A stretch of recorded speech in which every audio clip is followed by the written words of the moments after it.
The Dangerous Class. The Concept of the Lumpen-Proletariat by Clyde W. Barrow. Copyright 2020 by Clyde Barrow, all rights reserved. This audio reading is being produced with explicit permission by Clyde Barrow and University of Michigan Press. Introduction. This book is the first comprehensive analysis of the concept of the Lumpen-Proletariat in Marxist political theory. The book excavates and analyzes the use of this term from its introduction by Karl Marx and Friedrich Engels in The German Ideology and the Communist Manifesto, through the central role of the relative surplus population in post-Marxist political theory. Each chapter of the book makes a unique argument and hopefully a substantive contribution to historical and contemporary debates about the concept of the Lumpen-Proletariat. Marx and Engels use the term 64 times in their collected works, not including synonyms and other appearances of the concept. However, the Lumpen-Proletariat makes its most dramatic appearance in Marx's The Class Struggles in France and The 18th Brumaire of Louis Bonaparte. And as I document in subsequent chapters, Marx and Engels frequently return to the concept in their analyses of the economic, cultural, and political development of capitalist societies. Political theorists of the Second, Socialist, and Third, Communist Internationals occasionally discuss the problem of the Lumpen-Proletariat, but, like Marx and Engels before them, they left it unresolved except to suggest that an expansion of the Lumpen-Proletariat in the 1930s had played a critical role in the rise of European Nazi and fascist movements, just as it had been a critical base of support for the French Bonapartist regime of the 1850s and 1860s. The concept was largely dormant in Marxist political discussion until it resurfaced in early 1960s and 1970s. This period witnessed a surge in interest in the concept of the Lumpen-Proletariat as Third World insurgencies and the Black Power movement advanced the idea that the Lumpen-Proletariat was replacing the proletariat as the new vanguard of a global anti-capitalist movement. Following the demise of these movements in the late 1970s, the Lumpen debate was superseded in the 1980s by a post-Marxist analysis of the growing surplus population in global capitalism. These largely European theoretical discussions were superseded in the 1990s as neoconservatives in the United States grew increasingly concerned about the rise of a white underclass, that is, a white Lumpen-Proletariat. This book argues that the old Lumpen debate has attained renewed salience with the election of U.S. President Donald Trump and the rise of right-wing populist movements throughout the world, which are often seen as a reactionary mass movement that draws considerable support from a burgeoning Lumpen-Proletariat. This is exactly the historical political role assigned to it by Karl Marx and Friedrich Engels across 4 decades of historical, economic, and political writings.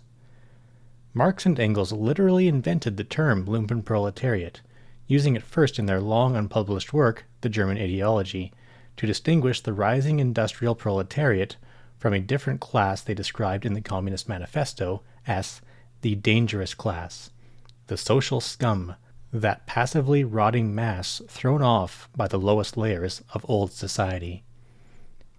In these early writings, Marx and Engels juxtapose the proletariat against the Lumpen-Proletariat to argue that the proletariat alone is a really revolutionary class.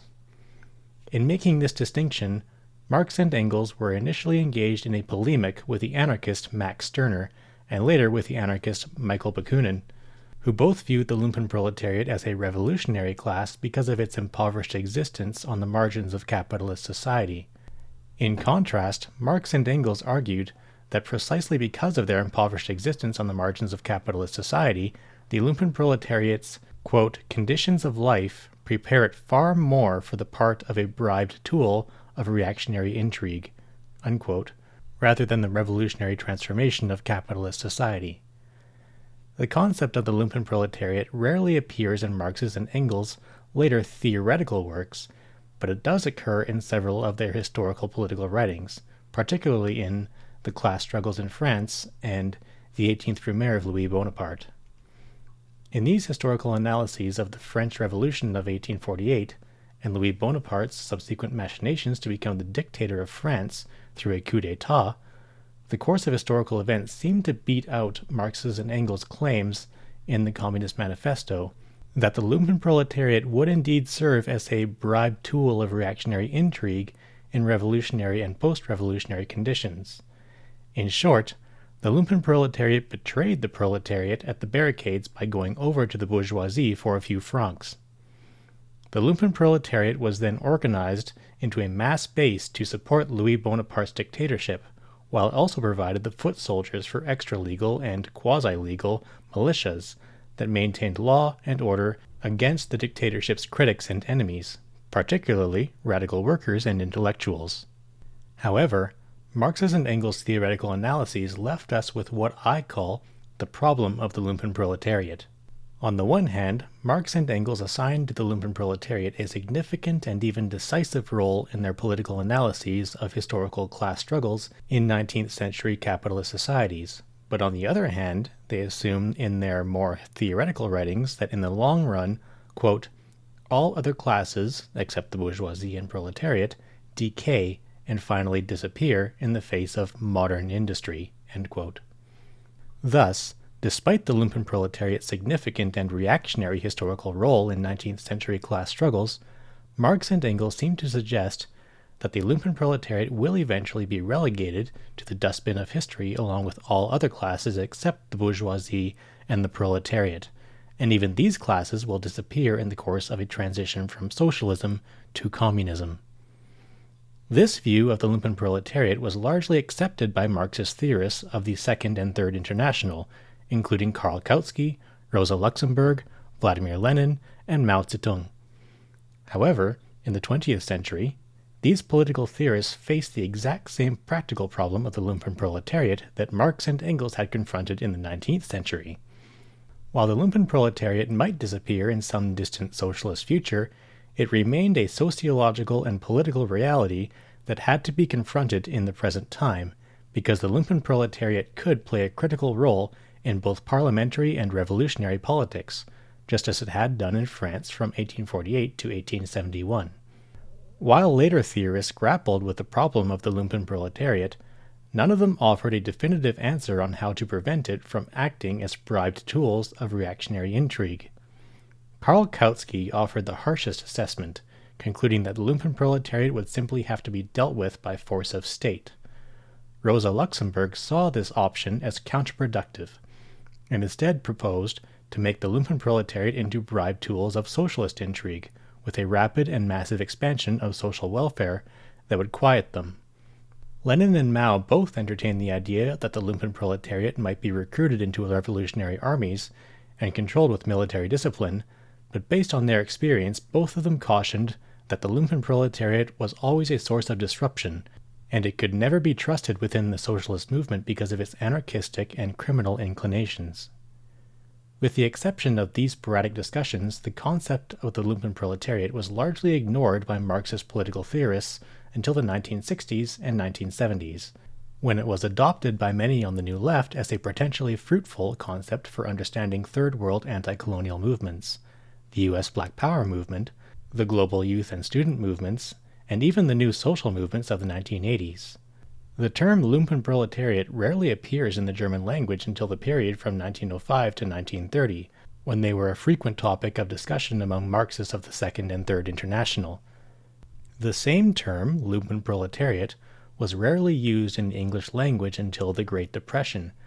In both languages, the term shows a notable upsurge in usage during the 1960s and 1970s, and in the German language, this surge continues through the 1980s. This surge in interest in the Lumpenproletariat was initiated by neo-Marxist theorists on the New Left, who suggested for the first time in the history of Marxist political theory that a non-white and non-European Lumpenproletariat was emerging as the vanguard of a global revolutionary movement against capitalism. The concept of the Lumpenproletariat became an object of serious theoretical discussion among Marxist and neo-Marxist scholars at a time when the U.S. and European working classes seemed to be increasingly integrated into the structure of advanced capitalist societies. The renewed interest in the concept of the Lumpenproletariat was largely a response to two sets of events. 1. the outbreak of anti-colonial and nationalist revolutions in the Third World, being Asia, Africa, and Latin America, and 2. Urban riots and the Black Liberation Movement in the United States. These upheavals were not led by Marx's industrial proletariat, but by the rural and urban masses living outside of core capitalist relations of production, who were excluded from participating in those relations by the very processes of modernization and capitalist development. The Lumpenproletariat debate of the 1960s and 1970s was initiated by Frantz Fanon.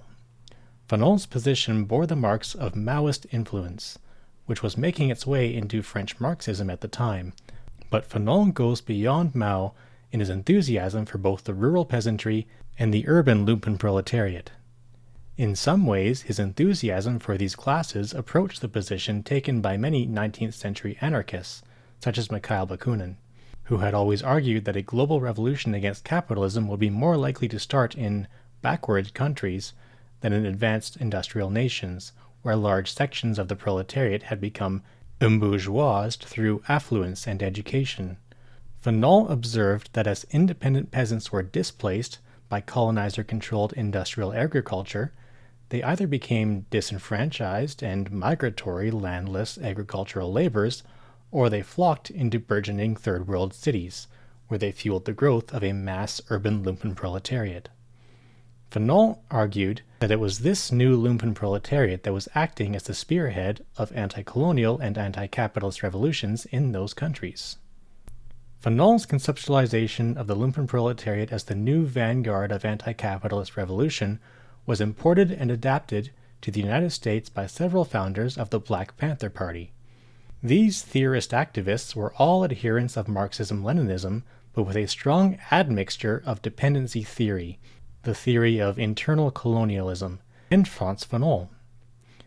In the United States, however, Eldridge Cleaver and others in the Black Panther Party went well beyond Fanon's assessment of the Lumpenproletariat as an urban spearhead of revolution to actually argue that the Lumpenproletariat was now the vanguard of the proletariat, or what little would soon be left of it. Cleaver makes this leap based on a pioneering assessment of the logic of capitalist development in its post-industrial phase, which he argued was rapidly eliminating the white proletariat through automation. Consequently, Cleaver argued that the white proletariat would soon be joining the black Lumpenproletariat, and this logic of capitalist development meant that the long-term interests of the white proletariat were allied to those of the black Lumpenproletariat.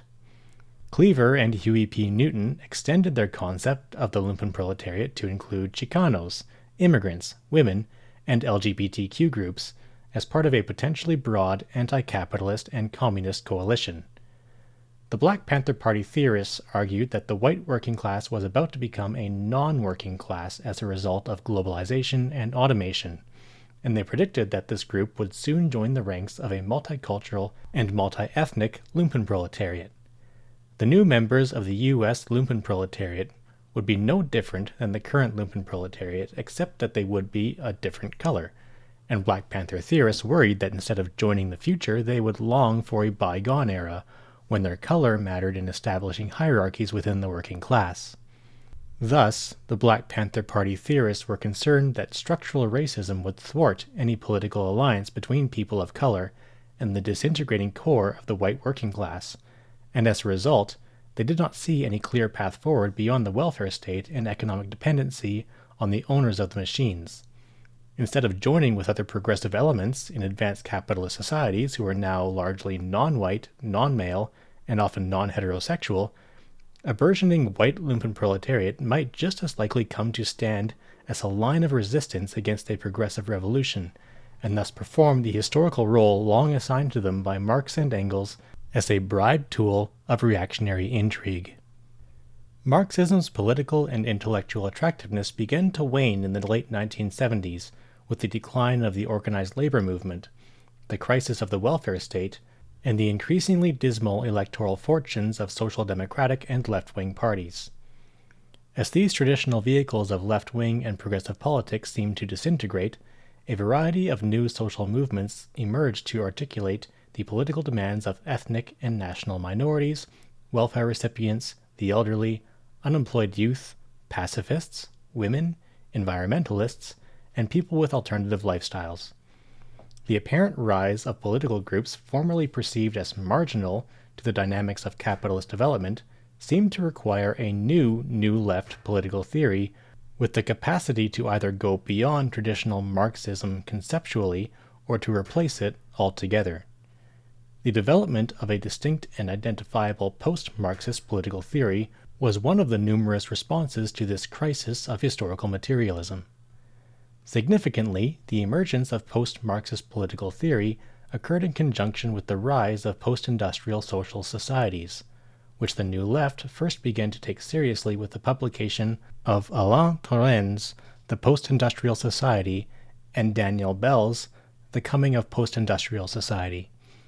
These two theoretical innovations merged intellectually in the writings of radical social theorists such as André Gorz, Jürgen Habermas, Antonio Negri, and Klaus Olfe, who began to explore the theoretical implications of post-industrialism through the lens of classical Marxist theory. Specifically, it was the discovery of Grundrisse by Western Marxists in the 1970s and 1980s that generated a shift in thinking about Marxism as dramatic as the one that occurred after the discovery of Marx's earlier writings, such as the Economic and Philosophical Manuscripts of 1844 and the German Ideology. Post-Marxism provides a theoretical underpinning for the earlier conclusions of the Black Panther Party theorists, one that similarly forecasts a dystopian and dismal political trajectory dominated by the rise of a reactionary Lumpenproletariat. However, these efforts to reintroduce Marxist political theory to the Lumpenproletariat were immediately rejected by the Old Left, and indeed by much of the New Left, who came to see the concept as an epithet that stigmatized the poor.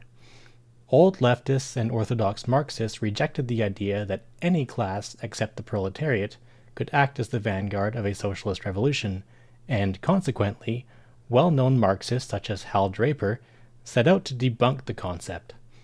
Others on the New Left moralized that Marx's portrayal of the Lumpenproletariat as dangerous social scum stigmatized disadvantaged groups with Victorian bourgeois stereotypes. The universal response, in one way or another, was to eventually dismiss the concept of the Lumpenproletariat as altogether useless and irrelevant to Marxist political theory. For example, following the brief upsurge in interest in the concept of the Lumpenproletariat, the highly regarded Dictionary of Marxist Thought concluded in 1983 that even though later Marxists had, quote, made occasional references to the Lumpenproletariat, the term does not refer, quote, to any clearly defined social group which has a major socio-political role, end quote. This observation is clearly true of the paradigmatic Boulancis-Miliband debate on the capitalist state, as well as the class boundaries debate taking place at the same time, which do not contain a single reference to the Lumpenproletariat in analyzing the class structure or class struggles of advanced capitalist societies. Eric Olin Wright, who contributed to both debates, was perhaps the only Marxist theorist at the time to even reference the Lumpenproletariat. Wright identified the Lumpenproletariat in the United States with the permanently unemployed and with welfare recipients, but even he concludes that its position in the class structure was ambiguous and that he cannot adequately answer this question about nature and role of the Lumpenproletariat. By the end of the 1980s, the historian Peter Hayes could accurately conclude that there is now, quote, a tendency to view the Lumpenproletariat as being of little importance to Marx's theory. Robert L. Bussard sought to rectify this lack of attention by conducting what was then the most detailed exegesis of Marx's use of the term, noting that the concept of the Lumpenproletariat was still, quote, one of the undeveloped, unclear levels of Marxist thought, and it most certainly deserves greater attention than it has hitherto received, end quote. Nevertheless, Bussard's exegesis of the concept seems to foreclose the need for any further analysis by concluding that, quote, Marx and Engels lack a consistent and clearly reasoned definition of the notion of the Lumpenproletariat. It is in fact difficult to characterize Marx's and Engels' Lumpenproletariat in any definitive way, for there are several versions of the Lumpenproletariat to be found in their writings." End quote. A textual analysis by Marx Cowling also concludes, as Hal Draper had done previously, that the concept of the Lumpenproletariat, quote, "should be seen as invalid as a substantive concept," end quote, because it was used by Marx mainly as a polemic epithet for simultaneously disparaging, quote, "the part of the proletariat which supported Louis Napoleon Bonaparte on the one hand and vilifying and trivializing Bonaparte himself on the other." More recently, Cowling has reiterated his claim that, quote, "the definition of the Lumpenproletariat is foggy and the concept is dubious," end quote. Frank Bovenkirk echoes this view with his conclusion that in Marx's and Engels' quote, "more theoretical works, their definition of the term Lumpenproletariat is unclear and inconsistent," end quote. Bovenkirk reaffirms Cowling's admonition that Lumpenproletariat is a term best abandoned. Finally, Peter Worsley has also argued that, quote, "it is high time to abandon the highly insulting, inaccurate, and analytical befogging Marxist term Lumpenproletariat, which is commonly used," end quote. In fact, the use of the term Lumpenproletariat rapidly declined after this onslaught of academic criticism. Thus, paradoxically, the Lumpen debate waned on the left with the Reagan Revolution of the 1980s and the global spread of neoliberalism in the 1990s, and I say paradoxically because, as Eldridge Cleaver had predicted, this was a time when capitalist economies were replacing proletarians with Lumpenproletarians in unprecedented numbers and at an unprecedented pace. However, with a few exceptions, the deindustrialization of America that Cleaver had predicted was mostly chronicled by right-wing policy wonks, whose message was duly ignored by a left now consumed with an identity politics completely detached from class and even hostile to it. The debate about the Lumpenproletariat shifted from left to right in the 1980s, as the Marxist term Lumpenproletariat fell into disuse only to be replaced by the preferred neoconservative term underclass. In 1993, following the devastating 1990-91 recession and the first wave of catastrophic deindustrialization, Charles Murray began warning Americans about the coming white underclass. After a decade of being criticized for racializing poverty as an African-American pathology, Murray observed that in fact, quote, "European American whites are the ethnic group in the United States with the most people in poverty, most illegitimate children, most women on welfare, most unemployed men, and most arrests for serious crimes," end quote. And to this we could add today most deaths from opioid abuse. Mark Cowling points out that, quote, "there is a considerable similarity in both definition and function between Marx's view of the Lumpenproletariat and Charles Murray's contemporary theory of the underclass," end quote. But Marxist political theorists once again dismissed the entire discussion as mere ideology. The image of the Lumpenproletariat portrayed by Charles Murray, who is a neoconservative policy analyst disdained by the left, was quite the opposite of the image portrayed by the new leftists in the 1960s and 1970s, although paradoxically it echoed the Marx of 1848. A few scholars and policy analysts on the left did respond with their own warnings about an impending sociological and political crisis of the industrial working class. Bennett Harrison and Barry Bluestone chronicled the deindustrialization of America during the previous 2 decades, but they were convinced that the great U-turn of the Reagan Revolution could be quickly reversed with liberal and progressive workforce development policies. These recommendations set the stage for more than a decade of neoliberal education reform and workforce retraining programs based on the idea that American workers could reverse their declining real wages with some reskilling and a new public school-to-work curriculum. Even today, U.S. President candidate Joseph Biden tells the unemployed coal miners that the remedy for their misery is, quote, "to learn to program." However, others at the time, such as Rui Teixeira, a researcher at the Progressive Economy Policy Institute, argued that there would be dire economic and political consequences if mainstream liberals continued to ignore America's forgotten majority, namely the white working class, in favor of an electoral strategy based on the demographics and rhetoric of identity politics. The most prescient analysis, however, came from the philosopher Richard Rorty, who wrote in 1998 that, quote, members of labor unions and unorganized, unskilled workers will sooner or later realize that their government is not even trying to prevent wages from sinking or to prevent jobs from being exported.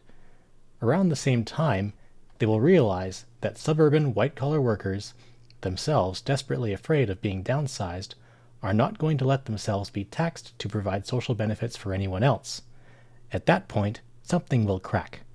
The non-suburban electorate will decide that the system has failed and start looking around for a strong man to vote for, someone willing to assure them that, once he is elected, the smug bureaucrats, tricky lawyers, overpaid bond salesmen, and postmodernist professors will no longer be calling the shots.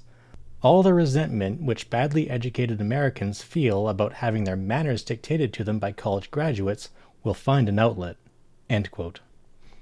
In contrast to these Cassandra's warnings, a more typical response among liberals and the left was to chastise the media, scholars, and politicians for moralizing stereotypes and negative cultural discourses about the disintegration of the white working class. Mark Schmidt, for example, argues that the tendency in liberal and left-wing discourse is, quote, to identify the poor, uneducated white working class as the core of the problem posed by the rise of the new right, end quote. And he cautions that this narrative, quote, entails the risk of installing the white working class as a scapegoat for recent political developments, end quote.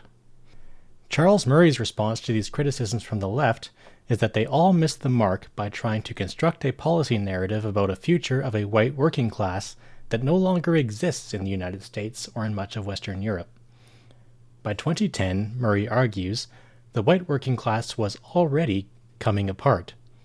Shortly thereafter, a 2012 New York Times editorial, influenced by Murray's work, concluded that there was no longer any point in talking about the white working class in the United States, because the nation was, quote, facing a crisis in which a chunk of white working class America risks being calcified into an underclass marked by drugs, despair, family decline, high incarceration rates, and a diminishing role of jobs and education as escalators of upward mobility, end quote. U.S. presidential candidate Hillary Clinton brought this growing chorus to its denouement in a fundraising speech where she claimed that half of Donald Trump's supporters belonged in a basket of deplorables. The election of Donald Trump as President of the United States led the provocative conservative columnist Kevin D. Williamson to observe that while the 2016 U.S. presidential election had put the white working class front and center in American politics, the real problem is, quote, what we euphemistically call the white working class. Its main problem is that it is not working, end quote. Moreover, like many traditional conservatives and Wall Street Republicans, Williamson attributes the rise of Donald Trump to this new Lumpenproletariat with the dismissive comment that, quote, Donald Trump's speeches make them feel good, so does OxyContin, end quote. Williamson unabashedly mocks the white minstrel show of contemporary American politics by noting that, quote, white people acting white have embraced the ethics of the white underclass, which is distinct from the white working class, which has the distinguishing feature of a regular, gainful employment, end quote. The popularity of Lumpenproletarian television, such as Duck Dynasty, Swamp People, and Honey Boo Boo, provides the cultural support to Trump's glorification of the Lumpenproletariat. Ironically, Williamson observes, quote, the man at the center of all this atavistic redneck revanchism is a pampered billionaire real estate heir from New York City, end quote. Yet, at the other end of the political spectrum, the postmodern novelist Francis Levy declares in a recent essay that, quote, it was the Marxist Lumpenproletariat, now swelled like the liver of a goose that's about to be made into foie gras, that was responsible for electing a billionaire capitalist, a reborn 19th century robber baron, president. The real question seems to be not whether deplorables elected Trump, but what accounted for the expansion of this demographic, end quote.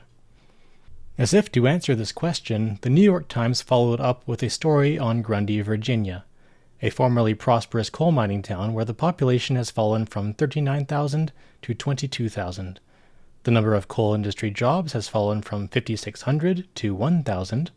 A high school designed for 1,000 students has 400 students, and income has fallen to about 2/3 of the national average. And 40% of that income comes from federal transfer payments, such as Social Security and disability payments. The New York Times describes Grundy as, quote, one of many victims of globalization, technology, and other economic dislocations that have wreaked havoc with small-town America, end quote. Its story is considered representative of, quote, the proliferation of towns like Grundy across what used to be the nation's industrial heartland, and, overwhelmingly, they support President Trump, end quote. Jonah Goldberg has referred to this class of deindustrialized farmer proletarians as the Lumpen-Proletariat, while others simply call them the Lumpentariat. In building on the imagery that Donald Trump's core supporters are uneducated, unemployed, tobacco-chewing meth heads, Robert Harrington refers to these deindustrialized Americans as the Trump claque of drooling monotooths. These terms and phrases are intended as epithets, but they are also intended to signify that the persons being described are not the industrial working class of the 1950s and 1960s, but something lower, meaner, cruder, and less stable, both economically and mentally, than their predecessors. Ironically, the language used by contemporary neoconservatives to describe the new white underclass bears a striking resemblance to the language used by Karl Marx to describe the Lumpenproletariat. Marx, too, evidently had no sympathy for hillbillies. Whether on the left or the right, this is not the image of a hard-working industrial proletariat, but the story of an emerging Lumpenproletariat. As the New York Times points out, the same story is on a continuous feedback loop across the United States, but it is also being played out in the United Kingdom, France, Germany, Austria, Italy, and Russia. The rise of right-wing movements in the United States, Europe, and elsewhere has thus seemingly brought the concept of the Lumpenproletariat back into the forefront of political analysis. The purpose of this book is to excavate the Marxist concept of the Lumpenproletariat, but in doing so, it also challenges many of the prevailing views in Marxist theory about that concept. In particular, this book argues that despite the many obstacles to arriving at a coherent and well-defined concept of the Lumpenproletariat, Marx and Engels did anchor this concept in their analysis of the historical origins of capitalism and in their economic analysis of its extended reproduction as a mode of production. The book attempts to bring some degree of analytical coherence to the concept of the Lumpenproletariat. However, in reassessing Marx's and Engels' theory of capitalist development in light of this concept, I also suggest that there is an overlooked dystopian logic in Capital and also Grundrisse that points to a scenario where the proletariat is actually destined to decay into an ever-burgeoning Lumpenproletariat and surplus population. This logic of post-industrial capitalist development may pose insurmountable obstacles to a theory of revolutionary agency. In making these arguments, I first suggest that contemporary Marxist political theorists have mistakenly based their understanding of the concept of the Lumpenproletariat on Marx's and Engels' historical political writings, most notably The Class Struggles in France 1848 to 1850 and The 18th Brumaire of Louis Bonaparte, and of course the well-known passage in the Communist Manifesto. However, nearly everyone who has touched on this topic has ignored the much lengthier and systematic development of the category in Engels' The Condition of the Working Class in England, which is later reproduced in remarkably similar language in Marx's Capital Volume 1. Thus, I suggest we need to foreground these works in understanding the Lumpenproletariat as an economic category in Marxist political theory, and then read the historical political writings through this lens. The Condition of the English Working Class and Volume 1 of Capital are bookends for understanding the concept of the Lumpenproletariat at an economic level, first in terms of its historical genesis as an economic category, and second in terms of its extended reproduction in capitalist social formations. When conceptualized through the lens of these extended discussions by Marx and Engels, it becomes clear that the Lumpenproletariat is not functionally part of the capitalist mode of production, because it neither produces nor appropriates surplus value, as a result of its structural location within capitalist relations of production. The Lumpenproletariat is a surplus byproduct, an incidental effect of capitalist economic development, but one that steadily increases in numbers and proportions with the rising organic composition of capital and the consequent decomposition of the proletariat. As an economic category, Marx and Engels define the Lumpenproletariat by its non-relation to economic production and by its position outside capitalist relations of production. Second, the Lumpenproletariat's non-relation to economic production also defines it as a cultural category defined by a particular style of life at the margins of capitalist society. The Lumpenproletariat does not have any economic or legal claims on profits, rents, or interest because it does not own capital, and it does not have any economic or legal claims to wages because it generally does not work. Marx and Engels offer a sober assessment of life at the furthest margins of capitalist society, where one's status, situation, and lifestyle are determined by the absence of any direct relation to production. The absence of regular work, or in many cases the absence of any work, generates a variety of irregular occupations based on prostitution, robbery, burglary, begging, gambling, hucksterism, con artistry, trickery, thugs for hire, murder for hire, and a host of other uncertain ways of producing a meager income, including alms and charity. The Lumpenproletariat is a population rife with sickness, disease, poverty, starvation, filth, physical disability, orphans, absinthe and other cheap alcohol, opium dens, brothels, violence, and degradation.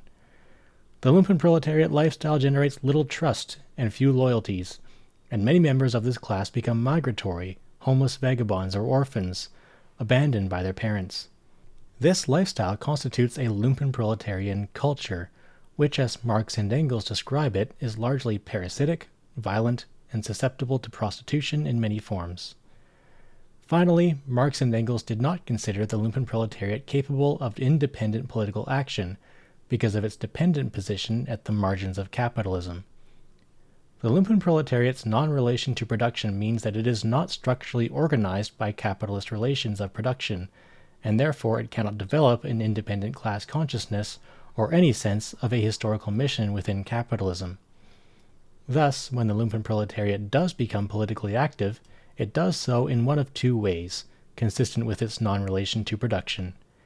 It may spontaneously erupt against its miserable conditions of life, but when it does so, it takes the form of anarchistic street riots, characterized by undirected looting, arson, vandalism, beatings, and murder. Marx and Engels did not view these types of riots as revolutionary action. A street riot is anarchism, not socialism, and tactically, such events often provide the police and army with a pretext for cracking down on left-wing organizations, even if they did not participate in such actions. The Lumpenproletariat may also be organized into the political arena by other classes, but they are usually brought into the class struggle by the ruling class as a counterweight to the proletariat's superior numbers. The ruling class will most often use the Lumpenproletariat as bribed tools of reactionary intrigue by enlisting them in counter-revolutionary militias and special police forces directed against the working class.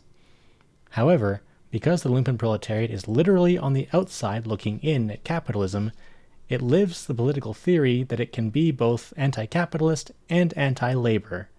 It has no natural loyalty to the capitalist state or to a future workers' republic. When organized by the strong man that Rorty predicted, whether a Bonaparte, a Mussolini, or a Trump, the Lumpenproletariat gravitates towards a parasitic and violent Lumpen-State created in its own image, and such a state primarily serves the interests of the equally parasitic finance aristocracy, which also has no direct relation to production. Marx and Engels published numerous accounts of insurrections in France, Italy, Germany, Austria, Switzerland, and Spain, which always ended with the Lumpenproletariat coming to the defense of the established order against the working class as bribed tools of reactionary intrigue. Their claim that the Lumpenproletariat's conditions of life prepared it to be a bribed tool of reactionary intrigue was an empirical observation well grounded in the lessons of European political history. For Marx and Engels, the Lumpenproletariat has no destiny of its own because it is a byproduct of capitalist development, a cast-off on the scrap heap of history. The Lumpenproletariat's political actions are therefore always attached to some other class: the peasantry, the monarchy or aristocracy, the bourgeoisie, or sometimes the proletariat, and to that extent it can and does play a pivotal role in many historical political struggles. When the Lumpenproletariat becomes politically active, it brings large numbers of desperate people, an unbridled capacity for violence and brutality, and a willingness to side with anyone, or even change sides in the middle of a struggle, depending on who is willing to pay them, feed them, clothe them, and entertain them. They are effectively the soldiers and police of whichever side is winning the class struggle, and that is usually the ruling class. This is a pessimistic book, and it does not have a happy ending, at least not yet. Chapter 1: The Lumpenproletariat. Etymology, Lexicology, and Translation.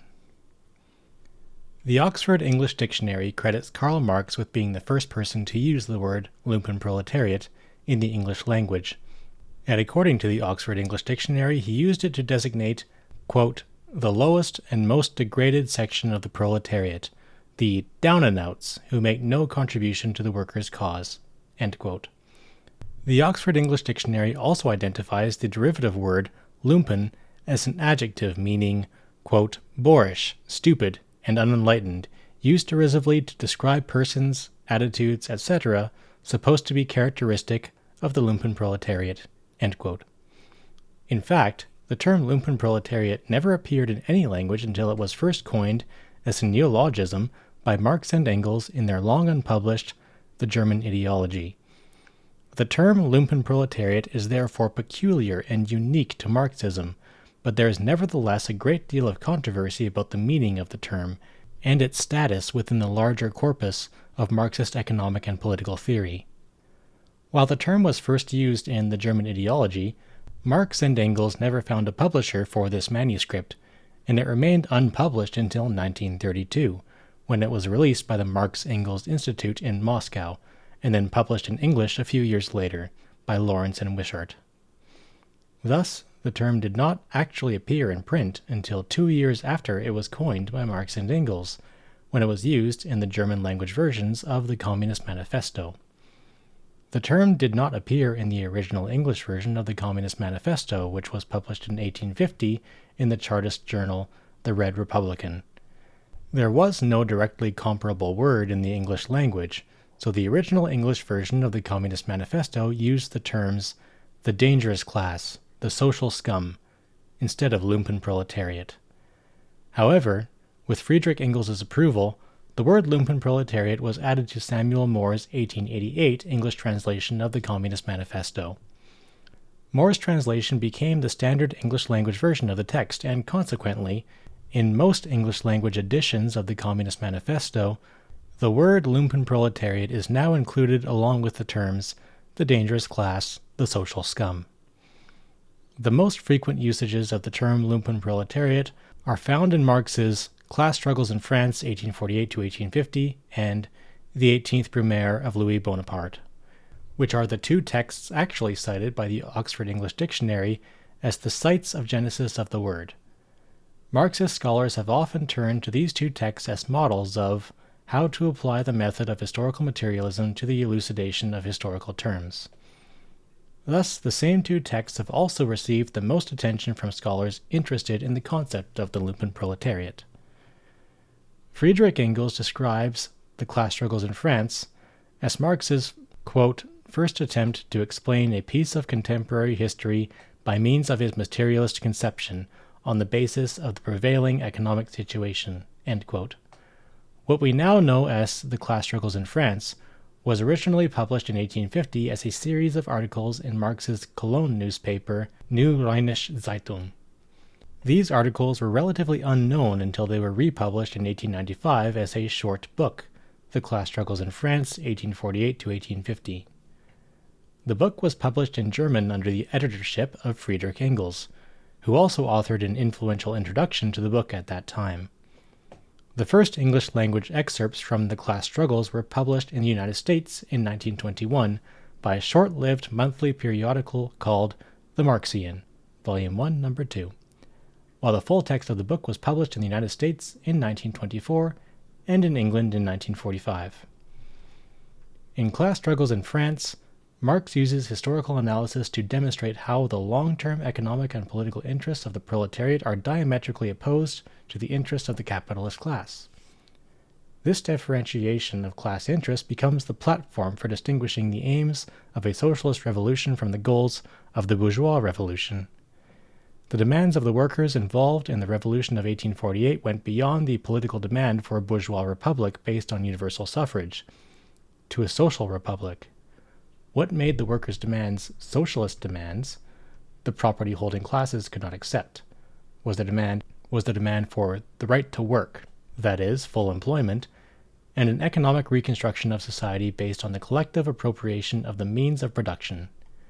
Marx puts the industrial proletariat at the vanguard of an alliance of the working classes, which initially included the peasantry and the urban petit bourgeoisie, but in the end this alliance is betrayed by the Lumpenproletariat, which goes over to the bourgeoisie, while the rest of the alliance frays because of continuing attachment to private property and low taxes by the peasantry and the petit bourgeoisie.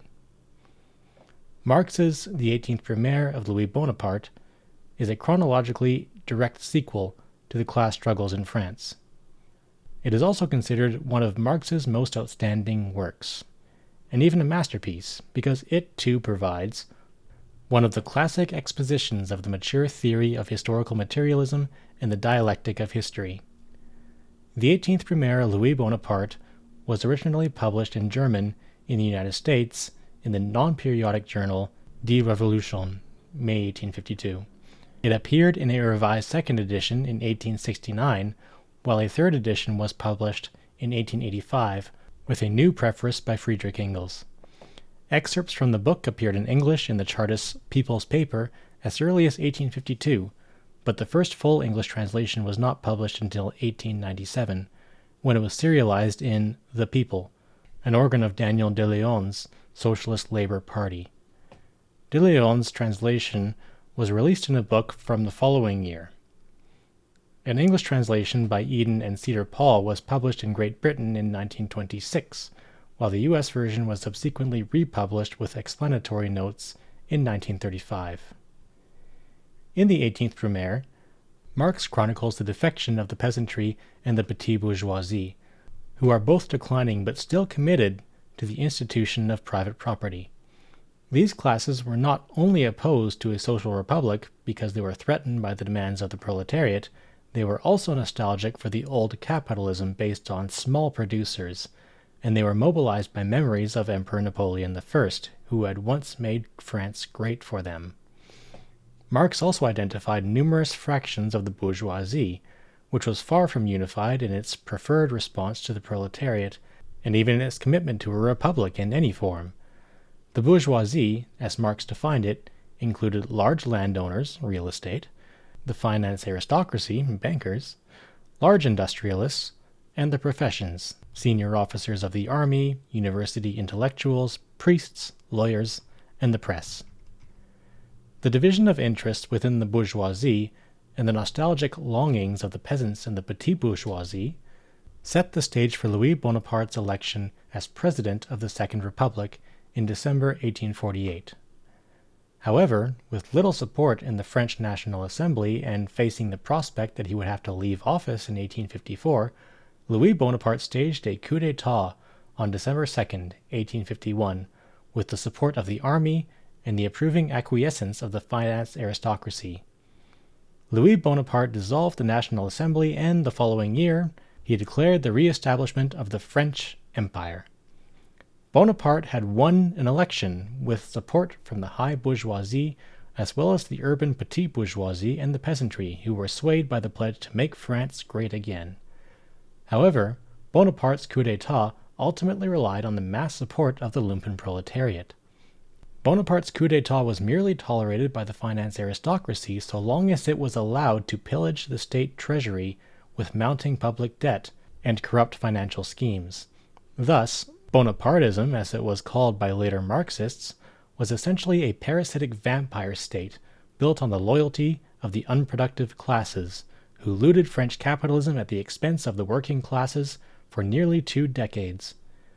In his preface to a second edition of the 18th Brumaire, Marx observes that the purpose of the book was to, quote, demonstrate how the class struggle in France created circumstances and relations that made it possible for a grotesque mediocrity, Louis Bonaparte, to play a hero's part. End quote. The publication dates for the class struggles in France and the 18th Brumaire set the stage for an initial surge of interest in the concept of the Lumpenproletariat in Germany during the apogee of the Second International, and for the brief surge of interest in the concept during the Great Depression in the United States. It is also the case that the Communist Manifesto, the class struggles in France, and the 18th Brumaire provided nearly all of the textual material for Marxist theoretical understanding of the concept up to this time. However, as the concept of the Lumpenproletariat gained new life in the works of Frantz Fanon and the Black Panthers during 1960s and 1970s, as noted earlier, the concept itself was challenged by Hal Draper in 1972 with an article that focused almost exclusively on etymological and lexicological problems with the concept, which he then followed up with an even more influential essay on the translation problem. While Draper's work has contributed a great deal to our understanding of the origins and meaning of the word, in many ways his efforts to debunk the concept sidetracked subsequent discussions into minute etymological and lexicological issues, converting the debate into a problem of linguistics and analytical philosophy, rather than a question of understanding the place of the Lumpenproletariat in the economic and social development of capitalist social formations.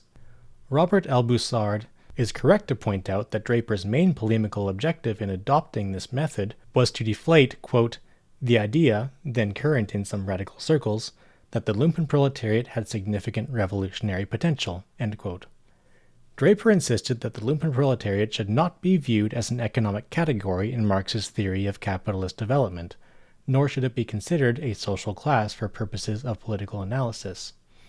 Thus, in developing my own analysis of the term, I have made several critical decisions along the way about how to resolve 3 major linguistic controversies that have emerged over the last half-century. First, as Bussard demonstrates in great detail, the etymology of the word Lumpenproletariat can be deployed, as Draper does, to create ambiguity about its meaning used by Marx and Engels.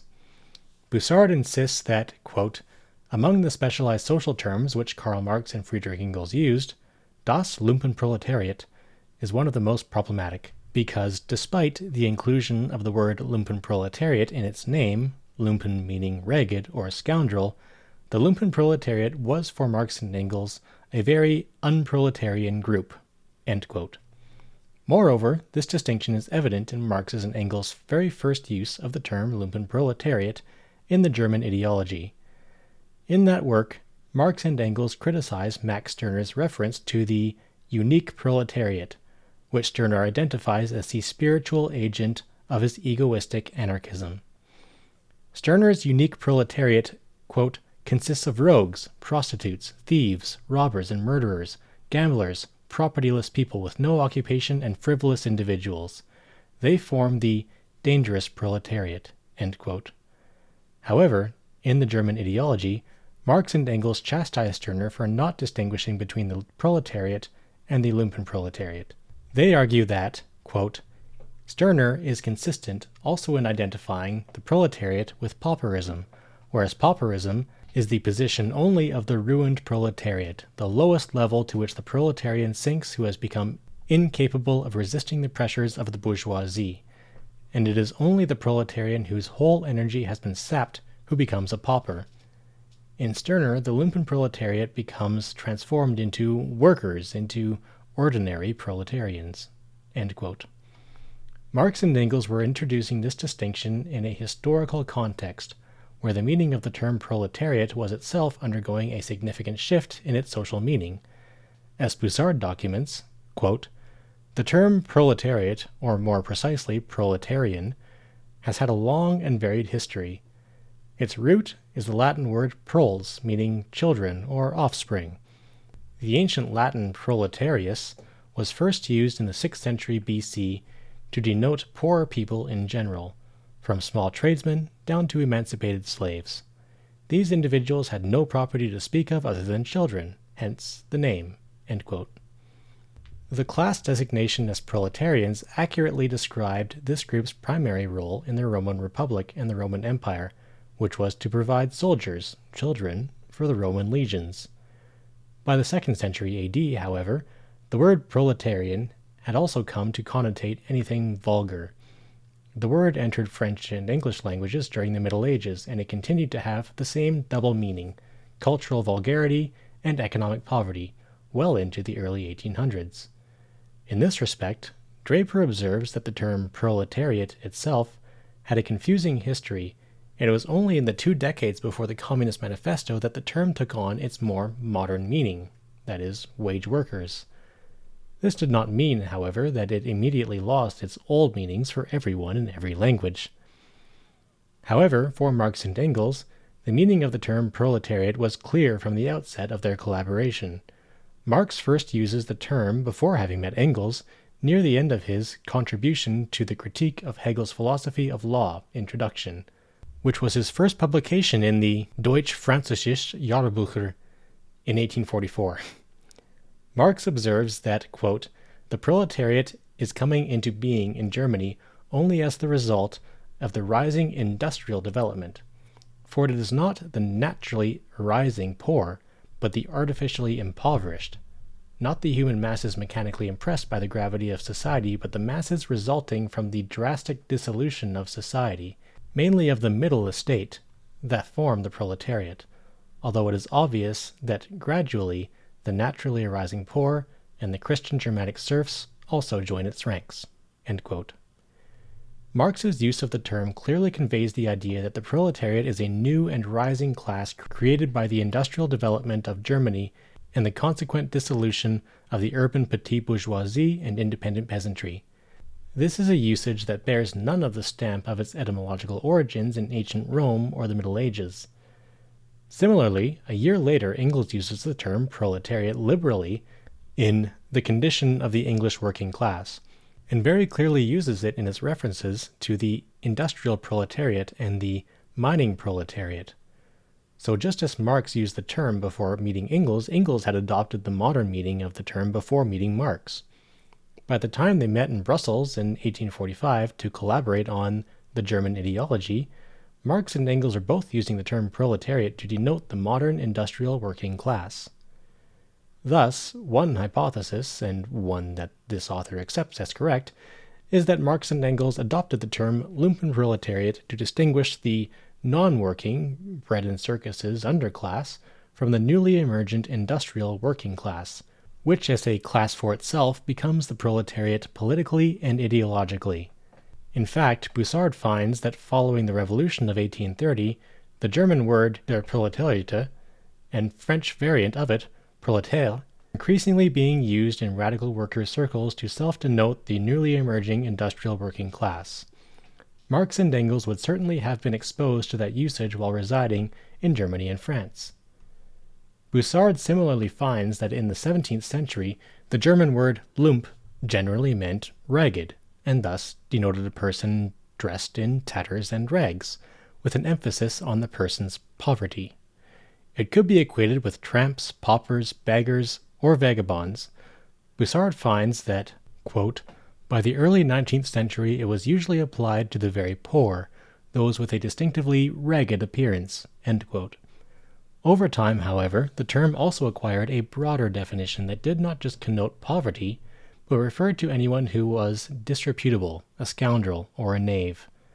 Thus, Bussard concludes that, quote, "the use of the prefix lumpen, with connotations of raggedness and rascality, was well established long before Marx and Engels began to write."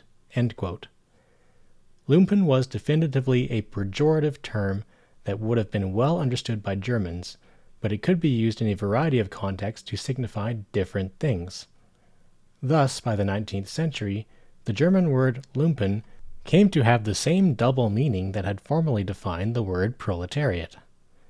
Hal Draper emphasizes this ambiguity to argue that, quote, "it is not poverty that is the crux of the Lumpenproletariat. It is the second meaning, suggested by knave, which accounts for Stirner's usages, as well as Marx and Engels." End quote.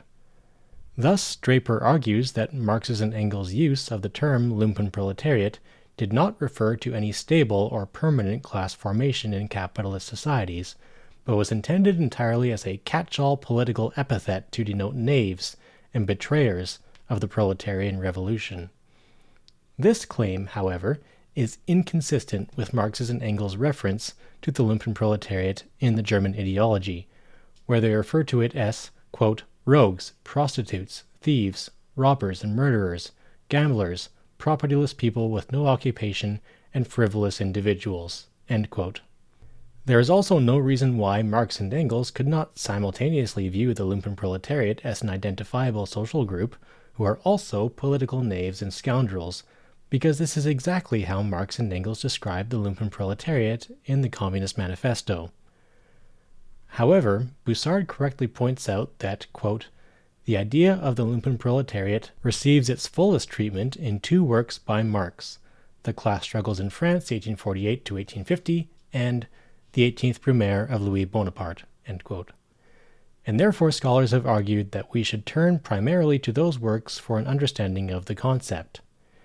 In 1980, Mark Traugott counted 27 explicit uses of the word Lumpenproletariat and its cognates by Marx and Engels over the course of their lives, but he finds that the bulk of these references occur in the 4-year period between 1848 and 1852. Thus, it should not be surprising that most previous analyses of the Lumpenproletariat have centered on Marx's Class Struggles in France and the 18th Brumaire of Louis Bonaparte. Nevertheless, if one relies on these two works for one's understanding of the Lumpenproletariat, Traugott argues that Marx saw the 1848 revolution and the subsequent coup d'etat by Louis Bonaparte as evidence that the Communist Manifesto was correct in asserting that Lumpenproletarians were more likely to serve as bribed tools of reactionary intrigue than as allies of a revolutionary proletariat. In the Class Struggles in France and the 18th Brumaire, the Lumpenproletariat carries out this historic role through its service in the French Mobile Guard and later in the Society of 10 December.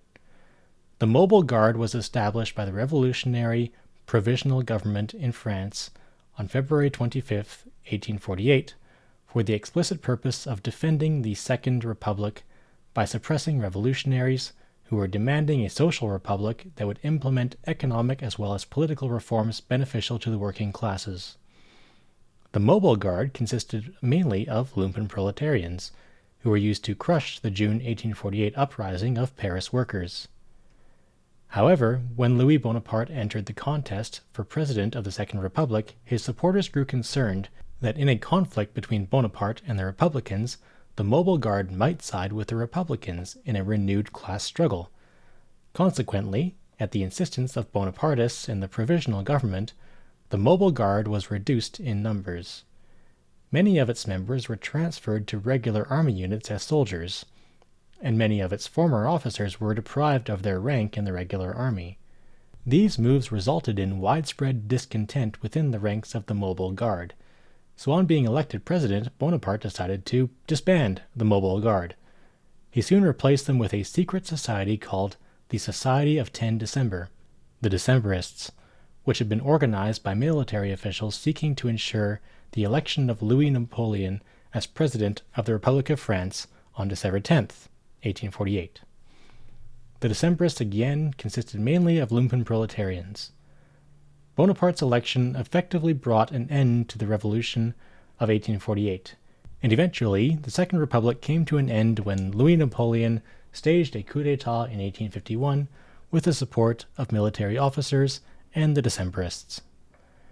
This reading of Marx's two paradigmatic works of applied historical materialism lends credence to the idea that the French Lumpenproletarians of 1848 to 1851 were knaves, in the sense of being unscrupulous rogues and scoundrels, but this meaning of the term is not inherently incompatible with the previously cited text of the German Ideology.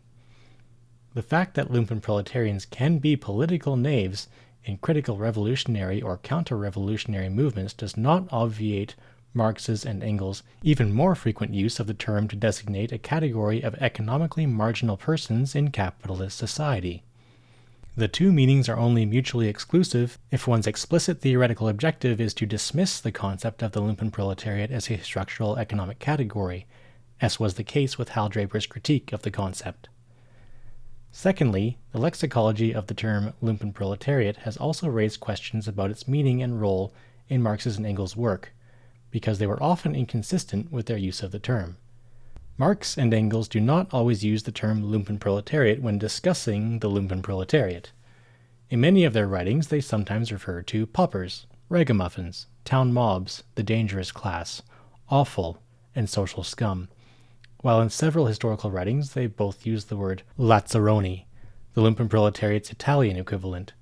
For example, in The 18th Brumaire, Marx refers to Louis Bonaparte as chief of the Paris Lumpenproletariat and as the representative of the Lumpenproletariat. He goes on to describe the Lumpenproletariat as follows, quote, "Alongside decayed roués with dubious means of subsistence and of dubious origin, alongside ruined and adventurous offshoots of the bourgeoisie, were vagabonds, discharged soldiers, discharged jailbirds, escaped galley slaves, rogues, mountebanks, lazzaroni, pickpockets, tricksters, gamblers, macros, brothel keepers, porters, literati, organ grinders, rag pickers, knife grinders, tinkerers, beggars, in short, the whole indefinite, disintegrated mass thrown hither and thither, which the French term la bohème. From this kindred element Bonaparte formed the core of the Society of December 10." End quote. In a series of articles on the Spanish Revolution in 1854, Marx similarly comments on, quote, "the shameless demonstrations of the town mob partly paid for their performance, and like the Lazzaroni of Naples, preferring the wanton rule of kings and monks to the sober regime of the middle classes." End quote. The Lazzaroni was a term used to designate the declassed and Lumpenproletarian elements in Italy, particularly those in Naples, who were repeatedly mobilized by reactionary monarchists in their struggle against Italy's liberal and democratic movements. These types of terms often appear in Marx and Engels' writings without the simultaneous use of the term Lumpenproletariat, but when they use such terms, it seems reasonable to conclude that they are referring to the Lumpenproletariat. There is certainly enough inconsistency in Marx and Engels' use of the term to leave some room for interpretation as to deciding the exact frequency of its use. It is most assuredly more than 27 times. But the lack of an exact count should not be an obstacle to understanding the concept, nor, as some have argued, does it necessarily lead to a post-structural deconstruction of the concept into its indecipherable and contingent heterogeneity. Finally, even a comprehensive word search for Lumpenproletariat and its synonyms can prove frustrating as a result of what Hal Draper calls the problem of translation. The word Lumpenproletariat appears in some versions and translations of Marx and Engels' writings, but not in others. One could easily insert or substitute the word in various contexts, which is exactly what Marx and Engels, as well as their translations and editors, sometimes did on various occasions. For example, Draper observes that, quote, "the career of mistranslations or misleading translations of the German word Lumpenproletariat started with the famous passage in the Communist Manifesto," end quote, which sometimes included the disputed word, for example in the German version, but sometimes did not, for example in the original English translation by the Chartists, substituting instead phrases such as dangerous classes and social scum, while in some other versions including all three phrases, for example the standard English translation by Samuel Moore and Friedrich Engels.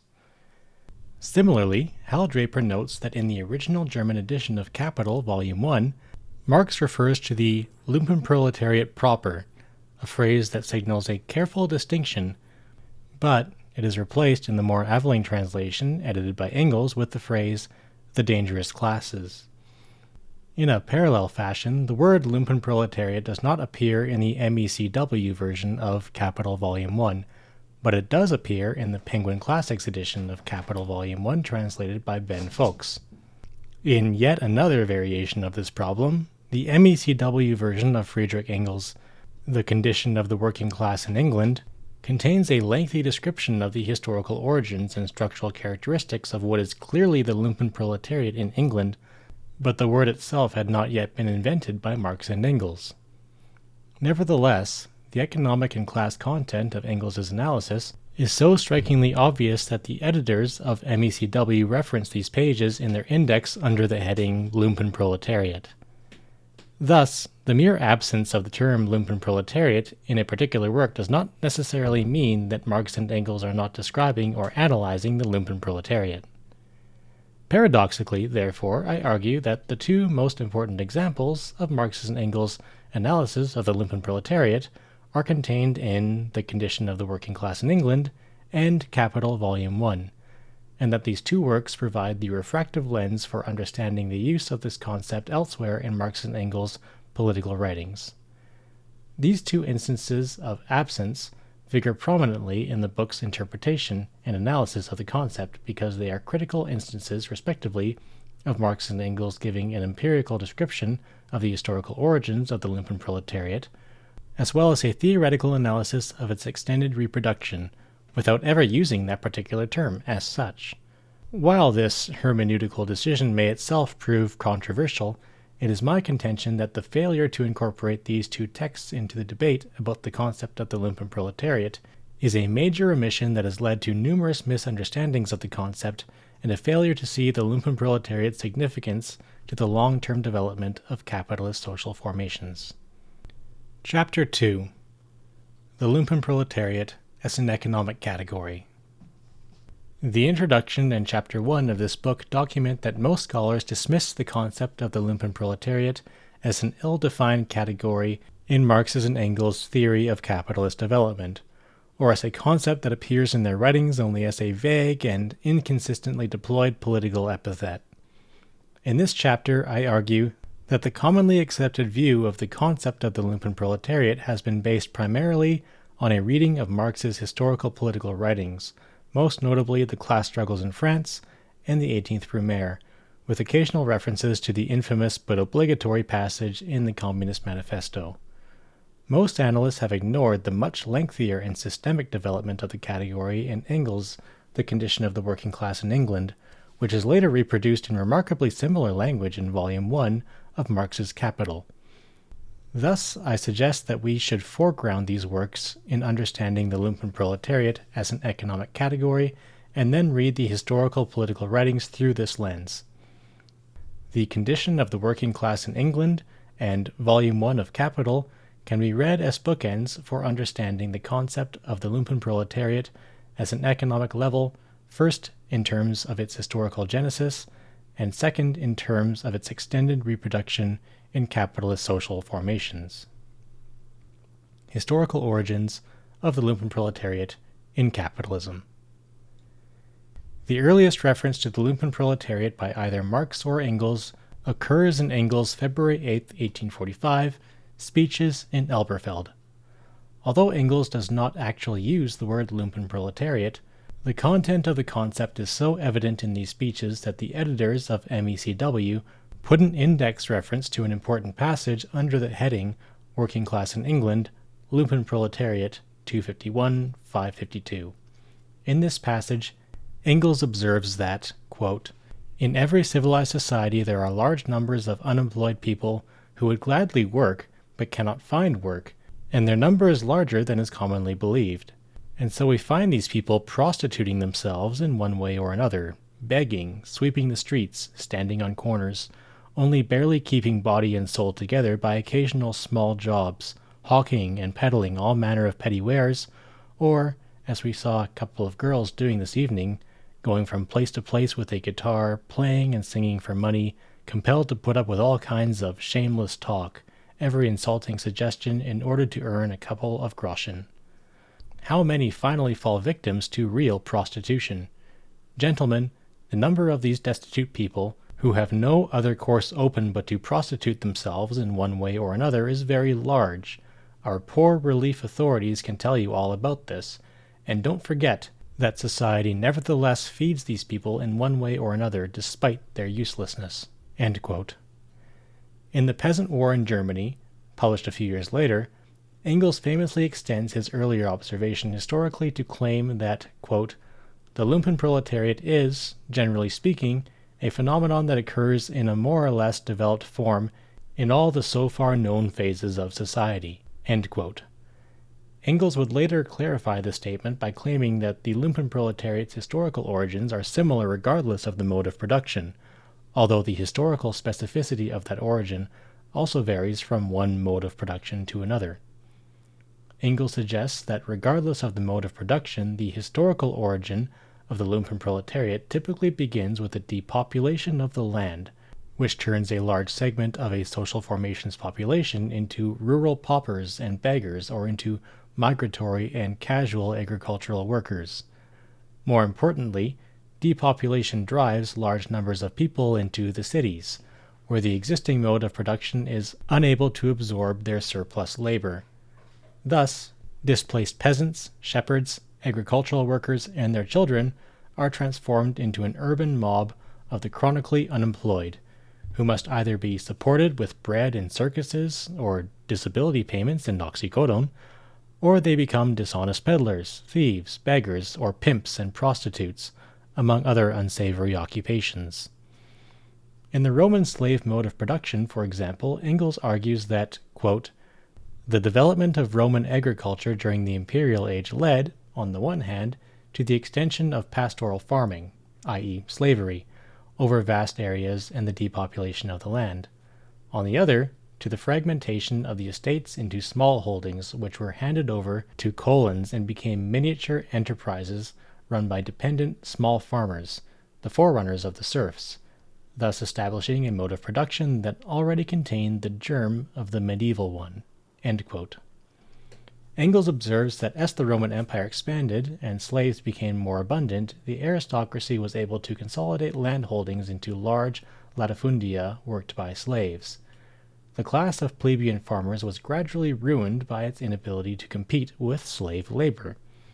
However, because the Roman slave mode of production was primarily agricultural, particularly in the Western Empire, its cities and commercial economy did not have the capacity to productively absorb the agricultural population displaced to the cities by the expansion of the slave-based latifundia.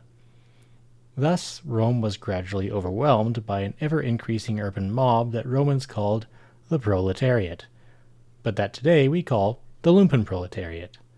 The result, according to Engels, was that, quote, the Roman Lumpenproletarians were parasites who were not merely useless, but even harmful to society, and hence lacked any effective power. End quote. The Roman Lumpenproletariat cheered Julius Caesar's attacks on the Senate and the Roman elite, and proudly sent their proles to war at his request, while they were effectively kept in check by the emperors with military service and the diversion of bread and circuses. Not coincidentally, it is in Engels' chapter, The Agricultural Proletariat, in The Condition of the Working Class in England, that he offers his most extensive analysis of the historical origins of the Lumpenproletariat in a capitalist social formation. While Engels again does not use the term Lumpenproletariat in this work, it is the first time that either he or Marx uses the term surplus population. Engels builds on his basic thesis by arguing that both the rural and the urban Lumpenproletariat in capitalist social formations has its origins in the industrialization and large-scale consolidation of agriculture, which displaces independent peasants and then forces unskilled and desperate agricultural day laborers into the cities in search of employment. As the displaced rural population migrates to the cities in search of employment, their numbers grow faster than they can be absorbed by the development of urban industries. Hence, they become a surplus population to capitalism. In specifically describing the origins of the German and European Lumpenproletariat in the 1500s, Engels observes that, quote, the number of people without a definite occupation and permanent domicile increased greatly at that time due to the decay of feudalism in a society in which every occupation, every sphere of life, was still fenced in by countless privileges. In all the developed countries, vagabonds had never been so numerous as in the first half of the 16th century. In wartime, some of these tramps joined the armies, others begged their way across the countryside, and still others eked out a meager living in the towns as day laborers or from whatever other occupation that was not under guild jurisdiction." End quote. In England, Engels recounts how the mechanization and industrialization of agriculture not only destroyed the small independent peasantry, but dissolved the previous patriarchal bonds, that is, social relations of production, that had been inherited from the feudal mode of production. Thus, quote, "simultaneously with the small bourgeoisie and the modest independence of the former workers, the small peasantry also was ruined when the former union of industrial and agricultural work was dissolved, the abandoned fields thrown together into large farms, and the small peasants superseded by the overwhelming competition of the large farmers. Instead of being landowners or leaseholders, as they had been hitherto, they were now obliged to hire themselves as laborers to the large farmers or the landlords." End quote. Engels goes on to note that in the early phases of agricultural mechanization, the patriarchal bond between landlord and agricultural laborer concealed the growing poverty of the countryside because laborers and their families were still allowed to live on the land where the landowner had some patriarchal obligation to provide them with work. However, Engels finds that by 1830, quote, "all this has changed. The farm hands have become day laborers almost everywhere, are employed only when needed by the farmers, and therefore often have no work for weeks together, especially in winter. Day laborers then were the exception, not the rule. It became, therefore, the interest of the farmers to dissolve this relation, drive the farmhand from the farm, and transform him into a day laborer. The hitherto latent overpopulation was set free." End quote. The introduction of purely capitalist relations of production in agriculture converted a previously latent surplus population into impoverished agricultural day laborers and migrant seasonal workers without regular employment. Much of the new surplus population became paupers with no means of subsistence except that provided by the English Poor Laws. Engels concludes that, quote, "from this time forward, the distress which had hitherto existed only in the manufacturing districts, and then only at times, appeared in the agricultural districts too. From this time, the agricultural districts became the headquarters of permanent, as the manufacturing district had long been of periodic, pauperism." End quote. However, two other political developments contributed to the rise of a permanent Lumpenproletariat in England. First, Engels calls attention to the role of the state in generating and reproducing a Lumpenproletariat that was willing to work for mere subsistence wages, and thereby put downward pressure on the wages of all workers. The English game laws prohibited displaced agricultural workers from hunting and fishing. It was now called poaching, and made it a criminal offense to feed one's family in traditional ways. That is, game belonged only to those who owned the land. By redefining what had once been the commons into a private property right, the state facilitated the development of a rural Lumpenproletariat by literally starving them off the land. The Poor Laws denied support to those who worked for pauper wages, but those laws also denied support to persons who refused to work for pauper wages. Thus, the state constructed a market designed to force agricultural workers into destitution and starvation if they refused to work for subsistence wages, or to voluntarily choose to work for subsistence wages in the expanding agricultural or industrial sectors of the new capitalist economy. Engels observes that for those who migrated into the industrializing cities, at first, quote, "the extension of industry kept pace with the increase of population, but eventually the perpetual movement of machinery made it impossible for manufacture to absorb the whole surplus of the agricultural population." End quote. The new surplus population in the cities contributed to the development of what Marx would later call the Industrial Reserve Army, and, for those who were pushed completely out of the labor market, it became the origins of a relative surplus population and the urban Lumpenproletariat. Second, Engels introduces another thesis that reappears many times in Marx's and Engels' historical political writings, which is that military service and waging war are among the most important ways that capitalist nation-states absorb and regulate their surplus population, just as Rome had done in building its empire. Engels notes that as the Napoleonic Wars drew to a close, in the early stages of England's industrialization, quote, "The military demand for workers now suddenly came to an end, and the necessary consequence was what the English call agricultural distress." End quote. The Napoleonic Wars and the expansion of the British Empire provided a safety valve that absorbed the surplus population, and as Marx and Engels would point out many times later, the Lumpenproletariat is a natural recruiting ground for foot soldiers.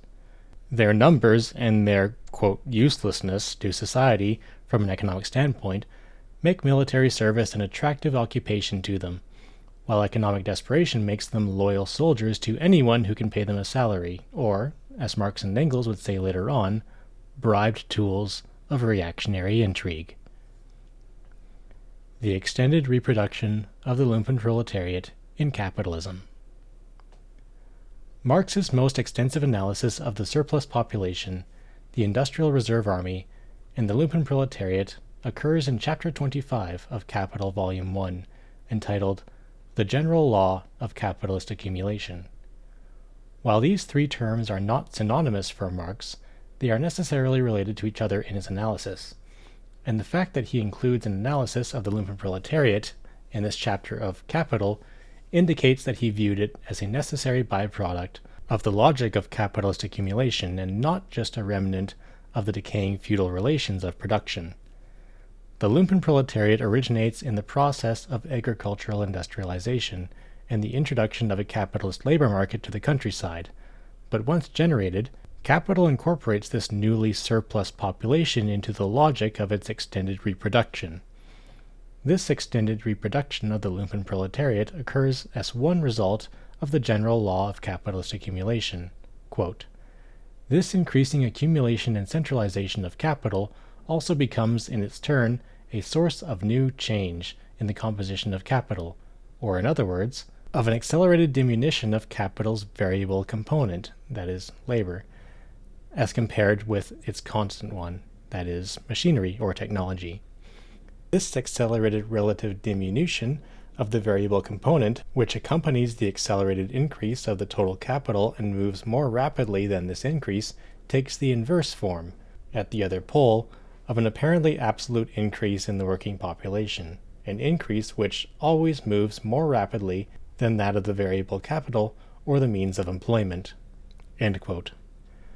Marx argues that a general increase in the total accumulation of capital is simultaneously accompanied by its centralization, as more competitive firms drive out less competitive firms, which generally means that larger firms drive out or absorb smaller firms.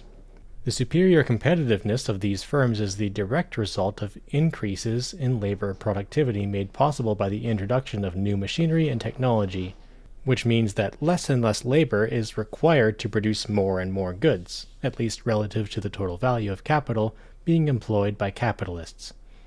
The process of displacing labor, variable capital, relative to machinery and technology, constant capital, is what Marx calls the rising organic composition of capital. Thus, while the initial growth of new industries may absorb a portion of the surplus population, as the organic composition of capital continues to increase over time, it not only fails to absorb the surplus population, the rising organic composition of capital contributes to an increase in the relative surplus population. Marx argues that, quote, "An increase takes place in the rapidity of the change in the organic composition of capital and in its technical form, and an increasing number of spheres of production become involved in this change, sometimes simultaneously and sometimes alternatively. This is a law of population peculiar to the capitalist mode of production, and in fact every particular historical mode of production has its own special laws of population which are historically valid within that particular sphere. But if a surplus population of workers is a necessary product of accumulation, or of the development of wealth on a capitalist basis, this surplus population also becomes, conversely, the lever of capitalist accumulation. Indeed, it becomes a condition for the existence of the capitalist mode of production. It creates a mass of human material always ready for exploitation by capital in the interests of capital's own changing valorization requirements." End quote. The function of the relative surplus population in the logic of capitalist development is twofold. First, As mature industries spin off the relative surplus population of unneeded labor due to increases in productivity, that is, the rising organic composition of capital, it creates space in the labor market for the emergence of new industries. Marx observes that, quote, in all such cases there must be the possibility of suddenly throwing great masses of men into the decisive areas without doing any damage to the scale of production in other spheres. The surplus population supplies these masses. End quote. Second, according to Marx, capitalist economic growth, quote, takes the form of a decennial cycle, interrupted by smaller oscillations, of period of average activity, production at high pressure, crisis, and stagnation. And this business cycle depends on the constant formation, the greater or less absorption, and the reformation of the industrial reserve army or the surplus population. In their turn, varying phases of the industrial cycle recruit the surplus population and become one of the most energetic agencies for its reproduction. End quote. Thus, the short-term cyclical regeneration of capitalist production depends to a large degree on the availability of a surplus population, or industrial reserve army, that acts as both a brake on wages and a support for profits, while the long-term structural regeneration of the capitalist mode of production depends on a constantly available labor supply that allows capital to throw great masses of men into new spheres of production at critical points in capitalist developments. Thus, Marx argues, quote, modern industry's whole form of motion therefore depends on the constant transformation of a part of the working population into unemployed or semi-employed hands. When this periodicity has once become consolidated, even political economy sees that the production of a relative surplus population, that is, a population surplus in relation to capital's average requirements for valorization, is a necessary condition for modern industry. End quote. Marx goes on to observe that, quote, capitalist production can by no means content itself with the quantity of disposable labor power which the natural increase of population yields. It requires for its unrestricted activity an industrial reserve army which is independent of these natural limits. We have further seen that the capitalist buys with the same capital a greater mass of labor power, as he progressively replaces skilled workers by less skilled, mature labor power by immature, male by female, that of adults by that of young persons or children. A variable capital of the same magnitude sets in motion more labor with the same mass of labor power, and finally, a greater number of inferior labor powers is set in motion by the displacement of more skilled labor powers. End quote. Marx concludes, therefore, that, quote, the general movement of wages are exclusively regulated by the expansion and contraction of the industrial reserve army, and this in turn corresponds to the periodic alternations of the industrial cycle, by the varying proportions in which the working class is divided into an active army and reserve army, and by the increase or diminution of the relative amount of the surplus population. The relative surplus population is therefore the background against which the law of the demand and supply of labor does its work. End quote. Forms of the relative surplus population. Marx does not consider the relative surplus population to be an undifferentiated mass, but instead he identifies, quote, three forms which it always possesses: the floating, the latent, and the stagnant. End quote. Marx largely identifies the floating surplus population with retirees and the elderly. Marx observes that the total number of persons employed in a capitalist social formation, quote, steadily increases on the whole, although in a constantly decreasing proportion to the scale of production. End quote. However, increases in productivity, or the rising organic composition of capital, spins off a floating surplus population in the form of male workers who, quote, are employed up to the age of maturity but not beyond. Once they reach maturity, only a very small number continue to find employment in the same branches of industry, while the majority are regularly dismissed. This majority forms an element of the floating surplus population, which grows with the extension of those branches of industry. End quote. Marx suggests that the dismissal of male workers at the age of maturity has several specific consequences that partly determine the laws of population in a capitalist mode of production. One consequence is that some of the surplus population will emigrate to other branches of industry, where they provide casual or low-wage labor. For example, they transition from being coal miners to Walmart greeters. A further consequence of the physical impact of hard labor and industrial accidents is that over time, quote, the female population grows more rapidly than the male, witness England, end quote, which also leaves behind a relative surplus population of female widows with pauper children, that is, elderly widows and single mothers. Marx observes that, quote, the consumption of labor power by capital is so rapid that the worker has already more or less completely lived himself out when he is only halfway through his life. He falls into the ranks of the surplus population or is thrust down from a higher to a lower step in the scale. Hence, the rapid replacement of one generation of workers by another, and this law does not hold for the other classes of the population. This social requirement is met by early marriages, which are a necessary consequence of the conditions in which workers in a large-scale industry live, and by the premium that the exploitation of the workers' children sets on their production, that is, large families. End quote. Or to put it in simpler terms, due to the conditions of labor in the capitalist mode of production, those in the working class marry at a younger age and give birth to many children, while males exhaust themselves by middle age and either die or move into less strenuous but lower-paying occupations, ultimately leaving behind a widow and, in many cases, orphans. If not supported by charity or public assistance, the children go to work at a young age for low wages, women are recruited into low-wage industries, for example, garment making or domestic service, where they reproduce the established patterns of working-class life at a lower level, or, as Marx will later point out, they fall from the ranks of the pauperized working class into the ranks of the non-working. A second category of the relative surplus population is what Marx calls the latent surplus population, and this category, borrowed from Engels, the condition of the working class in England, is largely equated with agricultural labor. As noted by Engels in that earlier work, agricultural labor tends to become seasonal, casual, and migratory in the capitalist mode of production.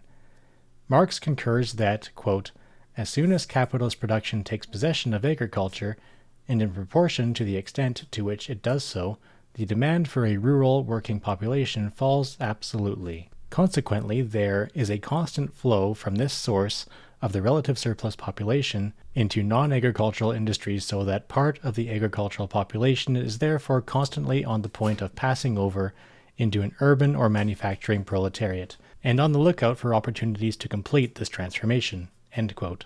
Moreover, as demand for agricultural labor falls absolutely and not just relative to the organic composition of capital, quote, the wages of the agricultural laborer are therefore reduced to a minimum, and he always stands with one foot already in the swamp of pauperism. End quote.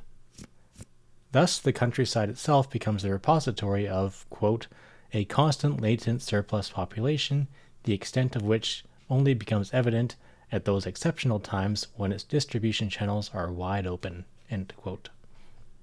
Finally, Marx states that, quote, the third category of the relative surplus population is the stagnant population. End quote. Marx describes this category as constituting, quote, a part of the active labor army, but with extremely irregular employment. Hence, it offers capital an inexhaustible reservoir of disposable labor power. Its conditions of life sink below the average normal level of the working class, and it is precisely this which makes it a broad foundation for special branches of capitalist exploitation. It is characterized by a minimum of working time and a minimum of wages, but it forms, at the same time, a self-reproducing and self-perpetuating element of the working class, taking a proportionally greater part of the general increase of that class than the other elements. In fact, not only the number of births and deaths, but the absolute size of families stand in the inverse proportion to the level of wages, and therefore to the amount of the means of subsistence at the disposal of different categories of worker. End quote. It is important to emphasize that Marx identified the stagnant surplus population as not only a self-reproducing and self-perpetuating element of the working class, but as the fastest-growing and most fecund stratum of the working class. Thus, the development of capitalist relations of production is seen to be systematically decomposing the working class to the point of casualizing and pauperizing ever larger proportions of its labor force, just as it had done earlier in the agricultural sector, even at times driving wages below the amount that is socially necessary to the extended reproduction of labor power. The lowest sediment of relative surplus population. Beneath the stagnant relative surplus population, Marx identifies what he calls as the lowest sediment of the relative surplus population, which dwells in the sphere of pauperism, and which, unlike the previous three categories of the relative surplus population, are not, strictly speaking, even marginally a part of the working class. There is no question that this lowest sediment of the relative surplus population is considered the core component of the Lumpenproletariat, because it is defined economically not by any relation to the process of production. As I argue below, however, it is a mistake to limit the concept of the Lumpenproletariat to this group alone. This lowest sediment of the relative surplus population definitely includes vagabonds, criminals, and prostitutes, but in addition to these people, it consists of three distinct categories of non-workers. The first group in the lowest sediment of the relative surplus population consists of those who are physically able to work but are unable to find work. This group would today be called the chronically unemployed, discouraged workers, or non-participants in the labor force. These non-workers do not have a direct economic relation to production of any kind, not structural, cyclical, seasonal, casual, or otherwise. In this respect, these chronic non-participants in the labor force fall outside the class structure of capitalist society, and from the standpoint of the production process, they are a fundamentally parasitic social category. As Engels pointed out in 1845, society nevertheless feeds these people in one way or another despite their uselessness. Marx includes this group as part of the paupers of capitalist society, although, as noted above, the concept of pauperism also includes at least two other categories of the relative surplus population, who either receive below subsistence level wages or live in poverty because they only work on a casual, seasonal, irregular, or cyclical basis. Thus, there is reason to insist that Marx viewed the Lumpenproletariat as a group consisting only of the lowest sediments of capitalist society, that is, the non-working, but it also includes an ever-growing population of the relative surplus population, which finds itself not only pauperized but occupying an ever more tenuous relation to the production process. Marx argues in Capital that, quote, one need only glance superficially at the statistics of English pauperism to find that the quantity of paupers increases with every crisis of trade and diminishes with every revival, end quote. In other words, the poverty rate increases during recessions and declines during periods of economic recovery, but this observation also reinforces the idea that the lowest parts of the working class live in pauperism, or on the edge of pauperism, and they periodically fall out of the working class and become members of its lowest sediment. Consequently, in contrast to what Draper suggests in an otherwise brilliant analysis of the Lumpenproletariat as a non-class, I suggest that the class boundaries between the proletariat and the Lumpenproletariat are not fixed and inflexible, but fluid and constantly shifting over the course of time. This would explain the oft-expressed puzzlement as to why Marx and Engels chose the term Lumpenproletariat to designate a social category that otherwise seems quite distinct from the proletariat in terms of being a largely non-working class. The Lumpenproletariat is constantly undergoing a process of dynamic recomposition as elements of the relative surplus population and the industrial reserve army are spun off from the proletariat as a result of the continuous decomposition and recomposition of the working class.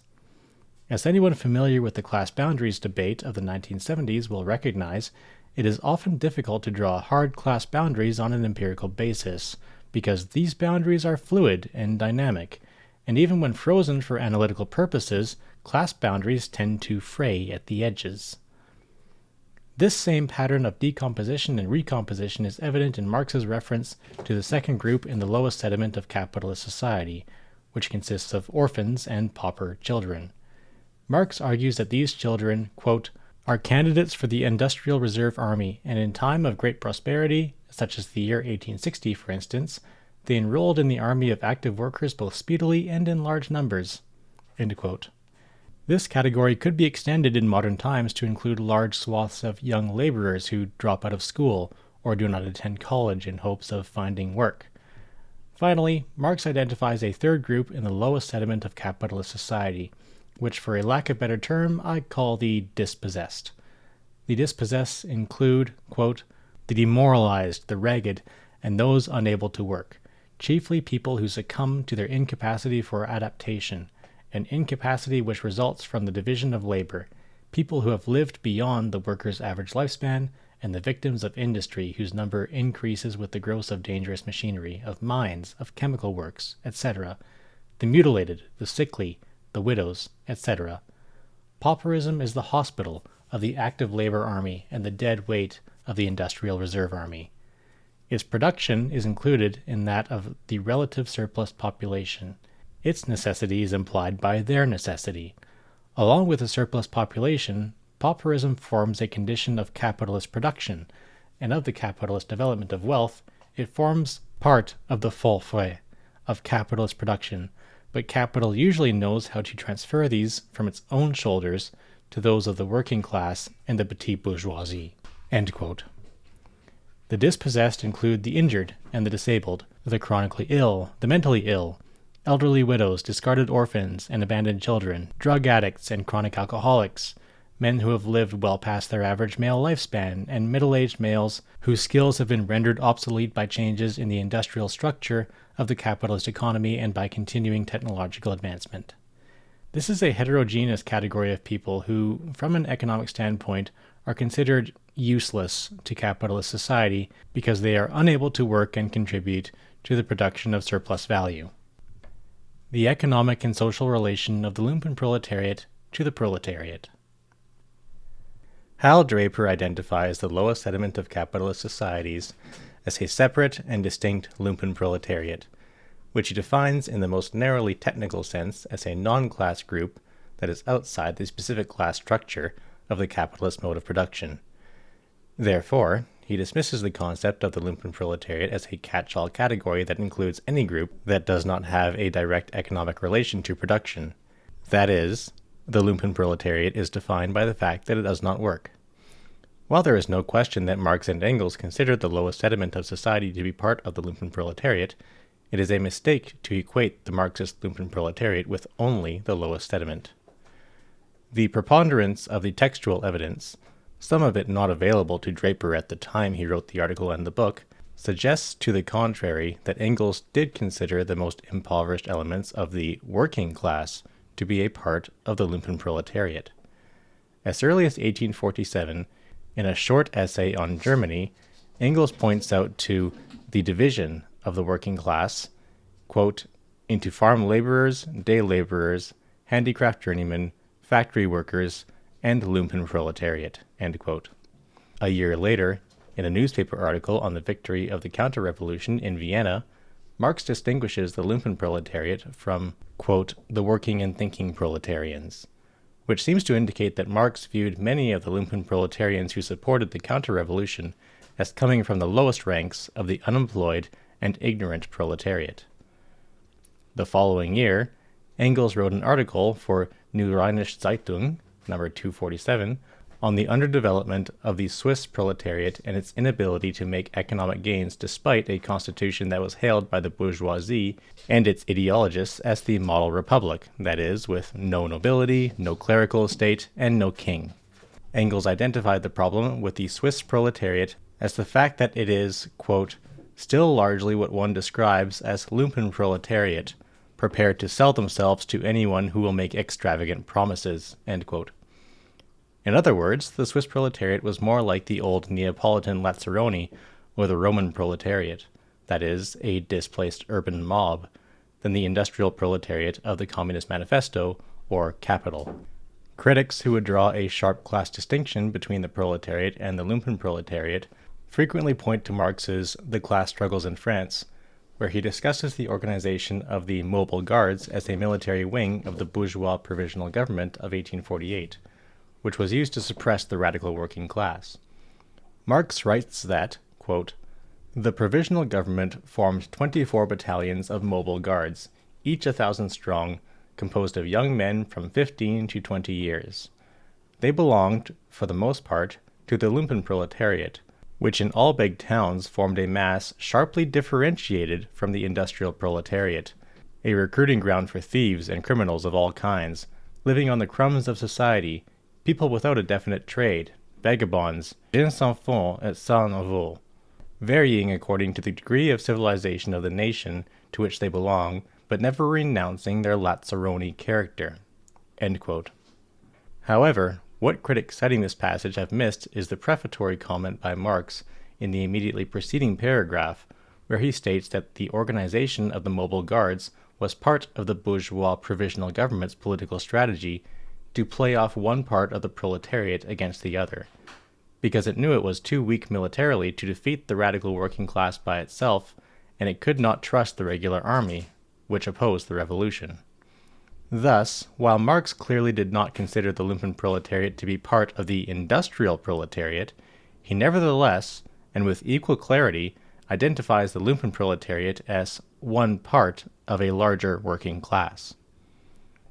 Similarly, Marx describes the Lumpenproletariat as the, quote, refuse of all classes in the 18th Brumaire, but this does not mean, as Draper claims, that the Lumpenproletariat is merely a catch-all concept. The refuse of all classes at various times is identified with displaced peasants, the ruined petit bourgeoisie, bankrupt aristocrats with noble ties but no land, discharged soldiers, disabled veterans, alcoholics, drug addicts, and convicted criminals from all walks of life. However, the fact that an individual originates in a class other than the proletariat does not mean that one cannot end up as a Lumpenproletarian. Marx and Engels identified many different paths to becoming a Lumpenproletarian other than being born one. A footnote added by Engels to the 1874 edition of Marx and Engels, The Alliance of Socialist Democracy and the International Working Men's Association, perhaps best captures the fluid and ambiguous class boundary between the proletariat and the Lumpenproletariat. Engels observes that, quote, in France, the déclassés are people of the propertied classes who were ousted or who broke away from that class without thereby becoming proletarians, such as business adventurers, rogues, and gamblers, most of them professional literati or politicians, etc. The proletariat, too, has its déclassé elements. They make up the Lumpenproletariat. End quote. In other words, objective circumstances have broken the déclassés away from their original class without them necessarily becoming members of an entirely different class.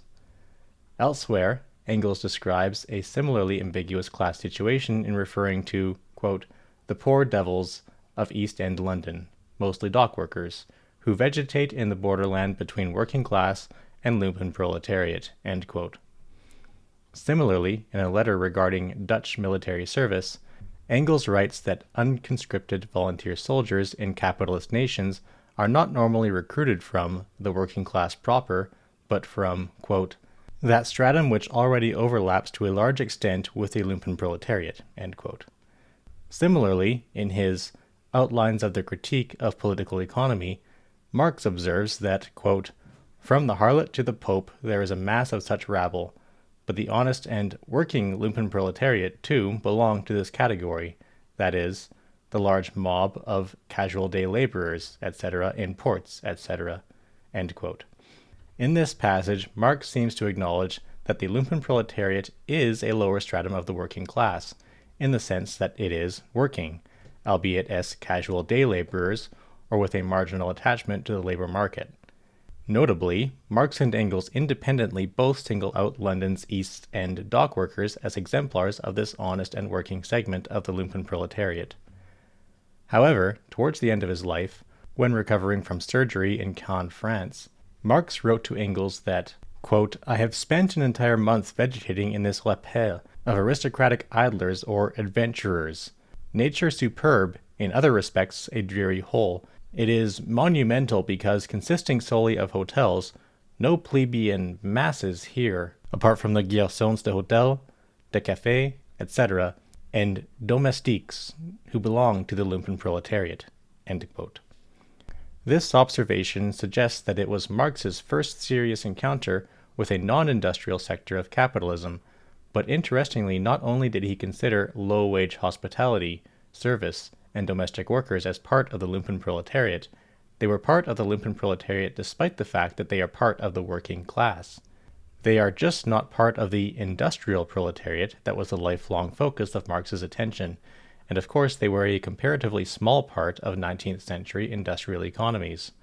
However, as discussed earlier, it is largely from this stratum of the working Lumpenproletariat that the lowest sediment of society, the scum and the dangerous class, tend to originate as they fall out of irregular employment due to criminal behavior, discouragement, illness, eviction and homelessness, industrial readjustment, de-skilling, injury, age, widowhood, orphanage, and the crushing impact of periodic economic crises.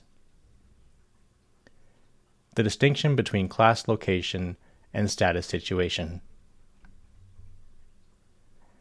Max Weber suggested that one of the fundamental shortcomings of Marx's sociology was its failure to recognize that, quote, the social and economic order are not identical.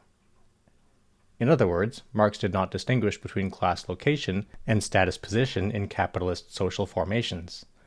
While Marx identified classes based on their relations to production, he did not explicitly develop a separate concept of social status. The conceptual problem of defining the ambiguous class positions between the proletariat and the dispossessed segments of the Lumpenproletariat is best resolved by introducing a Weberian concept of status stratification to the analysis. Weber points out that, in contrast to classes, which are objectively determined by economic relations to production, quote, status groups are not normally communities. Weber insists that, quote, in contrast to the purely economically determined class situation, we wish to designate as status situation every typical component of the life fate of men that is determined by a specific, positive or negative, social estimation of honor, end quote. Weber observes that, quote, status honor is normally expressed by the fact that above all else a specific style of life can be expected from all those who wish to belong to the circle, end quote. He acknowledges that status situation, quote, can be knit to a class situation, end quote, but status is analytically and empirically distinct from class. Most importantly, Weber concludes that, quote, with some oversimplification, one might thus say that classes are stratified according to their relations to the production and acquisition of goods, whereas status groups are stratified according to the principles of their consumption of goods, as represented by special styles of life. The differences between class and status groups frequently overlap, end quote. The sociological distinction between class and status allows one to conceptualize the proletariat and the Lumpenproletariat, or at least segments of it, as parts of the same class, while recognizing that these two social categories occupy radically different status positions within capitalist social formations. At the same time, one can understand, as I discussed in the next chapter, how the finance aristocracy, decomposing elements of the landed aristocracy, declassed petite bourgeoisie, and dispossessed proletarians could all hold a common status as Lumpenproletarians by virtue of their non-relation to production, that is, economic parasitism, and by virtue of a common decadent lifestyle that revolves around theft, chicanery, and gambling, among other things. Draper is correct that the economic relations of production in a capitalist mode of production would seem to draw a hard line between the proletariat and the Lumpenproletariat. One class works, while the other class is defined by the fact that it does not work. However, this hard line fails to acknowledge that there is an increasingly large population in capitalist societies whose working or not working is the very definition of their class situation. These are the groups that Marx identifies as the honest and working Lumpenproletariat. This category is sometimes proletarian and sometimes Lumpenproletarian, depending on their work status, because they either work full-time for below subsistence wages, or their work is seasonal, migratory, part-time, casual, or irregular. Some Marxists have even used the term semi-proletarian to designate these groups. In terms of their status situation or their relation to consumption, members of this category of the honest and working Lumpenproletariat are generally included in the category of paupers by Marx and Engels because of their chronic poverty, dependence on charity, lack of skills, irregular work, and illiteracy. In this respect, their group status is generally the same as that of the Lumpenproletariat, properly speaking, and consequently, they are likely to live in the same neighborhoods as the lowest sediment, where they share a common culture and style of life that is decidedly not proletarian. Thus, critics of the concept of the Lumpenproletariat, such as Draper, Cowling, and Bovenkirk, err in drawing too sharp a theoretical distinction between the proletariat and the Lumpenproletariat. Such authors tend to ignore the empirical gradations between the proletariat and the Lumpenproletariat, and they fail to account for the historical dynamics of industrialization, as well as capitalism's periodic economic crises, which move individuals into and out of the Lumpenproletariat on a regular basis. This fluidity makes the Lumpenproletariat a somewhat fluid and malleable category at the empirical level, although it is still much more than a catch-all phrase. The Lumpenproletariat and the Logic of Capitalist Development. In Capital, Marx clearly outlines the idea that if allowed to unfold unabated, the general law of capitalist accumulation points to a future where the relative surplus population will continue to grow larger and larger as a proportion of society, which means that not only would members of the working class be thrown into this surplus population, but the surplus population itself would become more and more pauperized as those with an incapacity for adaptation were thrown out of the working class altogether and dropped into the lowest sediment of society, that is, the Lumpenproletariat. As Marx put it, quote, "This is the absolute general law of capitalist accumulation. The fact that the means of production and the productivity of labor increase more rapidly than the productive population expresses itself. Therefore, under capitalism, in the inverse form that the working population always increases more rapidly than the valorization requirements of capital." End quote. Yet, if the ever-increasing growth of the relative surplus population, including the Lumpenproletariat, is built into the logic of capitalist development, what is to forestall a dystopian future of machines owned by capitalists on one side and a dependent and powerless surplus population on the other? The logic of class formation, outlined in Chapter 25 of Capital Volume 1, is not entirely consistent with the dialectic of class struggle in the Communist Manifesto, which claims that, quote, "Of all the classes that stand face to face with the bourgeoisie today, the proletariat alone is a really revolutionary class. The other classes decay and finally disappear in the face of modern industry. The proletariat is its special and essential product." End quote.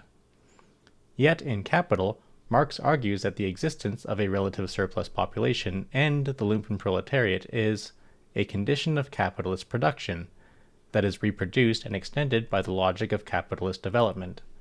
Thus, the only thing that can possibly forestall the dystopian endpoint of capitalist development is the abolition of the general law of capitalist accumulation, which can only occur by abolishing capitalism.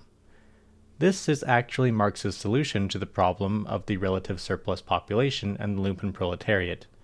In Chapter 32 of Capital Volume 1 on the historical tendency of capitalist accumulation, Marx abruptly brings an end to history by declaring that, quote, "Along with the constant decrease in the number of capitalist magnates, who usurp and monopolize all the advantages of this process of transformation, the mass of misery, oppression, slavery, degradation, and exploitation grows.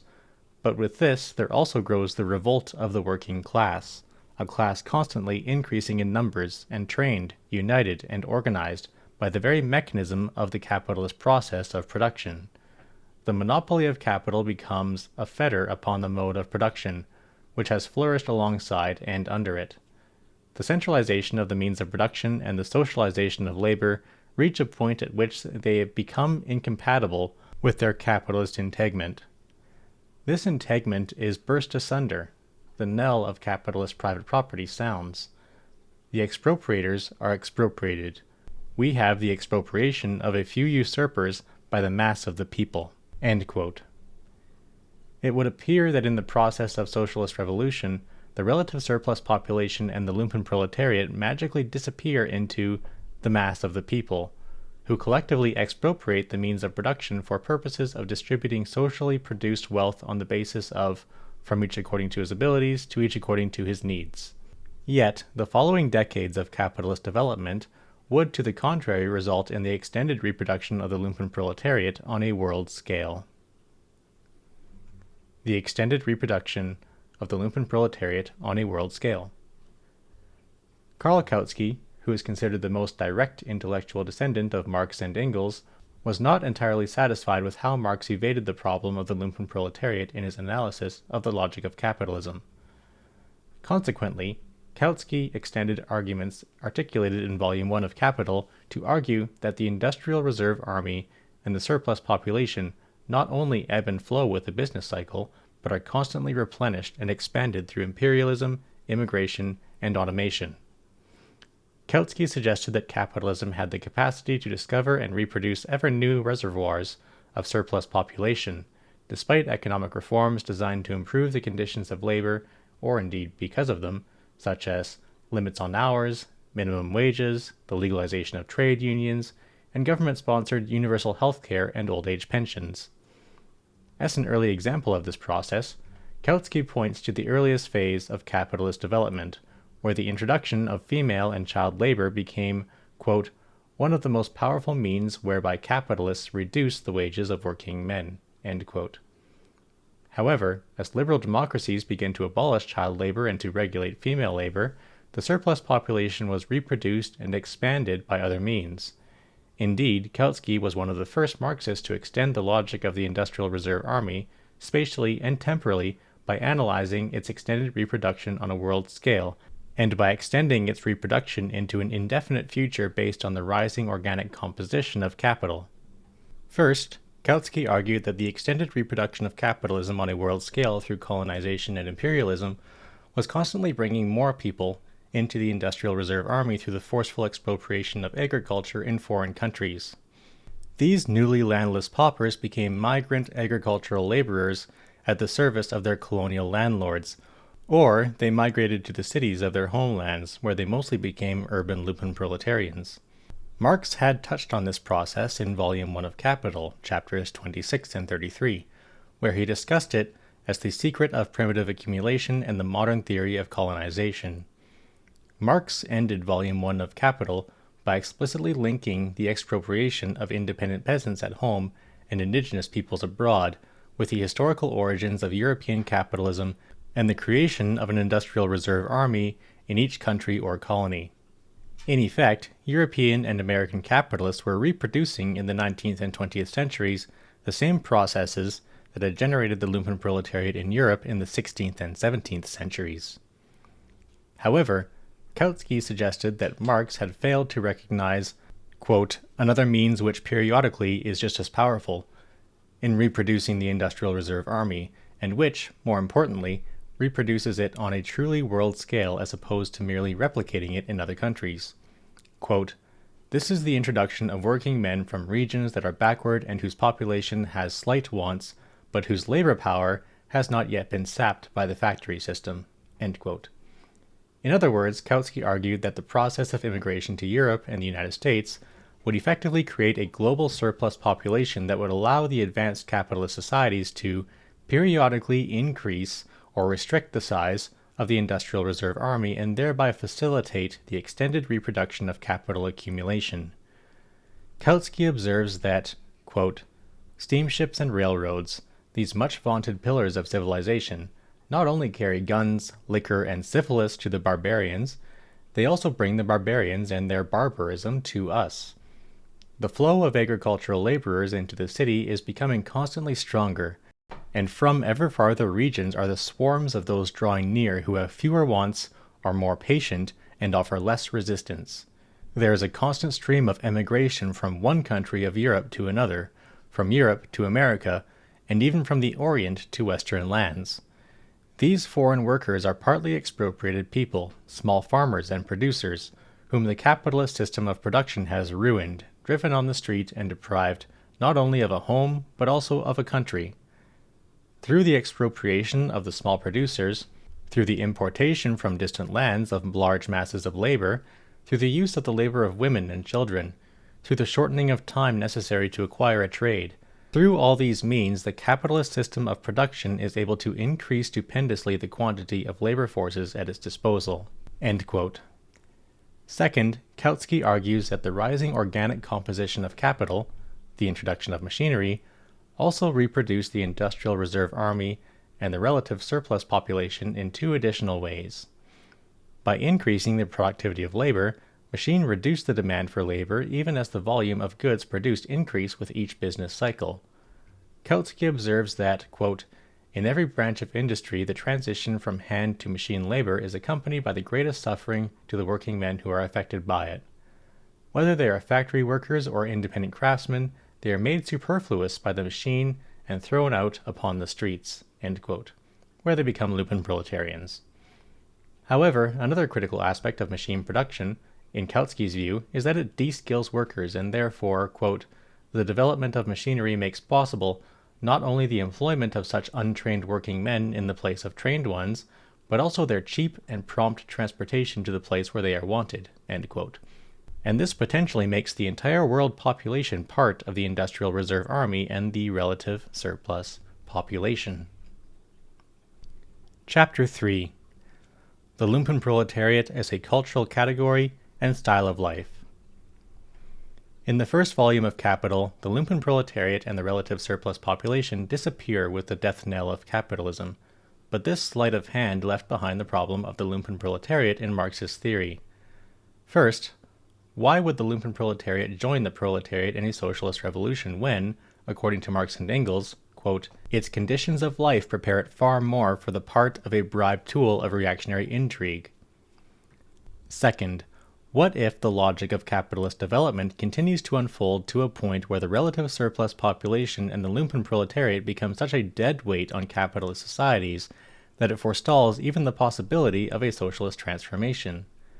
The Lumpenproletariat exists on the margins of the capitalist mode of production and is effectively a surplus byproduct, an incidental effect, of capitalist economic development, but one that steadily increases with the decomposition of the proletariat.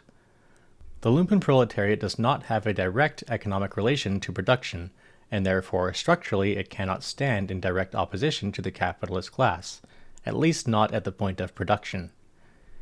These questions become more pronounced when one examines Marx and Engels' comments on the Lumpenproletarian style of life, which is where they invoke some of their most colorful language about the Lumpenproletariat.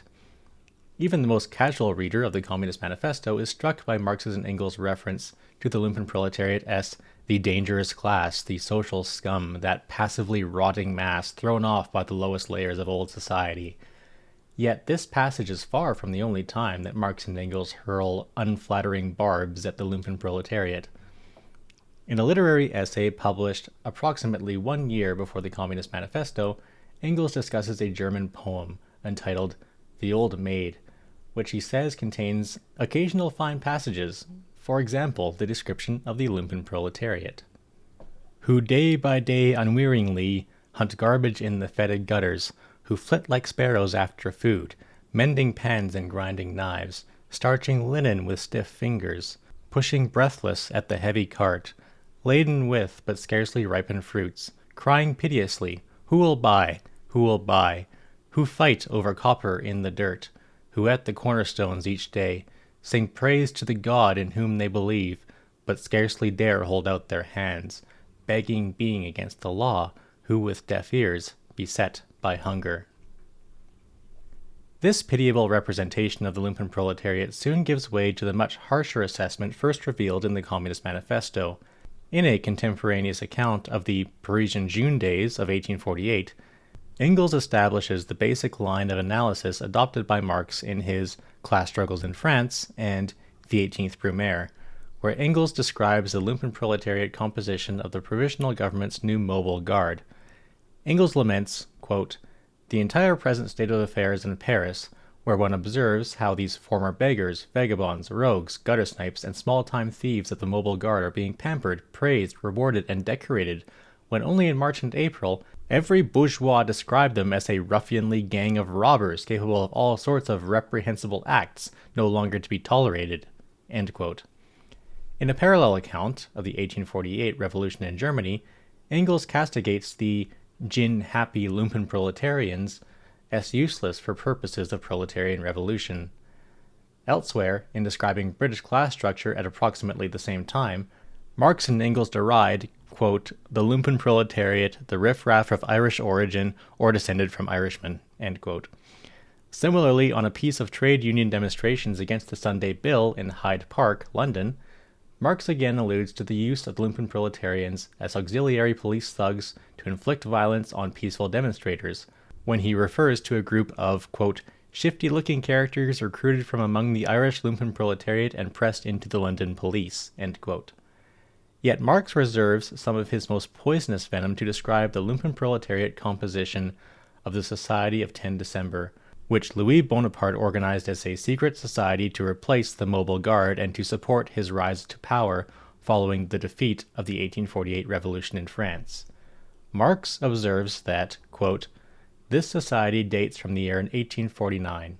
On the pretext of founding a benevolent society, the Lumpenproletariat of Paris had been organized into secret sections, each section being led by Bonapartist agents, with a Bonapartist general at the head of the whole. Alongside decayed roués with dubious means of subsistence and of dubious origin, alongside ruined and adventurous offshoots of the bourgeoisie, were vagabonds, discharged soldiers, discharged jailbirds, escaped galley slaves, rogues, mountebanks, lazzaroni, pickpockets, tricksters, gamblers, clothes, brothel keepers, porters, literatis, organ grinders, rag pickers, knife grinders, tinkers, beggars, in short, the whole indefinite, disintegrated mass, thrown hither and thither, which the French term la bohème, end quote. Marx goes on to describe the Parisian Lumpenproletariat as the scum, offal, refuse of all classes. In a new preface to the second edition of the Peasant War in Germany, which contains one of Engels' earliest references to the Lumpenproletariat, Engels revisited the question of class alliances and whether or not the Lumpenproletariat was a potential ally of the revolutionary proletariat. On the eve of the Paris Commune, Engels clearly states that, quote, the Lumpenproletariat, this scum of depraved elements from all classes, with headquarters in the big cities, is the worst of all the possible allies. This rabble is absolutely venal and absolutely brazen, end quote. The cultural characteristics and the style of life that Marx and Engels are trying to describe are best captured by Marx's invocation of the French term la bohème. When Marx uses la bohème as an umbrella term to designate the entire heterogeneous riffraff that constitutes the Lumpenproletariat, he is effectively invoking the concept of a status group with a particular style of life existing on the margins of capitalist society. At the time Marx and Engels were writing, the concept of la bohème had not yet taken on the popular connotation of the romantic, carefree lifestyle associated with such artists as Toulouse-Lautrec. Marx and Engels offer a more sober assessment of life at the furthest margins of capitalist society, where one's status situation and lifestyle are determined by the absence of any direct relation to production. The absence of regular work, or in many cases the absence of any work, generates a variety of irregular occupations based on prostitution, robbery, burglary, begging, gambling, hucksterism, con artistry, trickery, thugs for hire, murder for hire, and a host of other uncertain ways of producing a meager income. It is a population rife with sickness and disease, poverty, starvation, filth, physical disability, orphans, absinthe and other cheap alcohol, opium dens, brothels, violence, and thuggery. It is a lifestyle that generates little trust and few loyalties, with many Lumpenproletarians becoming migratory homeless vagabonds. As a lifestyle, it defines Lumpenproletarian culture, which, as Marx and Engels describe it, is largely a parasitic, violent, and prostituted culture whose members cannot be trusted. Moreover, because of their common status, Lumpenproletarians generally live in the same bad districts of cities, where they intermarry, steal together, drink together, rob together, and distrust most outsiders. The Lumpenproletariat has a very different understanding of neighborhood and la familia than the more stable proletariat. Marx and Engels suggest that even so-called honest and hard-working Lumpenproletarians or their children are often corrupted by their constant exposure to the Lumpenproletarian lifestyle and culture, because they cannot afford to live anywhere except in Lumpenproletarian districts. The concept of the Lumpenproletariat as a status group and style of life also allows one to understand how Marx and Engels incorporate what seems to be other disparate groups into the Lumpenproletariat for purposes of political analysis. Identifying the Lumpenproletariat as a status situation or style of life expands the concept as a cultural category, while maintaining its anchor in the economic structure of capitalism. Specifically, in addition to the groups previously identified, Marx and Engels referred to three other groups as part of the Lumpenproletariat. 1. Professional revolutionary conspirators. 2. The literary Lumpenproletariat. And 3. The degenerate aristocracy and finance aristocracy. While others have suggested that these references are merely a metaphorical use of the term Lumpenproletariat, I argue that we should take these references seriously as having a foundation in Marx's theory of social classes, particularly as modified by Weber's concept of status situation. The professional conspirators. In a particularly lengthy and highly descriptive passage, Marx describes how the social situation of a group of professional conspirators, quote, determines its whole character from the very outset. Marx and Engels consistently argued against the formation of secret societies as a way to organize proletarian revolutions, but such societies were a fact of life in 19th century Europe. However, Marx notes that proletarian conspiracy naturally affords the conspirators, quote, only very limited and uncertain means of subsistence. They are therefore constantly obliged to dip into the cash boxes of conspiracy. A number of them also come into direct conflict with civil society as such, and appear before the police courts with a greater or lesser degree of dignity. Their precarious livelihood, dependent in individual cases more on chance than on their activity, their irregular lives whose only fixed ports of call are the taverns of the marchands de vin, places of rendezvous of the conspirators, their inevitable acquaintance with all kinds of dubious people, place them in that social category which in Paris is known as la bohème. These democratic bohemians of proletarian origin, there are also democratic bohemians of bourgeois origin, democratic loafers, and liés d'estaminet, are therefore workers who have given up their work and have as a consequence become dissolute, or characters who have emerged from the Lumpenproletariat and bring all the dissolute habits of that class with them into their new way of life. One can understand how in these circumstances a few repris de justice are to be found implicated in practically every conspiracy trial. The whole way of life of these professional conspirators has a most decidedly bohemian character. Recruiting sergeants for the conspiracy, they go from marchand de vin to marchand de vin, feeling the pulse of the workers, seeking out their men, cajoling them into the conspiracy, and getting either the society's treasury or their new friends to foot the bill for the leaders inevitably consumed in the process. Indeed, it really is the marchand de vin who provides a roof over their heads. It is with him that the conspirator spends most of his time. It is here he has his rendezvous with his colleagues, with the members of his section, and with prospective recruits. It is here, finally, that the secret meetings of sections, groups, and section leaders take place. The conspirator, highly sanguine in character anyway, like all Parisian proletarians, soon develops into an absolute bambocheur in this continual tavern atmosphere. The sinister conspirator, who in secret session exhibits a Spartan self-discipline, suddenly thaws and is transformed into a tavern regular whom everybody knows and who really understands how to enjoy his wine and women. This conviviality is further intensified by the constant dangers the conspirator is exposed to. At any moment he may be called to the barricades, where he may be killed. At every turn the police set snares for him which may deliver him to prison or even to the galleys. Such dangers constitute the real spice of the trade. The greater the insecurity, the more the conspirator hastens to seize the pleasures of the moment. At the same time, familiarity with danger makes him utterly indifferent to life and liberty. He is as at home in prison as in the wine shop. He is ready for the call to action any day. The desperate recklessness which is exhibited in every insurrection in Paris is introduced precisely by these veteran professional conspirators, the hommes de coup de main. End quote.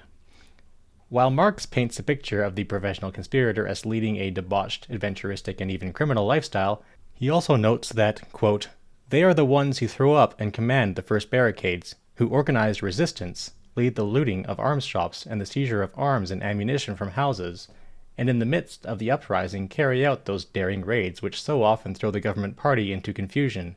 In a word, they are the officers of the insurrection. The problem, as Marx describes it in Class Struggles in France, is that such characters are easily corrupted and bought off by the ruling class. Marx notes that in forming the Mobile Guard, which consisted mostly of Lumpenproletarians, the bourgeois provincial government, quote, gave them their own uniform, that is, made them outwardly distinct from the blouse of the workers. They had assigned to them as leaders, partly officers from the standing army, partly they themselves elected young sons of the bourgeoisie, whose rodomontades about death for the fatherland and devotion to the republic captivated them. End quote. Initially, therefore, Marx observes that the Parisian proletariat cheered for the Mobile Guard on its marches through Paris because, quote, it recognized in it its champions of the barricades.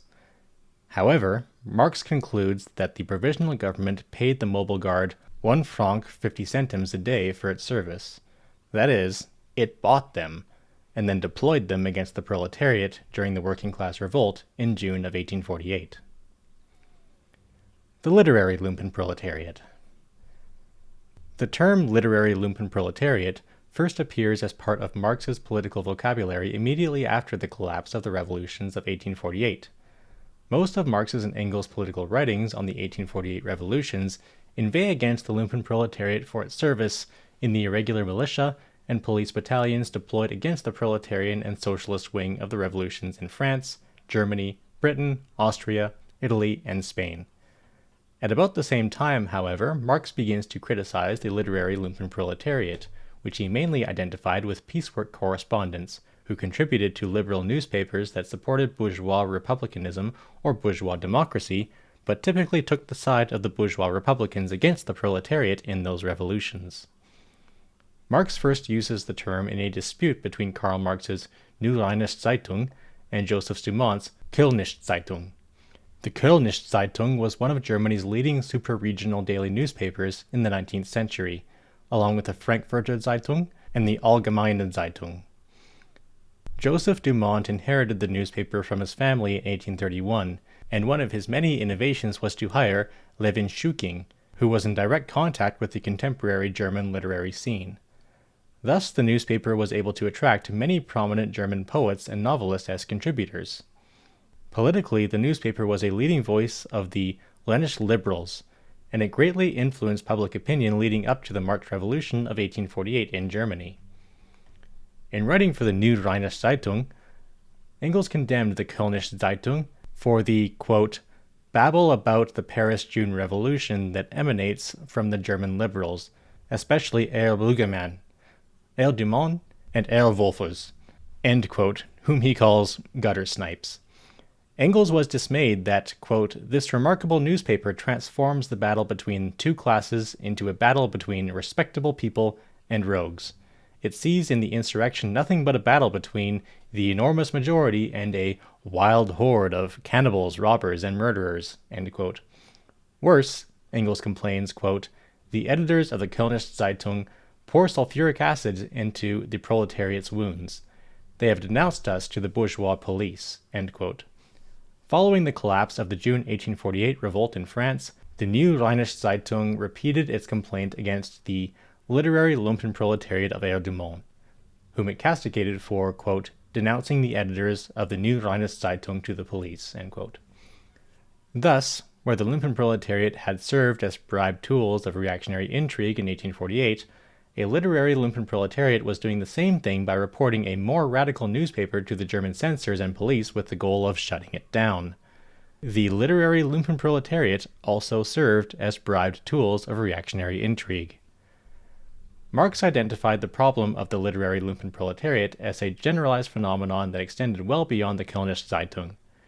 He argues that the finance aristocracy of the high bourgeoisie rely on the literary Lumpenproletariat to articulate and defend its interest in the public sphere. Quote, there is, moreover, a section of the bourgeoisie that, quite indifferent to the interests of its class as a whole, pursues its own particular interests, which may even be inimical to those of its class. These are financial magnates, big creditors of the state, bankers, and rentiers, whose wealth increases proportionally to the poverty of the people, and finally, men whose business depends on the old political structure, for example, Dumont and his literary Lumpenproletariat. These are ambitious professors, lawyers, and similar persons who can only hope to obtain respectable posts in a state where betrayal of the people's interest to the government is a lucrative business." End quote. In early 1849, Engels echoes Marx with an article published in the New Rheinische Zeitung, where he observes that, quote, "there is in Germany a literary Lumpenproletariat, cowardly and lying stay-at-homes." End quote. The object of Engels's ire was again the Communist Zeitung, a newspaper that had also taken editorial position against the Magyar Rebellion. The Magyar Rebellion was initially one of the many revolutions that occurred in 1848, but it quickly grew into a war for Hungarian national independence from the Austrian Empire. The liberal Communist Zeitung openly took the side of the Austrian monarchy and its Russian allies, who intervened to crush the revolt. When the publisher of the Communist Zeitung failed to respond to Engels' criticism, Engels fired off another article. Quote, "Such are the gentlemen of the Communist Zeitung, too cowardly to indulge in any sort of polemic, who would be bound utterly to expose their hollowness, ignorance, and empty-headedness. This literary Lumpenproletariat seeks to vent its anger at all the blows it receives, on the small Magyar people fighting against a force vastly superior to it." End quote. Importantly, the term Lumpenproletariat was not so much directed at Dumont, who was a successful publisher, but at his literary contributors, who Marx and Engels saw as supporting the bourgeoisie and even monarchism through their literary skills, in much the same way that ruffian Lumpenproletarians had done with physical thuggery and armed force in 1848. Similarly, in a series of letters written in November and December of 1859, Marx first writes to Ferdinand Lassalle in Berlin to complain about the Hermann, whose editors are all recruited from the literary Lumpenproletariat. The Hermann/Londoner Zeitung was a London-based German weekly published by exiles from the Revolution of 1848. Its founder-editor was Gottfried Kinkel, who had been a professor at the University of Bonn until being sentenced to life imprisonment for political offenses after the 1848 Revolution. He fled to London to avoid jail. At the time Marx wrote his letters about the Hermann, it too was considered a liberal voice that promoted the idea of a greater German republic based on the abortive Frankfurt Constitution of 1849, which provided liberal freedoms and democratic suffrage. The Hermann was a direct competitor to the London-based Das Volk, a more socialist rival publication supported by Marx and Engels. Thus, Marx voices a similar complaint to Ferdinand Freiligrath, who had once been a contributor to the Communist Zeitung but was now affiliated with Das Volk, that, quote, "it might perhaps do some good if the German public were to be shown what a scoundrelly bunch of Lumpenproletarians it is that is croaking loudest in the foul swamp of current German literature." End quote.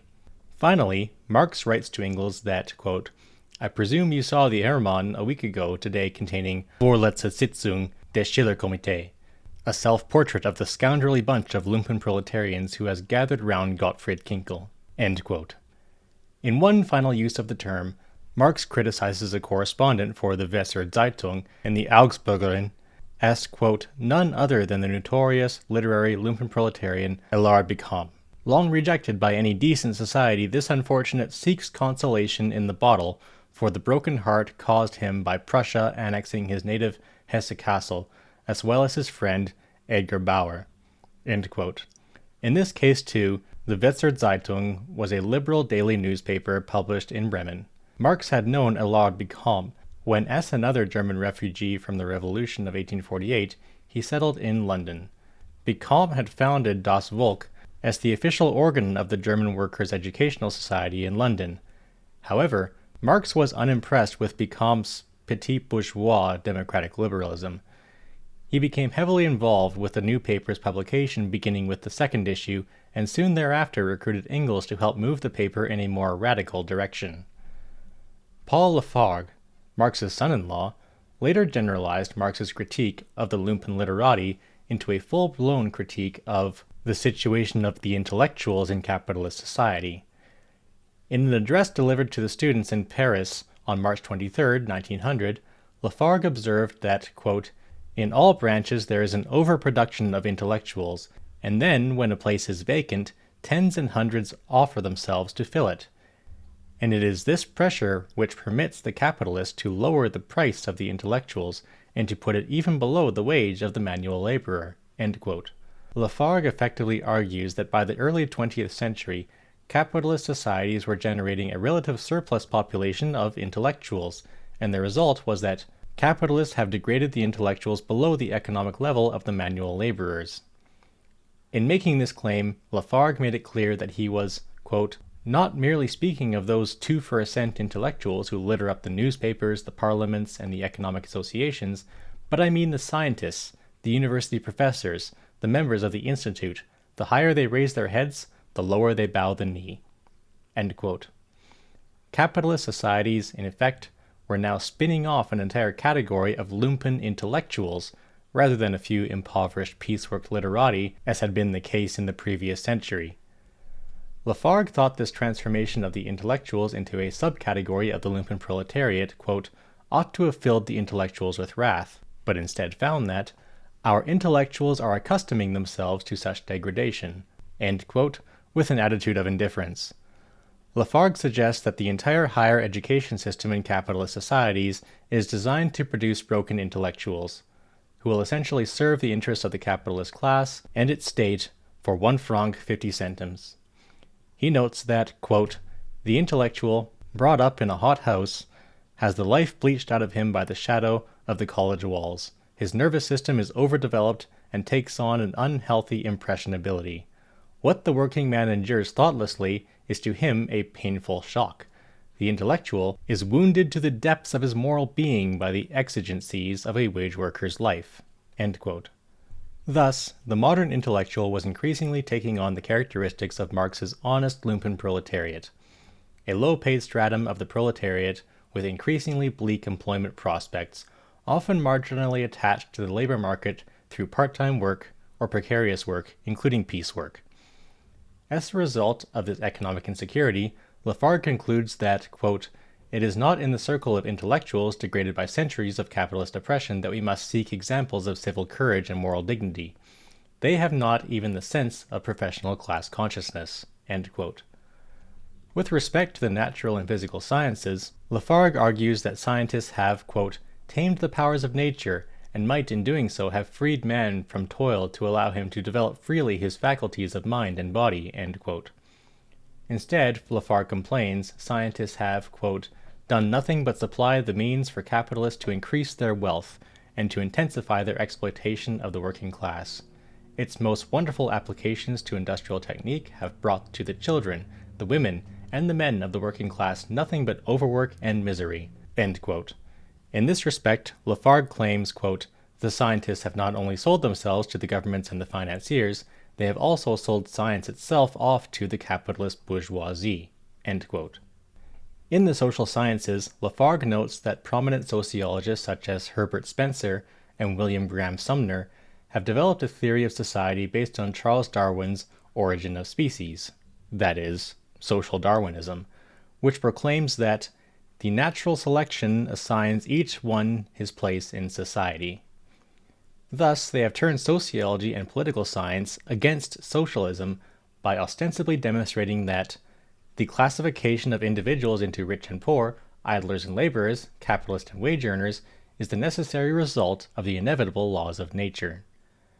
Despite such proclamations from the lumpen literati, Lafargue argues that capitalists are quite aware that science has failed in its Enlightenment mission to emancipate the human race not only from superstition, but from toil and economic hardship. Consequently, Lafargue suggests that the capitalist class insists that economists and other intellectual domestics, quote, prove to the working class that it has never been so happy and that its lot goes on improving. The economists, considering that to deserve the good graces of the capitalists it was not enough to falsify economic facts, are suppressing economic science, end quote, by their neglect of Marxist political economy. Finally, Lafargue contends that, quote, the intellectuals of art and literature, like the jesters of old feudal courts, are the entertainers of the class which pays them. To satisfy the tastes of the capitalists and beguile their leisure, this is their sole artistic aim. End quote. The men of letters are, quote, broken to the servile duty. Lafargue was indignant that all of these intellectuals do not feel their degradation, but joyfully fulfill their servile task. Their entire intellectual class was now effectively a lumpen literati acting as the domestic servants of the capitalist class and as bribed tools of reactionary intrigue.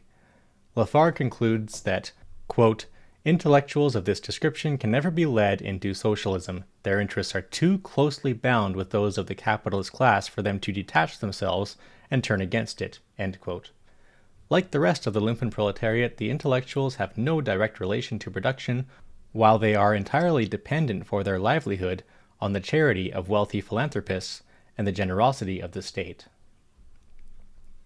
The degenerate aristocracy and the finance aristocracy. Finally, in a famous passage from Class Struggles in France, Marx paints an ugly picture of the newly emerging finance aristocracy, which, as noted above, is quite indifferent to the interests of its class as a whole, pursues its own particular interests, which may even be inimical to those of its class.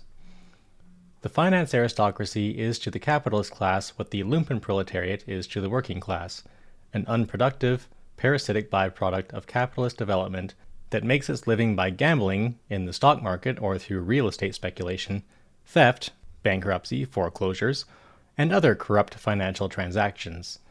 In the year prior to the Revolution of 1848, Marx observes that, quote, since the finance aristocracy made the laws, was at the head of the administration of the state, had command of all of the organized public authorities, dominated public opinion through the actual state of affairs and through the press, the same prostitution, the same shameless cheating, the same mania to get rich was repeated in every sphere, from the court to the café born, to get rich not only by production, but by pocketing the already available wealth of others. Clashing every moment with the bourgeois laws themselves, an unbridled assertion of unhealthy and dissolute appetites manifested itself, particularly at the top of bourgeois society, lust wherein wealth, derived from gambling, naturally seeks its satisfaction, where pleasure becomes crapulot, where money, filth, and blood commingle.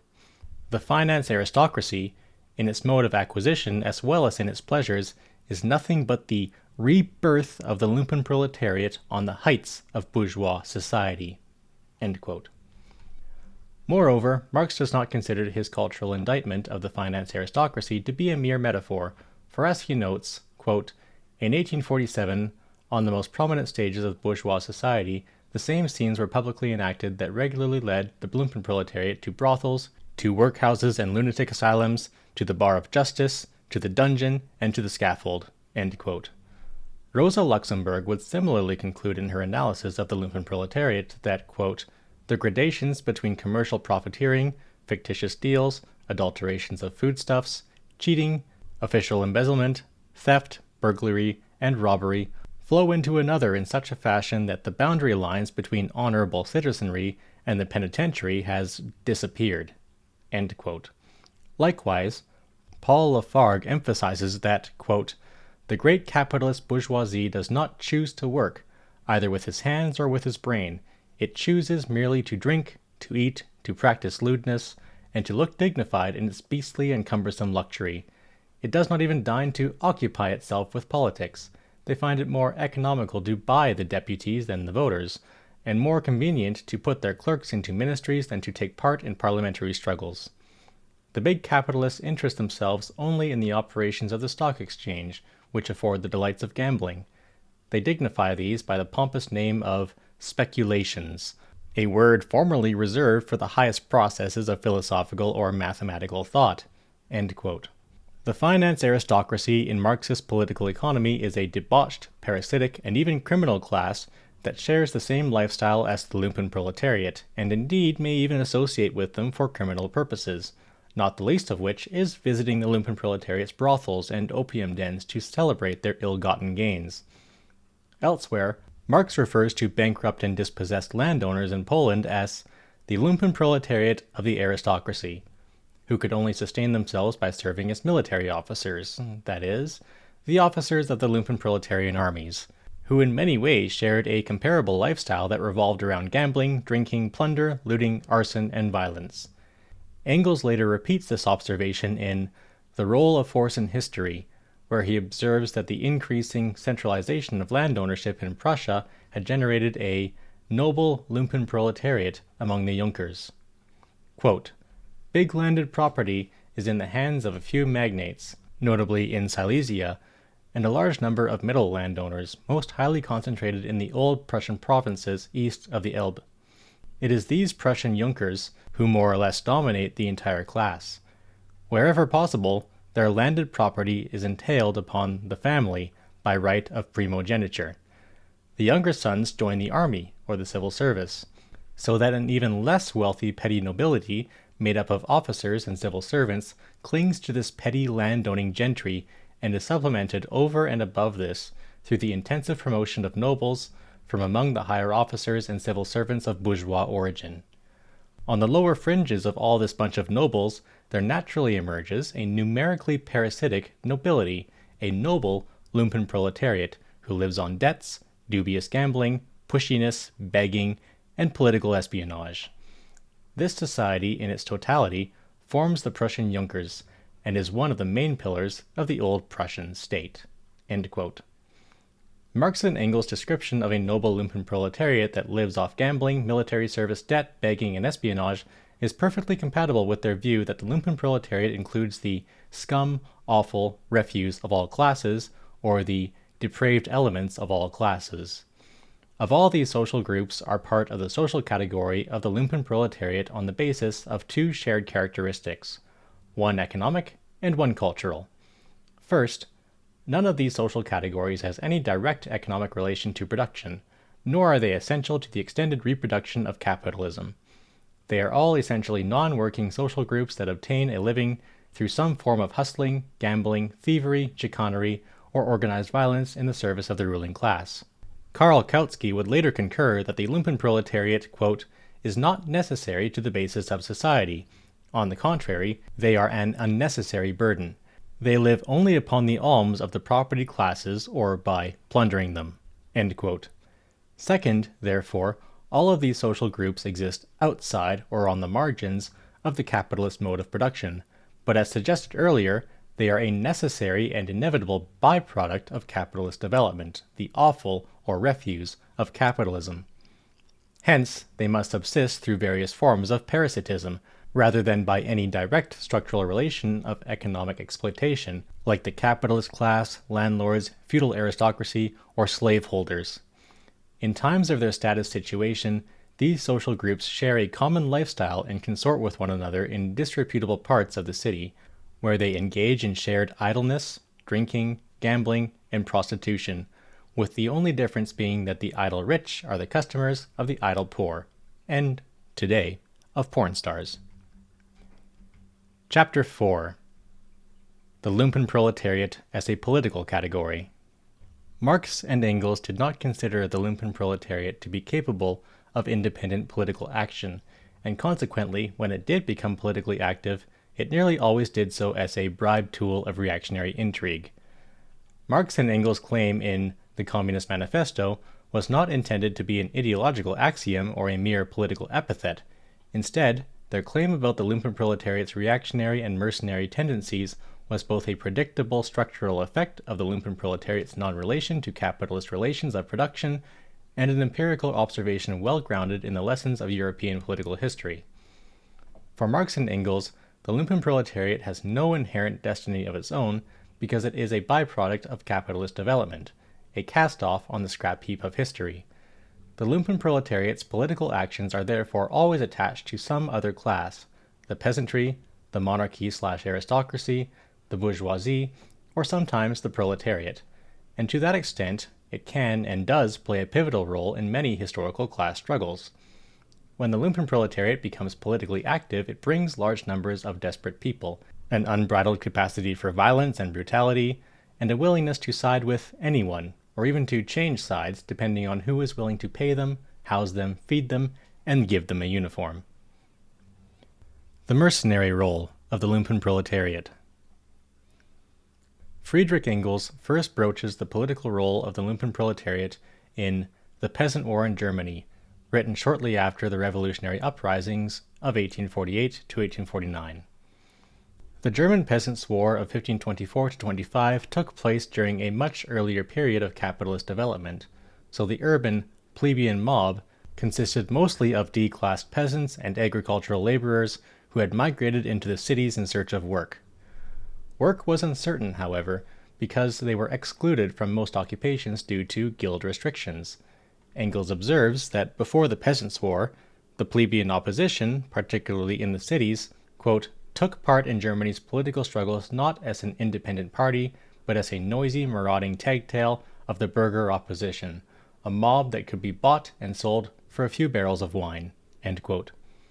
Engels points to the growing number of Lumpenproletarians in the countryside during the Peasant War as a demoralizing influence on the peasant armies, which Engels asserts was felt at all times and helped lead to their defeat. In 1848, Engels identified a similar pattern where, quote, for a few thalers, the Lumpenproletarian fights out with his fists the squabbles between bourgeoisie, nobility, and police, end quote. Engels also finds a precursor to 1848 in his analysis of the Kingdom of Naples, where the Neapolitan Lazzaroni adopted a similar pattern of mercenary brutality on behalf of the Bourbon monarchy. Lazzaroni was the name given to D-class Lumpenproletarian elements in Italy, who were repeatedly used by reactionary monarchists in their struggle against the liberal and democratic movements in Italy. The Lazzaroni were the poorest of the poor, the lowest sediment of both the city and the Kingdom of Naples, who bore all the characteristics of the early Lumpenproletariat as described by Engels in The Condition of the English Working Class. Lazzaroni became a term that Engels and Marx frequently invoked as a synonym for the Lumpenproletariat.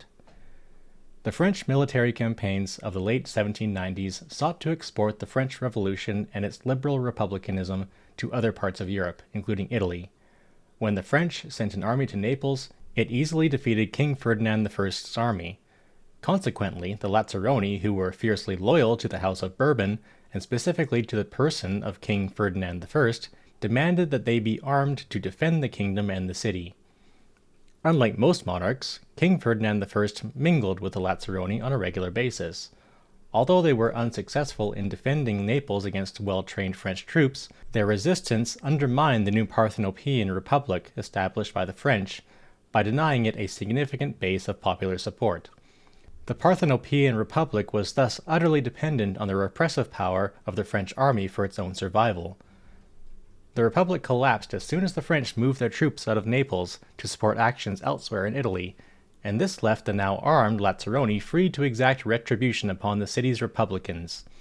As Engels describes it, quote, this action of the Neapolitan Lumpenproletariat decided the defeat of the revolution.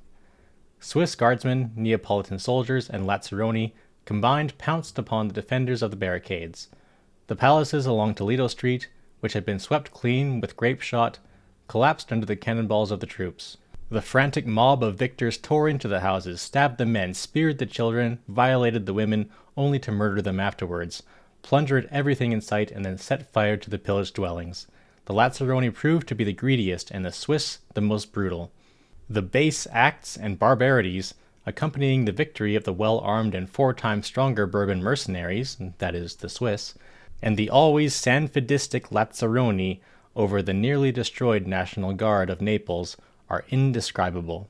End quote. However, the German Peasants' War and the failed Parthenopean Republic were only precursors to the June days of 1848. Engels authored a series of contemporaneous accounts of the Paris June days of 1848 for Neue Rheinische Zeitung, well before Marx published his better-known Class Struggles in France and The 18th Brumaire. Engels writes that, quote, every day the intensity, violence, and fury of the battle increased. The Mobile Guard, which was mostly recruited from the Paris Lumpenproletariat, had already during its brief period of existence, thanks to good pay, transformed itself into the Praetorian Guard of whoever was in power. The organized Lumpenproletariat has given battle to the unorganized working proletariat. It has, as was to be expected, placed itself at the disposal of the bourgeoisie, just as the Lazzaroni in Naples placed themselves at the disposal of Ferdinand. Only those detachments of the Mobile Guard that consisted of real workers changed sides. But in what a contemptible light the entire present state of affairs in Paris appears, when one observes how these former beggars, vagabonds, rogues, gutter-snipes, and small-time thieves of the Mobile Guard are being pampered, praised, rewarded, and decorated, when only in March and April every bourgeois described them as a ruffianly gang of robbers capable of all sorts of reprehensible acts, no longer to be tolerated. These young heroes, these children of Paris, whose courage is unrivaled, who climb barricades with the most dashing bravery, etc., are treated that way because these ignorant barricade fighters of February now fire just as ignorantly upon the working proletariat as they had formerly fired upon soldiers, because they let themselves be bribed to massacre their brothers for 30 sous a day. Honor to these corrupt vagabonds because they have shot down the best and most revolutionary part of Parisian workers for 30 sous a day." End quote. In his more famous Class Struggles in France, 1848 to 1850, Marx largely repeats this story about the Mobile Guard, observing that, quote, "the provisional government paid them 1 franc 50 centimes a day. That is, it bought them. It gave them their own uniform. That is, it made them outwardly distinct from the blouse-wearing workers. In part, it had assigned them officers from the standing army as leaders. In part, they themselves elected young sons of the bourgeoisie whose rhodomontades about death for the fatherland and devotion to the republic captivated them." End quote. After the events in Paris, where the armed Lumpenproletariat had turned the tide against the proletariat, Marx watched the same events unfold in Austria. Quote, "The second act of the drama has just been performed in Vienna, its first act having been staged in Paris under the title of The June Days. In Paris, the Mobile Guard; in Vienna, Kreuz. In both cases, Lazzaroni, Lumpenproletariat, hired and armed, were used against the working and thinking proletariats. We shall soon see the third act performed in Berlin." End quote. Engels reported on the third act in another series of contemporaneous accounts published in the New Rheinische Zeitung. Engels again pointed to the mercenary treachery of gin-happy Lumpenproletarians, who repeatedly betrayed the working class and ultimately ended up siding with the capitalist class. Quote, "The proletariat, united in the heat of the struggle, split as soon as the Committee of Public Safety and the petite bourgeoisie began to waver. The artisans, the actual factory workers, and a section of the silk weavers backed the movement up to the hilt, but they, who formed the core of the proletariat, were almost entirely without weapons. The Lumpenproletariat was here, as elsewhere, corruptible from the second day of the movement onwards, demanding weapons and pay from the Committee of Public Safety in the morning and selling itself to the big bourgeois in the afternoon to protect their buildings or rip down the barricades when evening fell. On the whole, it stood on the side of the bourgeoisie, which paid it the most, and with whose money it led a gay life as long as the movement lasted." End quote. Engels and Marx identify at least 2 additional historical examples of Lumpenproletarian treachery in Switzerland and Spain.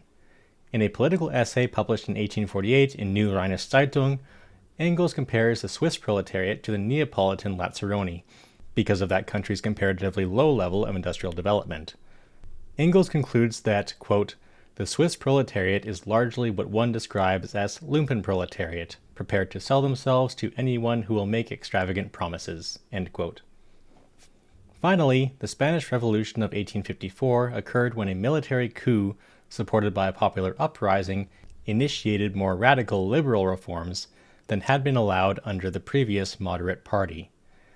Marx covered these events in a series of reports published in the New York Daily Tribune, where he commented on, quote, "these shameless demonstrations of the town mob, partly paid for their performances, and like the Lazzaroni of Naples, preferring the wanton rule of kings and monks to the sober regime of the middle classes."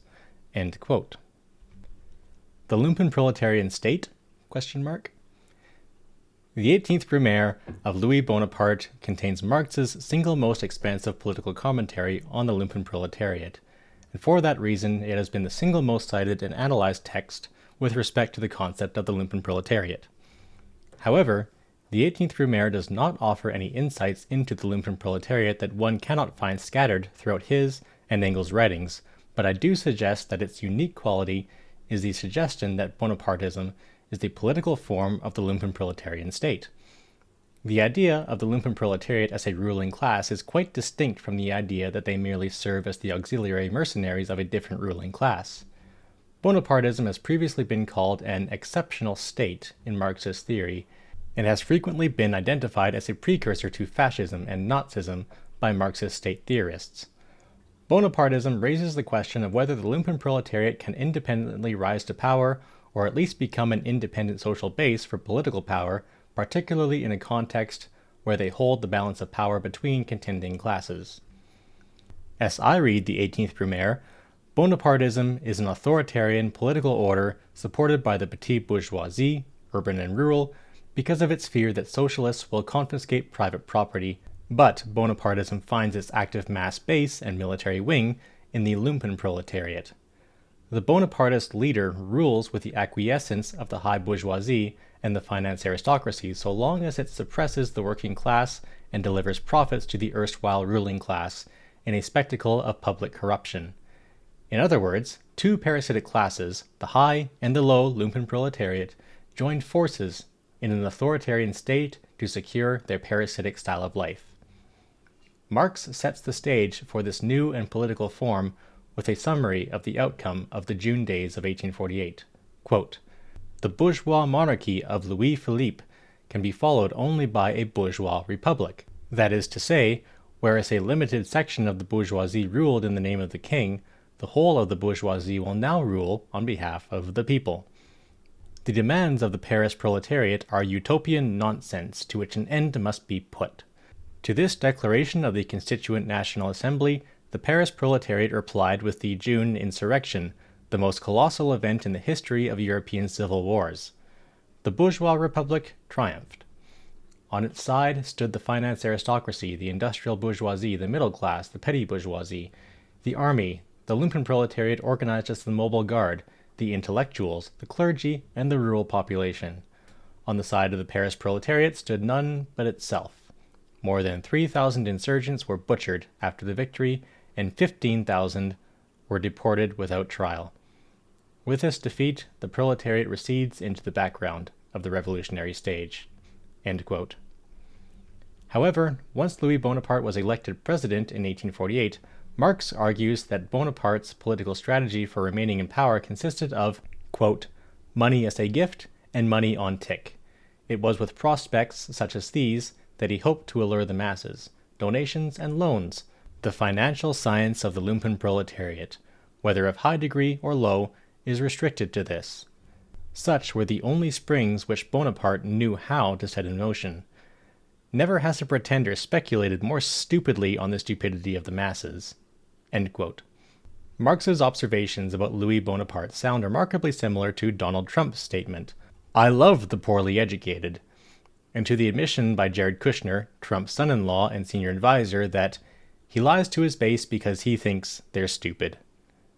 However, Marx goes on to elaborate an even more disturbing image of Louis Bonaparte once he declares himself Emperor Napoleon III. Quote, "This Bonaparte, who constitutes himself chief of the Lumpenproletariat, who here alone rediscovers in mass form the interests which he personally pursues, who recognizes in this scum, awful refuse of all classes the only class upon which he can base himself unconditionally, is the real Bonaparte, the Bonaparte sans frais. An old crafty roué, he conceives the historical life of the nations and their performances of state as comedy in the most vulgar sense, as a masquerade where the grand costumes, words, and postures merely serve to mask the pettiest knavery. Thus, on his expedition to Strasbourg, where a trained Swiss vulture had played the part of the Napoleonic eagle, for his irruption into Boulogne, he put some London lackeys into French uniforms. They represent the army. In his Society of December 10, he assembles 10,000 rogues who are to play the part of the people, as Nick Bottom of that lion. At a moment when the bourgeoisie itself played the most complete comedy, but in the most serious manner in the world, without infringing on any of the pedantic conditions of French dramatic etiquette, and was itself half deceived, half convinced of the solemnity of his own performance of state, the adventurer, who took the comedy as plain comedy, was bound to win. Only when he has eliminated his solemn opponent, when he himself now takes his imperial role seriously and under the Napoleonic mask imagines he is the real Napoleon, does he become the victim of his own conception of the world, the serious buffoon which no longer takes world history for comedy, but his comedy for world history." End quote. Marx again refers to Louis Bonaparte as chief of the Paris Lumpenproletariat, and elsewhere Marx calls him the Lumpenproletariat emperor.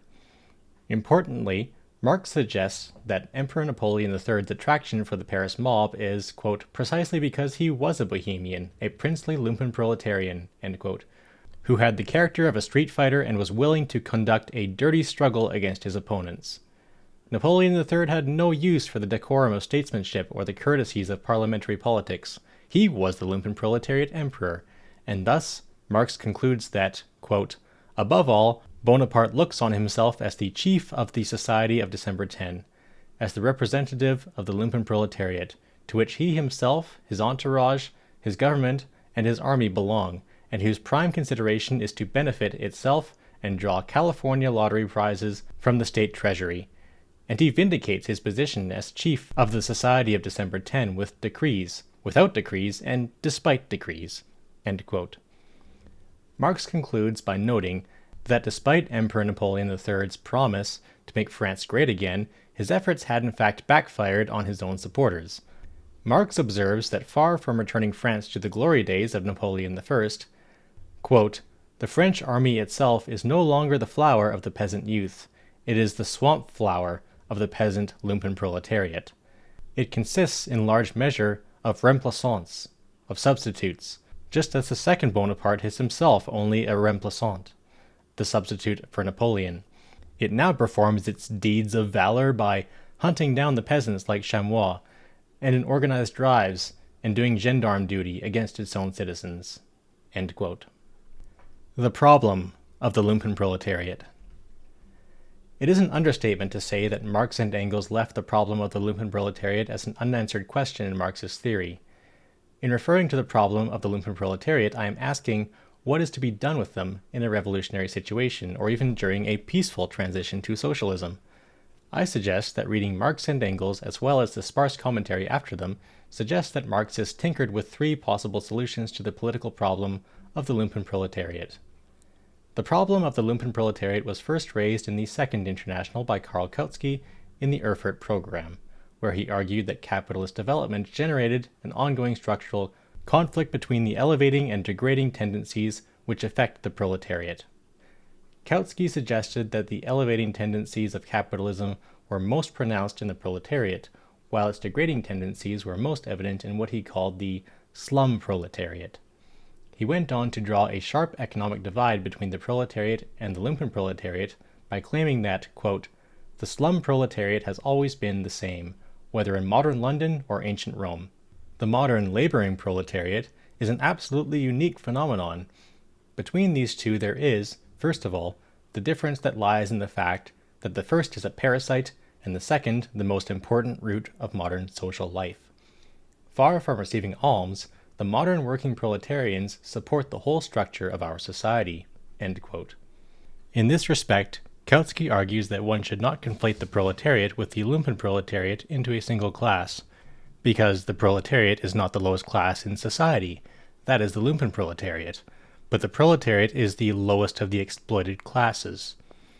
Kautsky contends that in a technical economic sense, the slum proletariat is not exploited, although it may be poor, because it does not produce any surplus value to be expropriated by an exploiting class.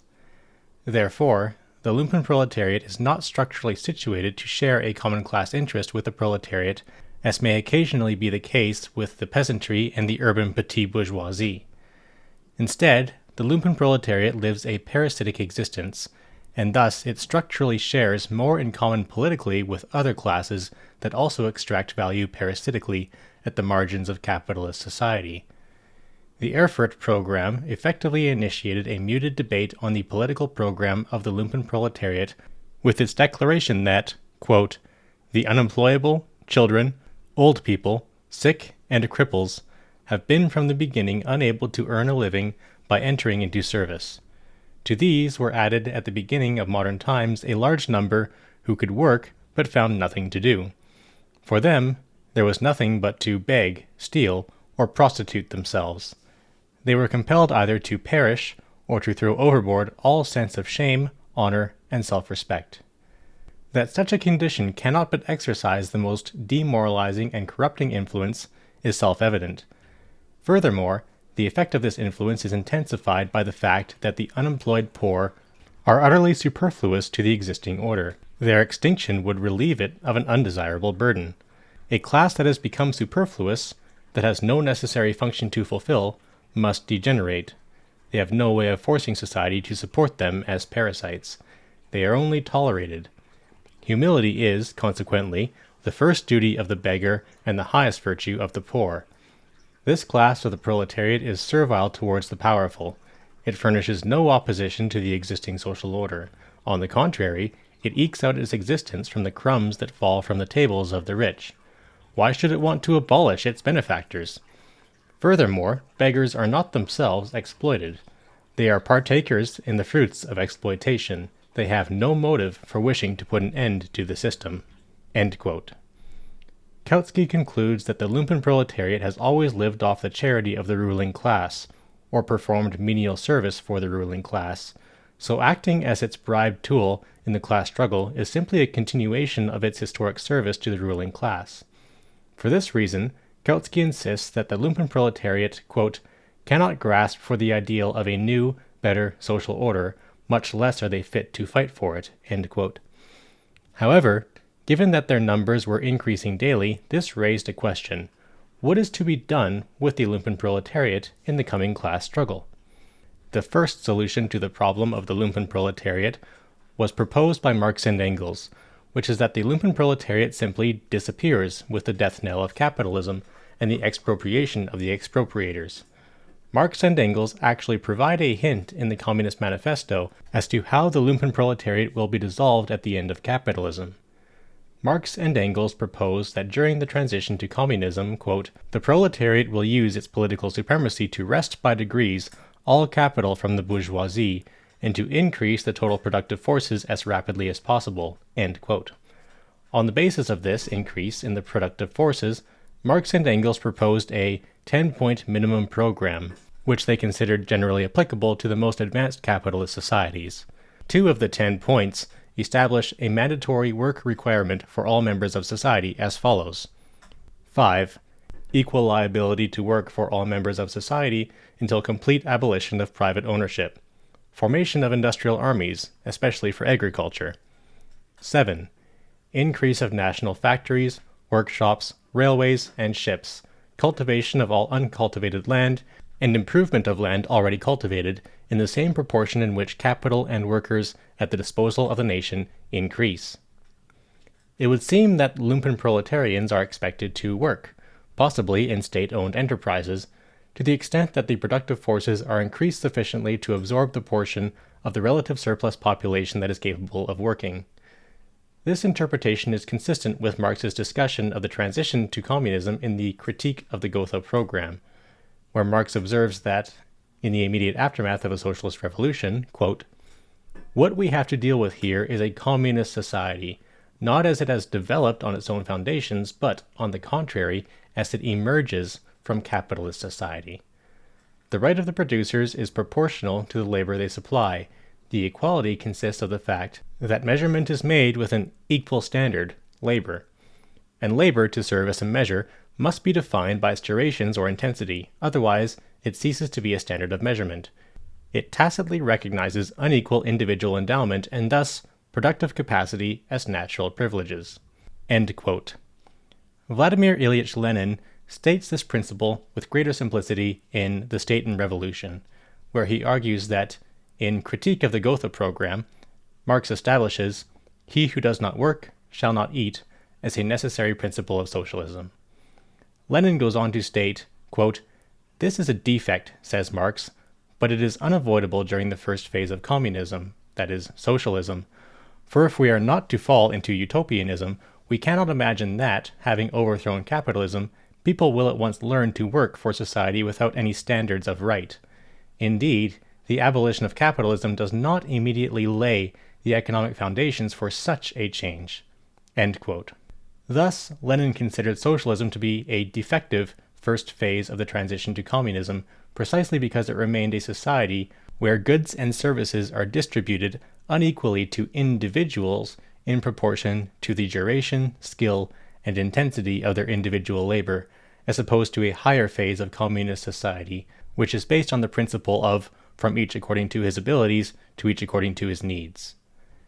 In this respect, even though Mark Cowling is skeptical about the substantive validity of the concept of the Lumpenproletariat, he concludes that there are nevertheless, quote, plenty of issues surrounding it which need attention. For socialists, these include the following. Do people who have developed some lumpen characteristics simply get back to work when offered decent opportunities? If not, what should be done about it? End quote. Indeed, it is hard to imagine the lumpen proletarians described by Marx and Engels suddenly flocking to join industrial armies without some degree of coercion. Consequently, Paul Q. Hearst is forthright in declaring that under socialism the lumpen proletariat would be outlawed or forced to work, insofar as their class interests are diametrically opposed to those of workers. In fact, in the actually existing state socialist countries of the 20th century, the legal regulation of social parasitism began in post-revolutionary Russia during the 1920s, when penal sanctions were first introduced for various behaviors such as prostitution, vagrancy, and work evasion. The Soviet laws on social parasitism and the obligation to work became the model followed by Eastern European countries, including the Czechoslovak Socialist Republic, Bulgaria, the German Democratic Republic, Romania, and the Hungarian People's Republic, which all penalized work evasion. However, even in these countries there was still considerable debate about the legal acceptability and social usefulness of introducing any form of forced or compulsory labor into the legal system. A second proposed solution to the problem of the lumpen proletariat was offered by Rosa Luxemburg, one of the few Marxist theorists to directly confront this problem, in a chapter of The Russian Revolution titled The Struggle Against Corruption. Luxemburg contends that a problem which is of great importance in every proletarian revolution is that of the struggle with the lumpen proletariat. She confronts this question directly partly because she was one of the few Second International theorists who recognized that, quote, the lumpen proletarian element is deeply embedded in bourgeois society. It is not merely a special section, a sort of social wastage that grows enormously when walls of the social order are falling down, but rather an integral part of the social whole. End quote. In other words, the lumpen proletariat was not just going to disappear with the death knell of capitalism, nor would its ranks shrink as a result of continued capitalist development. Consequently, Luxemburg argues, socialists should recognize that, quote, the proletarian revolution will have to struggle with this enemy and the instrument of counter-revolution on every hand, end quote, whether in the form of a destructive and criminal anarchist movement, or as the bribed tools of reactionary intrigue. Luxemburg was not making a dogmatic assertion about the lumpen proletariat. She was drawing on her knowledge of the Russian Revolution of 1905, where, she observes, quote, anarchism has become in the Russian Revolution not the theory of the struggling proletariat, but the ideological signboard of the counter-revolutionary lumpen proletariat, who, like a school of sharks, swarm in the wake of the battleship of the revolution. End quote. Luxemburg contemplates the possibility of deploying state power and the armed force of the revolutionary proletariat against the lumpen proletariat as a preemptive tactic, but she concludes that, quote, the harshest measures of martial law are impotent against outbreaks of the lumpen proletarian sickness. End quote. She argues that even though the lumpen proletarian sickness, that is, anarchism and criminality, threaten to corrupt every working-class revolution, she concludes on a practical basis that, quote, draconian measures of terror are powerless. On the contrary, they will cause still further corruption. End quote. Thus, she concludes that a certain degree of anarchy will be unavoidable in a revolutionary crisis, and the only antitoxin to the sickness is the idealism and social activity of the masses, unlimited political freedom. Kautsky agreed with Luxemburg that lumpen proletarians of strong character turn to violent resentment and become criminals, but he countered that, in a revolutionary crisis, such elements are easily disposed of by the state. A third proposed solution to the problem of the lumpen proletariat is to incorporate at least the honest and working lumpen proletarians into the labor movement and into the disciplined military wing of a socialist revolution. As suggested earlier, Engels was fascinated toward the end of his life with the prospect of organizing London's East End dockworkers into industrial unions. He described London's dockworkers as the lowest stratum above the lumpen proletariat.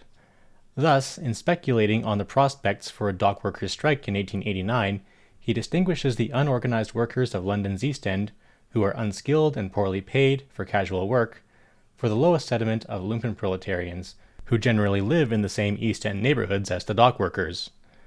Engels laments that it is the Lumpenproletariat that, quote, has hitherto had the least say there, purporting to be the prototype and representative of the million starvelings in the East End. End quote. Engels bemoans the fact that these workers are generally looked down on by the more highly paid and skilled trade union workers, because it was his view that by organizing the million starvelings in the East End, the types of disorderly rioting, looting, fistfights, and arson that had characterized Lumpenproletarian actions could be prevented or simply put down. In particular, Engels was referring to an organized demonstration of the Social Democratic Federation in Trafalgar Square on February 8, 1886, which had been disrupted by Lumpenproletarians, who used the demonstration as an excuse to loot wine shops, meat shops, and jewelry stores, while engaged in meaningless acts of vandalism. Engels criticizes leaders of the demonstration for not being able to tell the difference between unemployed workers and Lumpenproletarians. Engels was beginning to see the potential of industrial unions, as opposed to trade unions, as vehicles for organizing the working class at the point of production, but this solution does nothing to address the problem of non-workers with no economic relation to production. Marx also considered the prospect that Lumpenproletarians could be recruited into the ranks of armed workers during revolutionary upheavals, although he offers a decidedly mixed opinion on this possibility. In his Class Struggles in France, Marx notes that the Lumpenproletariat fought alongside the proletariat on the barricades during the February Revolution that resulted in a Republican provisional government. Yet these same Lumpenproletarians turned against the more radicalized industrial proletariat during the June days, which led Marx to observe that the Lumpenproletariat are, quote, as capable of the most heroic deeds and the most exalted sacrifices as of the basest banditry and foulest corruption. In the end, he concludes that Lumpenproletarians never renounced their Lazzaroni character. Lenin would draw a similar conclusion after the 1905 Russian Revolution by noting that, quote, Lumpenproletarians are sometimes distinguished for their sharp conflicts, and sometimes for their amazing instability and inability to fight. End quote. Similarly, in his Analysis of the Classes in Chinese Society, Mao Zedong identified a fairly large Lumpenproletariat made up of peasants who have lost their land and handicraftsmen who cannot get work. Mao observed that, quote, China's status as a society and semi-colony has given rise to a multitude of rural and urban unemployed. Denied proper means of making a living, many of them are forced to resort to illegitimate ones, hence the robbers, gangsters, beggars, prostitutes, and the numerous people who live on superstitious practices. This social stratum is unstable. While some are apt to be brought over to the reactionary forces, others may join the revolution. End quote. Mao concluded early in that country's communist movement that, quote, one of China's difficult problems is how to handle the Lumpenproletarians. Brave fighters, but apt to be destructive, they can become a revolutionary force if given proper guidance. End quote. However, after more than a decade of building a revolutionary movement, Mao was still convinced that Lumpenproletarians, quote, lack constructive qualities and are given to destruction rather than construction. After joining the revolution, they become a source of roving rebel and anarchist ideology in the revolutionary ranks. Therefore, we should know how to remold them and guard against their destructiveness. End quote. However, when left without guidance, or when efforts to remold them fail, Lenin suggests, as did Luxemburg, that the Lumpenproletariat was more inclined toward anarchistic and terroristic forms of violence, which was merely a continuation of their criminal activities, murder and theft, in politicized form. Lenin observes that after the 1905 Russian Revolution, quote, armed struggle pursues two different aims which must be strictly distinguished. In the first place, this struggle aims at assassinating individuals, chiefs, and subordinates in the army and police. In the second place, it aims at the confiscation of monetary funds both from the government and from private persons, that is, bank robbery and burglary. End quote. Lenin observes that after 1905, quote, This form of struggle was adopted as the preferable and even exclusive form of social struggle by the vagabond elements of the population, the Lumpenproletariat and anarchist groups." End quote. However, he also concludes that this type of guerrilla warfare against the capitalist class in the States tends to result in declarations of martial law, the mobilization of military troops into police duty, pogroms, and the use of military courts to try political criminals, which makes revolutionary organizing more difficult. Thus, in the end, one always returns to Engels' admonition that, quote, "the Lumpenproletarian, this scum of depraved elements from all classes with headquarters in the big cities, is the worst of all possible allies. Every leader of the workers who uses these scoundrels as guards or relies on them for support proves himself by this action alone a traitor to the movement." Chapter 5. The Lumpenproletariat as a New Revolutionary Vanguard. The proposed Marxian solutions to the problem of the Lumpenproletariat all share one common assumption: a successful socialist revolution. Accordingly, no Marxist theorists, with perhaps the exception of Kautsky, pondered the possibility of an indefinite growth of the surplus population or its extended reproduction on a world scale. More than 100 years after the Communist Manifesto, the collapse of the revolutions of 1848, the defeat of the Paris Commune, and the later disappointment of the Russian and Chinese revolutions, the concept of the Lumpenproletariat again became an object of serious discussion among Marxist theorists in the 1960s and 1970s. These discussions were largely a response to two sets of events. One, the outbreak of anti-colonial and nationalist movements in the Third World, and two, urban riots and the Black Liberation Movement in the United States. These events were not led by the industrial proletariat, but by the urban and rural masses living outside capitalist relations of production, who were often excluded from participating in those relations by the very process of modernization and capitalist development. Consequently, some political theorists looked favorably upon the works of Mao Zedong, but as pointed out in the previous chapter, Mao was quite orthodox in his theoretical analysis of the Lumpenproletariat. He viewed the Lumpenproletariat as an unstable substrate that could be recruited into a revolutionary army, but only if they were intensely educated and strictly disciplined by the proletarian vanguard. For Mao, the Lumpenproletariat served much of the same function for the proletariat and the peasantry as they did for monarchists and the bourgeoisie. They were bribed tools, in Marx's words, but in the Red Army they were bribed tools of the alliance of proletarians and peasants. Moreover, despite the importance of the peasantry to the Chinese Revolution, Mao still insisted that, quote, "though not very numerous, the industrial proletariat represents China's new productive forces and the most progressive class in modern China, and has become the leading force in the revolutionary movement." End quote.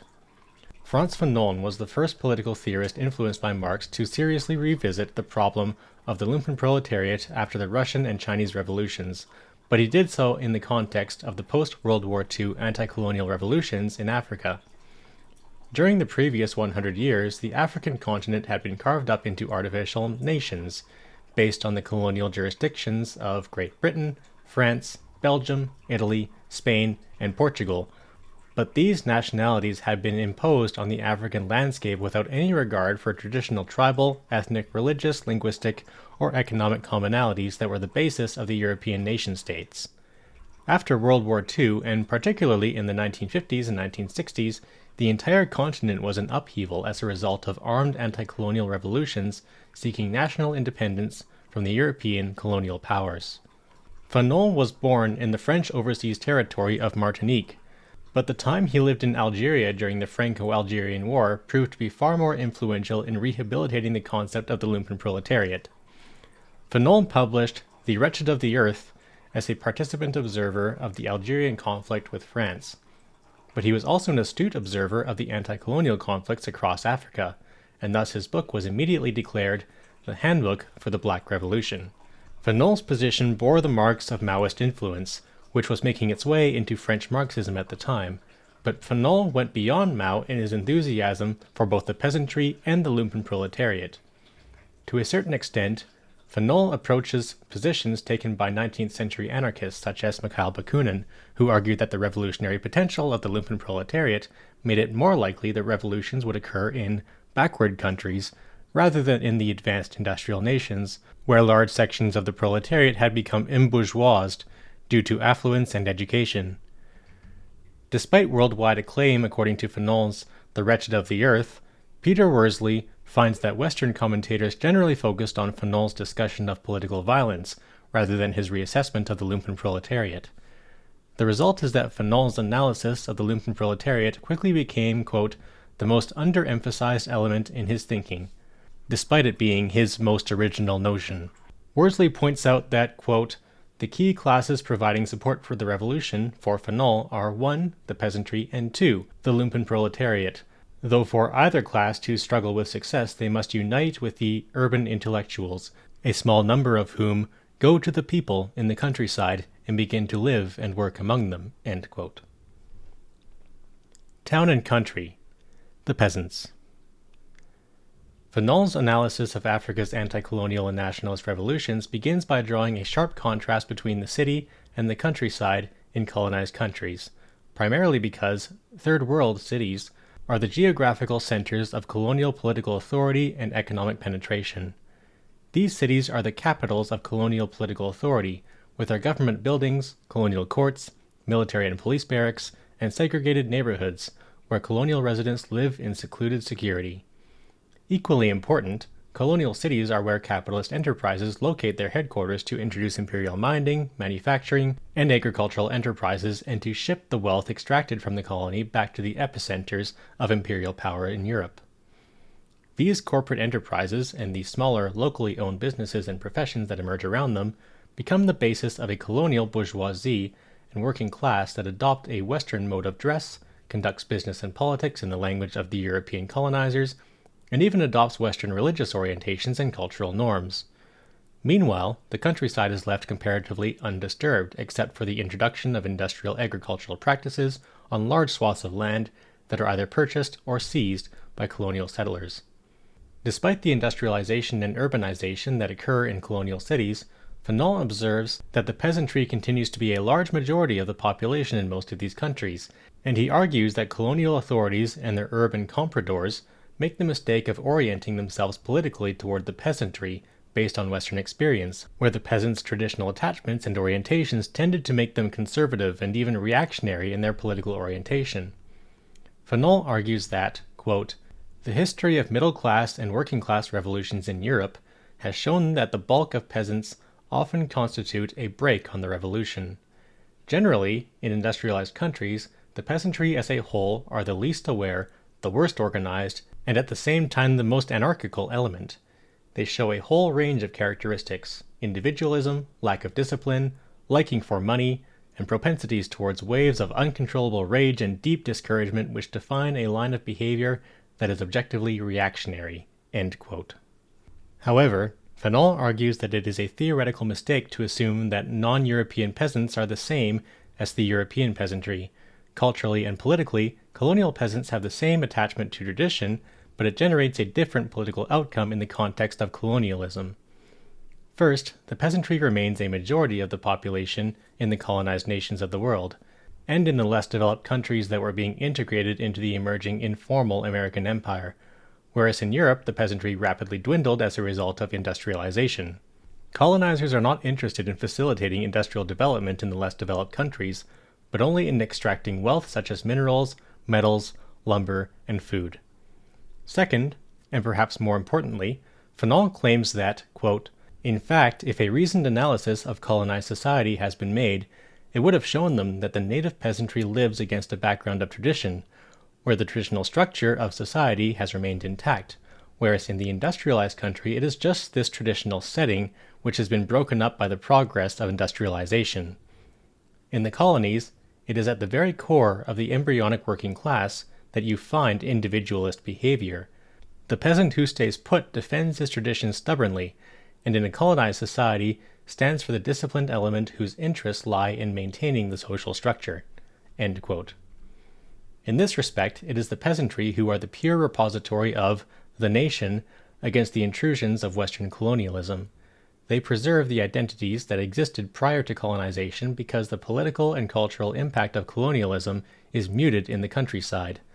The peasantry are the repository of the true nation because they are uncorrupted by Western colonial influences and retain the original history of the nation as it existed before colonization. Therefore, tradition and custom become revolutionary, because custom and tradition define a nation that is uncorrupted by outside influences. Thus, Fanon contends that when urban intellectuals travel to the countryside and get used to talking to the peasants, what they discover is that, quote, the mass of the country people have never ceased to think of the problem of their liberation except in terms of violence, in terms of taking back the land from the foreigners, in terms of national struggle and of armed insurrection.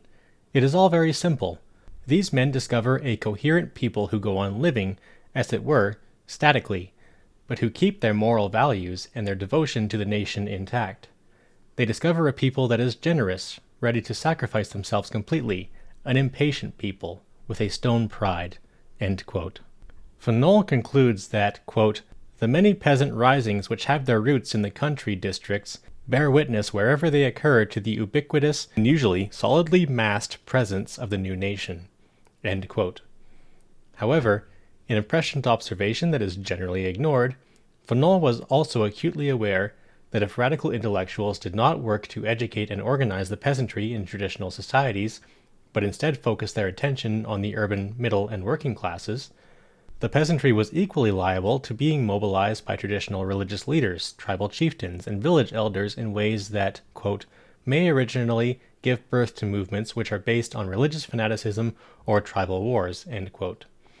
The peasants' traditional attachments to the nation, as it existed before colonialism, could just as readily be mobilized in a reactionary direction to recapture that past in its traditional form and to consolidate the power of traditional tribal and religious leaders.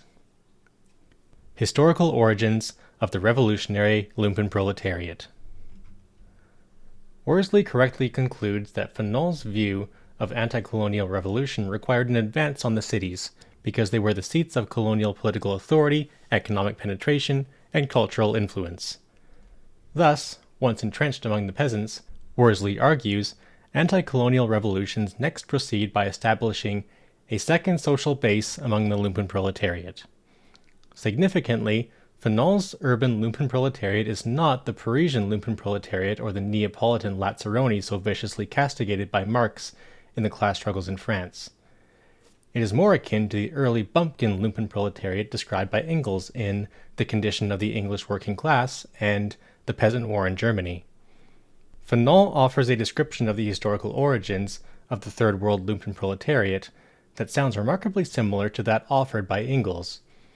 The process of Lumpenproletariat formation described by Fanon follows a pattern remarkably similar to what Engels described in England, Germany, France, and Italy, where the industrialization of agriculture and the introduction of capitalist relations of production spin off a landless rural population of seasonal and migratory agricultural laborers, while displacing others into the land to the cities.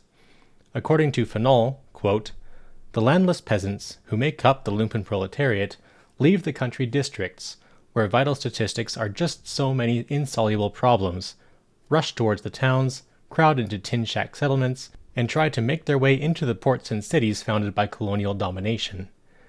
The bulk of the country people, for their part, continue to live within a rigid framework, and the extra mouths to feed have no other alternative than to emigrate towards the centers of population. End quote.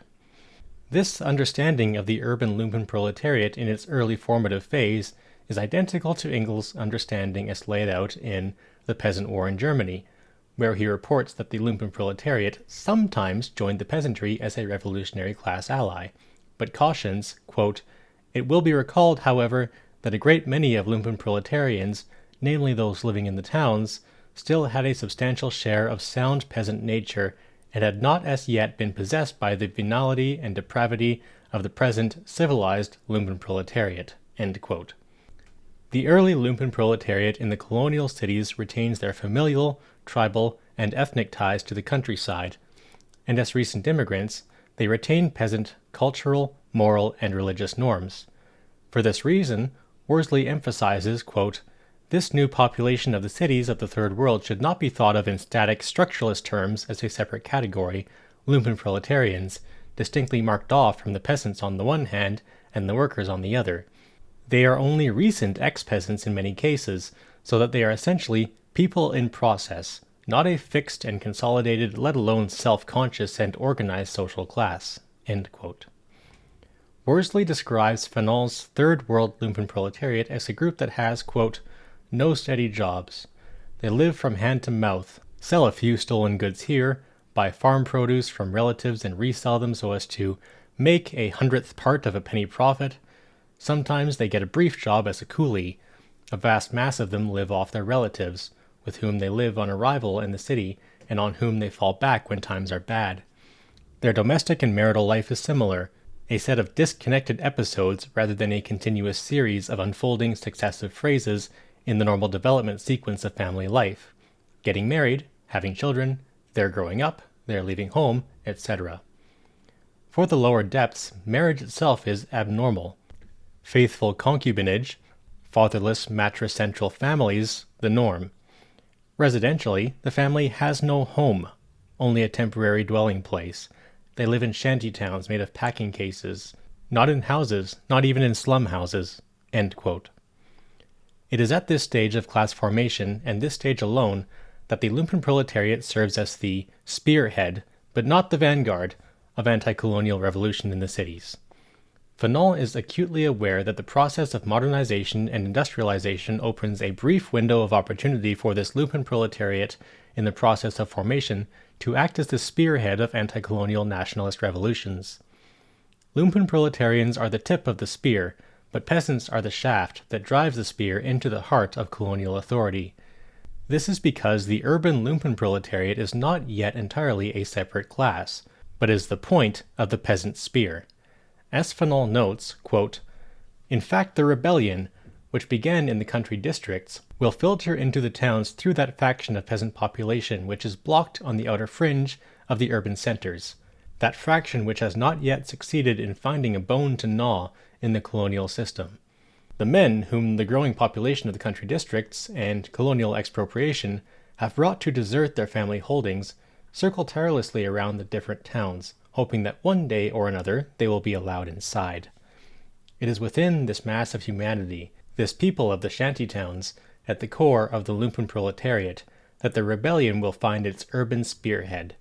For the Lumpenproletariat, that horde of starving men, uprooted from their tribe and from their clan, constitutes one of the most spontaneous and the most radically revolutionary forces of colonized people." End quote. Fanon goes on to describe the Lumpenproletarian revolutionary spearhead as follows, quote, "The constitution of a Lumpenproletariat is a phenomenon which obeys its own logic, and neither the brimming activity of the missionaries nor the decrees of the central government can check its growth. The Lumpenproletariat is like a horde of rats. You may kick them and throw stones at them, but despite your efforts, they'll go on gnawing at the roots of the tree. The Lumpenproletariat, once it is constituted, brings all its forces to endanger the security of the town, and is the sign of the irrevocable decay, the gangrene ever present at the heart of the colonial domination. So the pimps, the hooligans, the unemployed, and the petty criminals, urged on from behind by the peasantry, throw themselves into the struggle for liberation like stout working men. These classless idlers will by militant and decisive action discover the path that leads to nationhood." End quote. While Fanon's interpreters have often presented his views as the antithesis to Marx and Engels' concept of the Lumpenproletariat, it should be remembered that Fanon was describing a Lumpenproletariat in its earliest phase of development, and in this regard, his description is actually identical to Engels' early analysis. Even with respect to the Lumpenproletariat's revolutionary potential, Fanon's work is not completely at odds with Marx's understanding of the Lumpenproletariat. In fact, in The Class Struggles in France, Marx notes that the Lumpenproletarian mobile guard organized by the provisional government during the 1848 revolution generally consisted of young recruits who, at the youthful age at which the provisional government recruited them, are thoroughly malleable, as capable of the most heroic deeds and the most exalted sacrifices as of the basest banditry and foulest corruption. Marx notes that prior to joining the mobile guard in their betrayal of the proletariat in 1848, the Lumpenproletariat had fought bravely alongside the proletariat at the first barricades. The problem, as both Lenin and Mao concluded, was that Lumpenproletarian allies were unstable or, as Fanon put it, the most spontaneous. Fanol's admirers tend to emphasize his rescue of the Lumpenproletariat from the scrap heap of history, and even argue that Fanol radically breaks with Marx and Engels in his assessment of the Lumpenproletariat, but this is a false claim for additional reasons beyond those mentioned above. First, Fanol identifies the Lumpenproletariat as the urban spearhead of anti-colonial revolution, but he does so mainly because of its recent emigration from the countryside and its retention of strong cultural, familial, tribal, ethnic, and religious ties to the peasantry. The Lumpenproletariat remains an urban repository of the traditional values of the peasant community and of charitable generosity. However, the Lumpenproletariat is not, and never appears in Fanol as, an independent agent of revolution, socialist, anti-colonial, or nationalist. Rather, it must be organized and led by intellectuals and pushed from behind by the peasantry. In this regard, Fanol is under no illusions about the potentially destructive and demoralizing influence of the Lumpenproletariat described by Marx and Engels. Fanol is profoundly and explicitly aware of the Lumpenproletariat's destructive capacity, and even its proclivity for criminality and reactionary intrigue, but this aspect of his work has been completely ignored by most scholars. For example, Fanol comments on, quote, the enormous influx of young Kenyans coming from the countrysides and the forests, who, when they did not manage to find a market for their labor, took to stealing, debauchery, and alcoholism. End quote. Fanol concludes that, quote, juvenile delinquency in the colonized countries is the direct result of the existence of a Lumpenproletariat. End quote. Elsewhere, Fanol discusses the Malagasy Uprising of 1947. The Democratic Movement for Madagascar Restoration was the first political party formed in Madagascar following the Brazzaville Conference of 1944, where General Charles de Gaulle announced that all former French colonies would become French overseas territories with elected representation in the French National Assembly. The Democratic Movement for Madagascar Restoration was a nationalist party, and its platform was based on the principle of national independence from France. In 1948, the Democratic Movement for Madagascar Restoration deputies to the French National Assembly submitted a bill seeking independence for Madagascar, but it was rejected by the French deputies. The effort also met with disapproval from many of France's leading politicians, who feared the Democratic Movement for Madagascar Restoration's demands presaged the beginning of a violent conflict similar to that initiated by Vietnamese nationalists in French Indochina only a month earlier.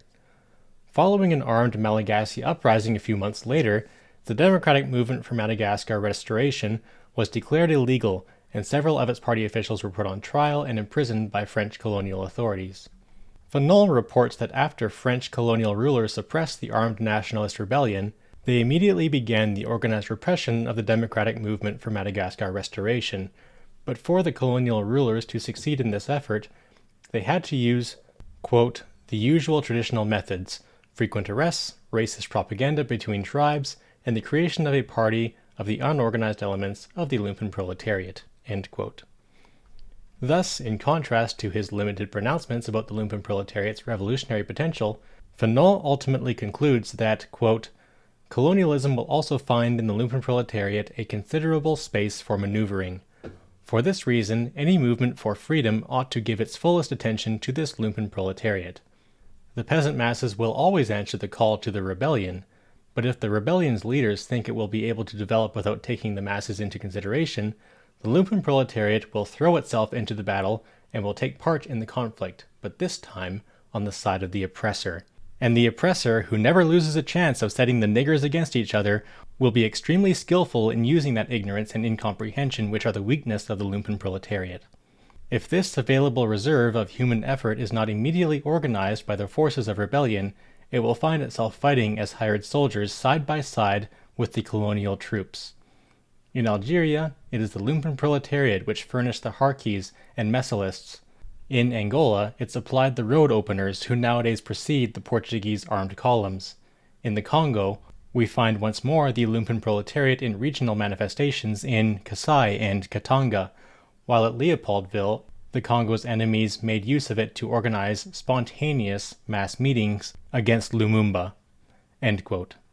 Fanol provides a long list of examples where the Lumpenproletariat in African nations played the role of bribed tools of reactionary intrigue, or simply as a recruitment ground for criminals. In contrast to this historical reality, he can only point to the theoretical potential of the Lumpenproletariat serving as an ancillary agent of anti-colonial revolution. The Lumpenproletariat comes to the United States. The next effort by Marxists to conceptualize and theorize the Lumpenproletariat was undertaken by the founders of the Black Panther Party, including Huey P. Newton, Bobby Seale, Eldridge Cleaver, and Stokely Carmichael. These thinkers were all adherents of Marxism-Leninism, but with a strong admixture of the theory of internal colonialism and Frantz Fanon. In a review of Fanon's The Wretched of the Earth, Eldridge Cleaver could rightly claim that Fanon's book is now known among the militants of the Black liberation movement in America as the Bible. Cleaver personally admired Fanon as a political theorist because of his, quote, devastating attack upon Marxism-Leninism for its narrow preoccupation with Europe and the affairs and salvation of white folks, end quote. Cleaver also emphasized that it was Fanon who, quote, unearthed the theory of the Lumpenproletariat and began to deal with it, recognizing that vast majorities of the colonized people fall into that category. It is because of the fact that black people in the United States are also colonized that Fanon's analysis is so relevant to us, end quote. Like many black and Chicano radicals, Huey P. Newton and Bobby Seale were also deeply influenced by the Cuban Revolution. They learned about the theory of internal colonialism primarily by reading Ernesto Che Guevara, as well as by being the beneficiaries of a wide diffusion of Latin American dependency theory in the United States. In an excellent genealogy of this theoretical diffusion, Ramon A. Gutierrez finds that black nationalists and Chicano radicals, quote, embraced, transformed, and further elaborated on the idea of internal colonialism to explain their own subordinate status in the United States, which was the product of forced enslavement and military occupation. As a colonized people in the United States, blacks and Chicanos suffered the effects of racism, were dominated by outsiders, much as colonial subjects in the Third World had seen their indigenous values and ways of life destroyed, end quote. The theory of internal colonization was first proposed by Harold Cruse, an African-American who attended the City College of New York, but without earning a degree. In 1962, Cruse published an article in Studies on the Left called Revolutionary Nationalism and the Afro-American. In this article, he argued that the Negro is the American problem of underdevelopment, and this problem was the direct result of political, economic, and cultural relations of domestic colonialism inside the United States. The effect of domestic colonialism was that African Americans lived in conditions similar to those of the poor populations of Latin America and Africa. Quote, hunger, illiteracy, disease, ties to the land, urban and semi-urban slums, cultural starvation, and the psychological reactions to being ruled over by others not of his kind, end quote. A more complete elaboration of the doctrine of internal colonialism, modified to account for the conditions of African Americans, was developed by Stokely Carmichael and Charles V. Hamilton, who published Black Power, The Politics of Liberation in America. Stokely Carmichael was born in Trinidad, but immigrated to the United States at the age of 11. He became an activist while attending Howard University and was a leader in founding the Black Power movement in the United States as a chair of the Student Nonviolent Coordinating Committee. In 1967, he resigned from that committee, later serving as Honorary Prime Minister of the Black Panther Party. Charles V. Hamilton was born in Muskogee, Oklahoma, and graduated from Roosevelt University in 1951. He earned a master's and PhD from the University of Chicago. After receiving his PhD, he taught at Rutgers University, Lincoln University, and Roosevelt University before joining Columbia University in 1969, where he remained until his retirement in 1998. Carmichael and Hamilton documented numerous examples of domestic colonial relations, such as denying home mortgages to ghetto residents, which forced them to remain in relations of dependency to white slumlords, while paying higher prices for food and consumer goods than whites would pay in their own neighborhoods at the same white-owned stores. Carmichael and Hamilton claimed that in numerous ways, white, quote, exploiters come into the ghetto from outside, bleed it dry, and leave it economically dependent on the larger society, end quote. Carmichael and Hamilton also drew an explicit distinction between individual racial attitudes and institutional racism. They claimed that institutional racism was embedded in the economic, political, and cultural relations of domestic colonialism. These institutions could not be educated away one person at a time, but required a fundamental realignment of power relations in American society. Thus, Carmichael and Hamilton called for a global Black Power movement that would link the struggles of African Americans in the United States to the struggles of similarly colonized peoples in Africa, Latin America, and Asia. Huey P. Newton, one of the founders of the Black Panther Party, embraced the theory of internal colonialism, but he extended it conceptually to emphasize that the economic exploitation of black neighborhoods in the United States required the paramilitary occupation of those same neighborhoods by white police in the same way that imperialists maintain control of foreign territories through military occupation and violence. Newton observes that, quote, "In America, black people are treated very much like the Vietnamese people or any other colonized people because we are used. We are brutalized by the police in our community. They occupy our community as a foreign troop occupies territory. The police are there in our community not to promote our welfare or for our security or our safety, but they are there to contain us, to brutalize us and murder us, because they have their orders to do so, just as soldiers in Vietnam have their orders to destroy the Vietnamese people." End quote. On the basis of this sentiment, the Black Panther Party was founded by Bobby Seale and Huey P. Newton in 1966 for the purpose of conducting armed citizens patrols for the self-defense of African American residents in Oakland, California, who were regularly subjected to police brutality. During this initial phase of the party's development, its leaders were impressed by Mao Zedong's declaration that political power grows out of the barrel of a gun. Newton recounts that during that time, quote, "We read the work of Frantz Fanon, particularly The Wretched of the Earth, the 4 volumes of Chairman Mao Zedong, and Che Guevara's Guerrilla Warfare. Mao and Fanon and Guevara all saw clearly that the only way to win freedom was to meet force with force." End quote. Huey P. Newton authored a 10-point program that included demands such as self-determination for the black community, full employment, decent housing, the inclusion of black history in public school curricula, the exemption of all black men from military service, an immediate end to police brutality and the murder of black people by police, fair trials by juries of one's black peers, and the de-incarceration of black prisoners convicted without fair trials.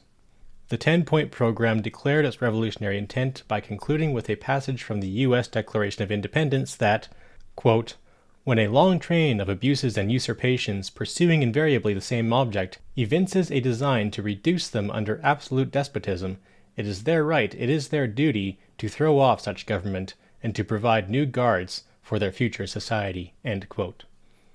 However, the Black Panther Party quickly expanded beyond its initial fascination with armed struggle by initiating several community initiatives, including the Free Breakfast for Children program, free food pantries, and community health clinics.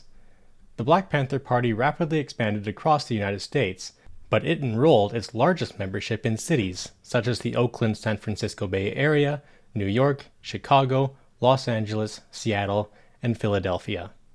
In 1969, the Black Panther Party released a document intended to clarify the party's ideological position in the context of Marxist-Leninist theory. Eldridge Cleaver, who was the party's Minister of Information, wrote on the ideology of the Black Panther Party, which starts by firmly declaring that "we are Marxist-Leninists," and "we have studied and understood the classical principles of scientific socialism, but we have adapted these principles to our own situation ourselves."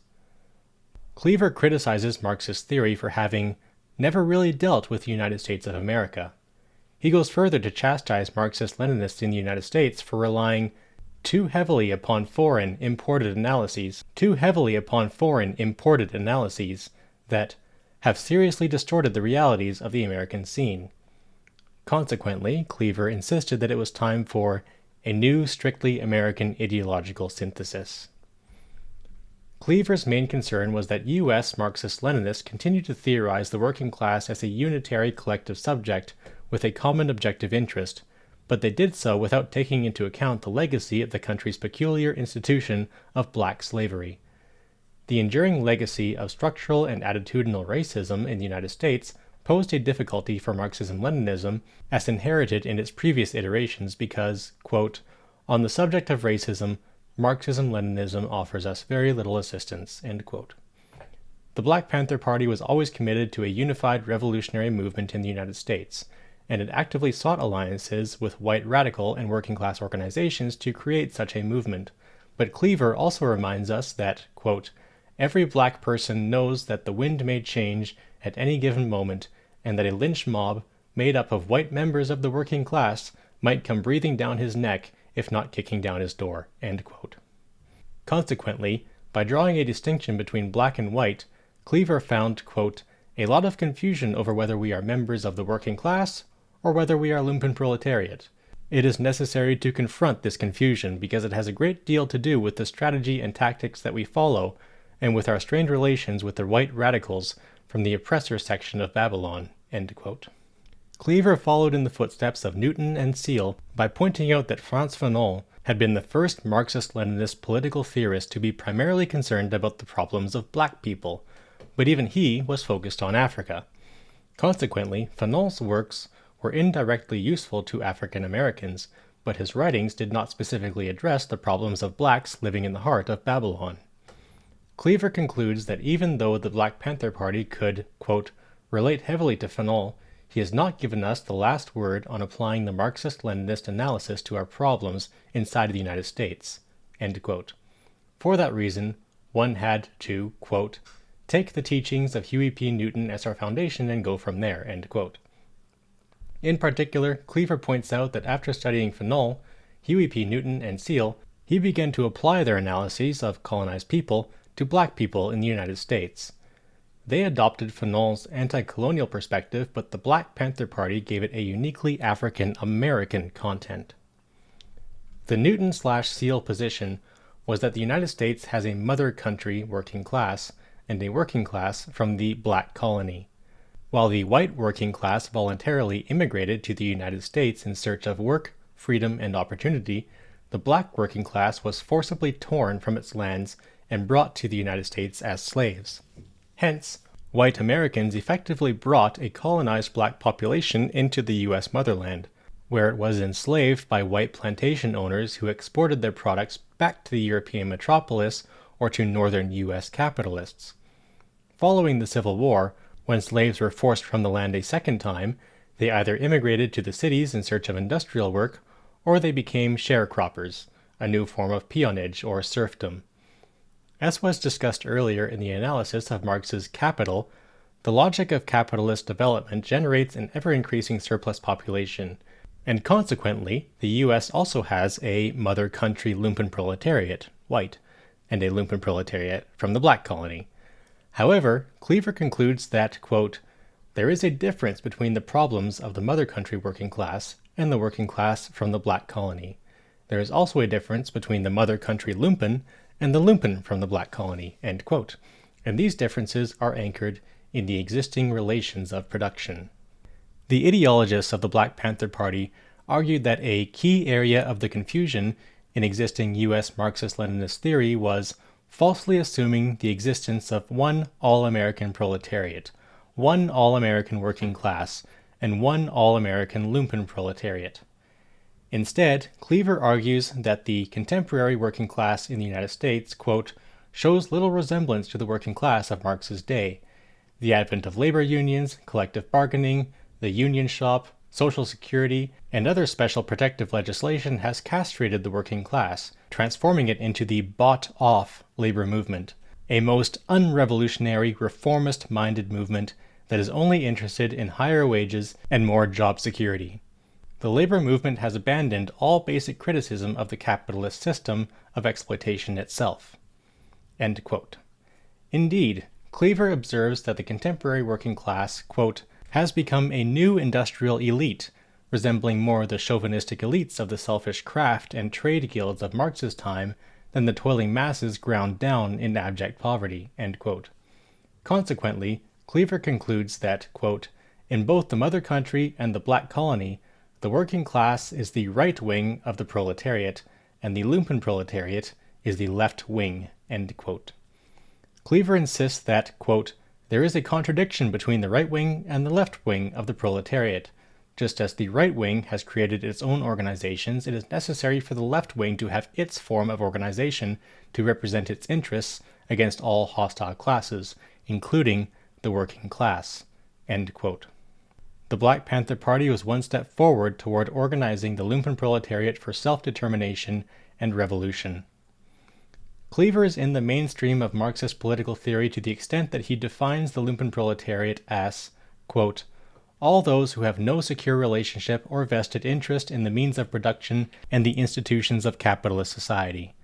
That part of the industrial reserve army held perpetually in reserve, who have never worked and never will, who can't find a job, who are unskilled and unfit, who have been displaced by machines, automation, and cybernation, and were never retrained or invested with new skills, all those on welfare or receiving state aid."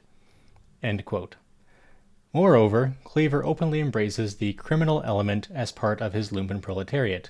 The criminal element of the Lumpenproletariat are, quote, "those who live by their wits, existing off that which they rip off, who stick guns in the faces of businessmen and say 'stick 'em up or give it up'. Those who don't even want a job, who hate to work and can't relate to punching some pig's time clock, who would rather punch a pig in the mouth and rob him than punch that same pig's time clock and work for him. Those whom Huey P. Newton called the illegitimate capitalists." End quote. Cleaver and the Black Panther Party went well beyond Fanon's assessment of the revolutionary potential of the Lumpenproletariat as an urban spearhead to actually call it the vanguard of the proletariat. Cleaver credits Huey P. Newton with articulating the original ideology and methodology for organizing the black urban Lumpenproletariat. Armed with this ideological perspective and method, Huey transformed the black Lumpenproletariat from the forgotten people at the bottom of society into the vanguard of the proletariat. However, it is Cleaver who first makes the theoretical connection between this pioneering assessment of the Lumpenproletariat's revolutionary potential and the contemporary logic of capitalist development. Even prior to the publication of Alain Thoren's The Post-Industrial Society and Daniel Bell's The Coming of Post-Industrial Society, Cleaver began to unravel the impact of post-industrialization on the future of the working class. Cleaver observes that, quote, "in a highly mechanized economy, it cannot be said that the fantastically high productivity is the product solely of the working class. Machines and computers are not members of the working class." End quote. While there is both a black and a white Lumpenproletariat, Cleaver already recognized that it was black workers who were the first to live the impact of post-industrialization as automation and cybernation displaced the most unskilled workers at the bottom of the labor hierarchy. While Kautsky had surmised that mechanization turns all workers into unskilled workers, Cleaver recognized that the new phase of automation eliminated the need for unskilled workers. Thus, post-industrialization, a word he did not actually use, was having an uneven impact on the development of the working class by disproportionately pushing black workers into the ranks of the Lumpenproletariat at a faster rate and in larger numbers than white workers. As blacks had less access to education generally, and to the types of higher education required for the new working class, blacks were not only being systematically Lumpenproletarianized, they were being segregated into permanent lumpen status. For this reason, Cleaver argues, quote, "white workers belong to a totally different world than that of black workers. They are caught up in a totally different economic, political, and social reality. And on the basis of this distinct reality, the pigs of the power structure and the treacherous labor leaders find it very easy to manipulate them with Babylonian racism." End quote. However, Cleaver argues that by adopting Newton's and Seal's adaptation of the theory of internal colonization, in Fanon's embrace of the revolutionary potential of the Lumpenproletariat, African Americans can avoid, quote, "the trap of criticizing mother country labor unions and workers for the racism as an explanation for the way they treat black workers. Of course, they are racist, but this is not the full explanation." End quote. For Cleaver, as for Carmichael and Hamilton, racism is an objective relation of difference and an institutionalized structure of exploitation and marginalization. It is not just an individual attitude that can be educated away in public schools. Ending racial inequality, and indeed all inequality, requires the destruction of institutions that reproduce it, and the revolutionary constitution of American society on the basis of a new egalitarian economic system. Thus, Cleaver declared, we take a revolutionary position against every organized structure that exists in the world today. While embracing the vanguard role of the Lumpenproletariat, Cleaver insists that, quote, even though we are Lumpen, we are still members of the proletariat, a category which theoretically cuts across national boundaries, but which in practice leaves something to be desired, end quote. Consequently, Cleaver chastises more orthodox Marxist-Leninists who, quote, accuse the Lumpen of being parasites upon the working class. This is a stupid charge, derived from reading too many of Marx's footnotes and taking some of his offhand scurrilous remarks for holy writ, end quote. Cleaver's point is similar to Fanon's, except in reverse. Instead of being peasants displaced from the land and migrating to the new industrial cities, the Lumpen proletarians are being displaced from the factories and left to rot in the inner cities created by deindustrialization and white flight to the suburbs. Cleaver's most serious point, however, is that the existing conditions of the newly emerging black Lumpen proletariat will eventually extend to the white working class as the process of automation and cybernation displaces more and more workers, including those who previously thought their skills and union membership would insulate them from deindustrialization and globalization. In the not-too-distant future, most of the working class, black and white, will be Lumpen proletarianized, and it is this historical logic of class decomposition that makes the Lumpen proletariat the vanguard of the proletariat. Lumpen status is the future of the working class without a socialist revolution. Cleaver argued that the logic of class decomposition dictates a different strategy and set of tactics in the United States than those typically employed by the industrial proletariat of advanced capitalist societies. Cleaver points out that the student revolution is focused on university campuses because students are clustered in that geographic location. Similarly, the industrial proletariat focuses its rebellions on setting up picket lines around the factories during a strike or physically seizing factories in more revolutionary actions. However, the Lumpen proletariat finds itself, quote, in the peculiar position of being unable to find a job and therefore is unable to attend the universities. The Lumpen has no choice but to manifest its rebellion in the university of the streets, end quote.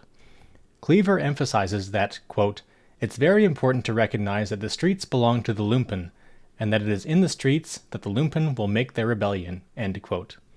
For Cleaver, the ideological problem is to legitimate street riots by convincing people that street actions are legitimate expressions of an oppressed people, who have no other means of expressing their discontent due to the black people's Lumpen relationship to the means of production and the institutions of society.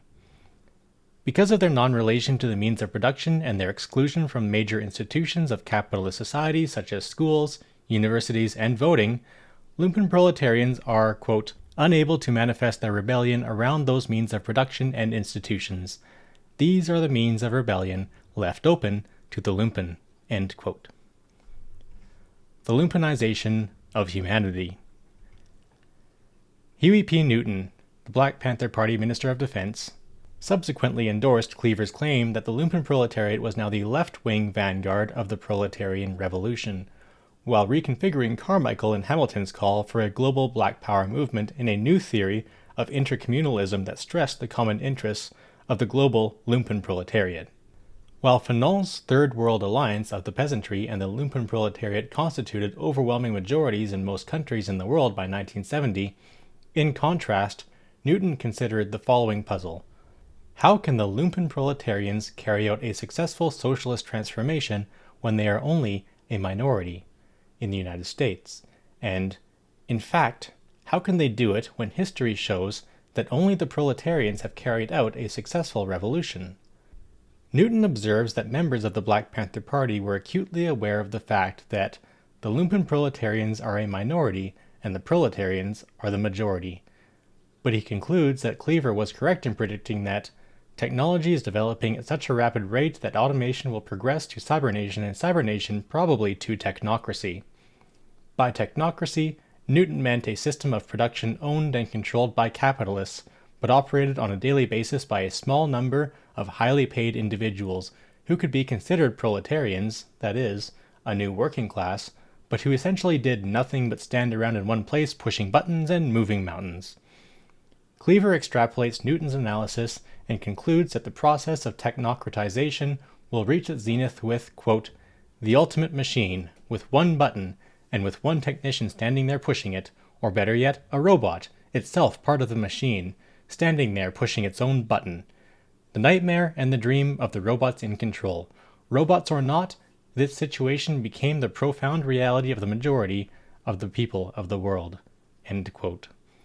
Cleaver argues that the separation and alienation of the people from technology is now the basic problem of the history of our era, because it generates what he calls the Lumpen relationship of the people to technology.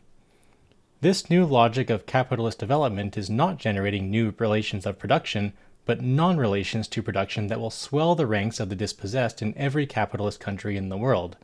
This new condition of enslavement by technology is the Lumpen condition. Cleaver makes it very clear that the rapidly expanding process of Lumpenization, the basic condition of the dispossessed people, those who are cut off from technology, is not the proletarian condition described by Marx, but by the Lumpen condition. For Cleaver and Newton, technocratization and Lumpenization are the binary structural effect of contemporary capitalist development, the simultaneous dream of the capitalists and the nightmare of the people. The logic of capitalist development was not generating a steady increase in the ranks of the proletariat, as Marx predicted in the Communist Manifesto, but rather the process of its development, the concentration and centralization of technology, produced this Lumpenization of humanity. As Newton observes, quote, the ruling circle will not need the workers, and if the ruling circle is in control of the means of production, the working class will become unemployables or lumpens. End quote. Elsewhere, Newton reiterates that, quote, if the ruling circle remains in power, the proletarian working class will definitely be on the decline because there will be unemployables. Every worker is in jeopardy because of the ruling circle, which is why we say that the Lumpen proletarians have the potential for revolution, will probably carry out the revolution, and in the near future will be the popular majority. End quote. Newton concludes that, quote, if the ruling circle remains in power, it seems to me that capitalists will continue to develop their technological machinery because they are not interested in the people. Therefore, I expect from them the logic that they have always followed, to make as much money as possible and pay the people as little as possible, until the people demand more, and finally demand their heads. End quote. For Cleaver, this fundamental turning point in Lumpen proletarian consciousness will come when people understand that we are, quote, involved in a struggle for the physical control of the machines, of the robots, to physically have them out of the hands of the bourgeoisie and the working class, because as long as we are cut off, we will be slaves. End quote. Only when the means of production are socialized and collectivized will it be possible to establish a society based on the communist principle, from each according to his abilities, to each according to his needs. However, Cleaver emphasizes that the struggle for consumption is no longer about demanding the right to a job because, quote, even more so today, the Lumpen realize that there are no jobs to fight for. End quote. The long-term objective of a Lumpen proletarian revolution is to seize the means of production to establish equality of consumption and not equality of production. The long-term objective of communism is to establish the right to be lazy and not the right to a job. As Marx and Engels put it in the German Ideology, quote, in communist society, where nobody has one exclusive sphere of activity, but one can become accomplished in any branch he wishes, society regulates the general production, and thus makes it possible for me to do one thing today and another tomorrow, to hunt in the morning, fish in the afternoon, rear cattle in the evening, criticize after dinner, just as I have a mind, without ever becoming a hunter, fisherman, shepherd, or critic. End quote. However, to achieve this long-term objective, Cleaver identifies two revolutionary goals of the present time. The first goal was to correct an earlier mistake in how the Black Panther Party conceptualized the Lumpen proletariat. Cleaver argues that in his earlier analysis, he had drawn a, quote, narrow interpretation as to who were members of the Lumpen. We still accepted Marx's overall system of categories and thought of the so-called criminal element, hustlers, pimps, etc., as composing the Lumpen. End quote. In contrast, Cleaver and the Black Panther Party were now defining the composition of the Lumpen proletariat in terms of, quote, the Lumpen relationship to the means of production. Once we get this definition clear in our minds, then we can move beyond the limitations of Marx." End quote. In other words, everyone who does not have a direct economic relation to production, including those whom Marx would have labeled unproductive labor, are part of the Lumpenproletariat. Thus, instead of spending so much effort trying to identify a new working class, or to redefine the non-industrial composition of the working class, it was necessary to recognize that the fundamental process of class composition and decomposition in contemporary capitalism was the lumpenization of humanity across the world based on humanity's physical non-relation to the means of production. Based on this definition by 1972, the Lumpenproletariat, in one form or another, was the majority of the population in nearly every capitalist country on Earth. Consequently, Cleaver reiterates in his earlier position that, quote, "the real revolutionary element of our era is the lumpen, understood in its broader sense." End quote. The first immediate goal of building a revolution is that, quote, "the lumpen must become conscious of themselves as the vast majority, and the false proletarian working class consciousness must be negated." End quote. The second intermediate goal of building a revolution, once the Lumpenproletariat understands that it is the majority of the population, is to use those numbers, quote, "to expropriate the expropriators, to abolish the usurpation, and take control of the machines, technology, into their own hands." End quote. Thus, in contrast to French theorists of a new working class such as Alain Lorrain, Serge Millet, and André Gorz, Newton agreed with Cleaver that the Lumpenproletariat was now the left-wing vanguard of the working class, because nearly all members of the working class were destined to become members of the Lumpenproletariat non-working class, but it was largely race and racism that prevented them from seeing it. The Black Panther Party actively sought coalitions and alliances with other progressive organizations, including the United Farm Workers Movement, Mexican-American, the American Indian Movement, the Asian Red Guards, the Young Lords, which are Puerto Rican, the Peace and Freedom Party, Students for a Democratic Party, which are white, and the Young Patriots Organization, Appalachian whites. While the Black Panther Party clearly hoped for a unified interracial, multi-ethnic left-wing movement, Newton and his comrades were nevertheless concerned that the problem of race would prevent the American white working class, who were destined to become lumpenproletarians, from recognizing their own long-term objective interests and the identity of those interests with those of the black lumpenproletariat. The existence of attitudinal and structural racism was a ready-made formula for the ruling class to organize the emerging white lumpenproletariat into bribed tools of reactionary intrigue sometime in the not-too-distant future. If the left could unify and organize a socialist movement that surmounted race, sex, lifestyle, and working status, it would leave the political field open to the ruling class, who would deploy racism, sexism, and nationalism, both individual and institutional, as the organizing principle of a reactionary, illiberal, and repressive form of capitalism. Indeed, in his last contribution to this discussion in 1972, Cleaver was profoundly concerned that the racially privileged but structurally decomposing and declining white working class had, quote, "become as much a part of the system that has to be destroyed as the capitalists themselves. They are the second line of resistance after the cops." End quote. Cleaver derisively suggests that the decomposing white working class would eventually become, quote, "the house niggers of capitalism." End quote. Newton agreed that, quote, "many times the poorest white person is the most racist because he is afraid that he might lose something," end quote, even if that something is nothing more than the ability to look down on somebody else because of their race, nationality, or sexuality. With the first onset of globalization in the early 1970s, Cleaver was already sounding the alarm that, quote, "the level of oppression inside capitalist countries has reached the point of desperate ruthlessness that has given rise to a social, political, and economic depravity unparalleled in the history of the world." End quote. The 1980s would usher in a decade of neoliberal reconstruction, followed by the 1990s, which saw the globalization of neoliberalism. The welfare state as neocolonial social control. A countervailing trend in Cleaver's analysis of the lumpenization of humanity is that this process generates, quote, "a dependent world population, even at the mercy of those who control technology." End quote. In capitalism, and even in socialism, it is labor, that is, production, that creates the right to an income and consumption. Without any direct economic relation to production, the Lumpenproletariat is incapable of leveraging its structural position in the production process to stop production, and thereby injure the profits of capitalists.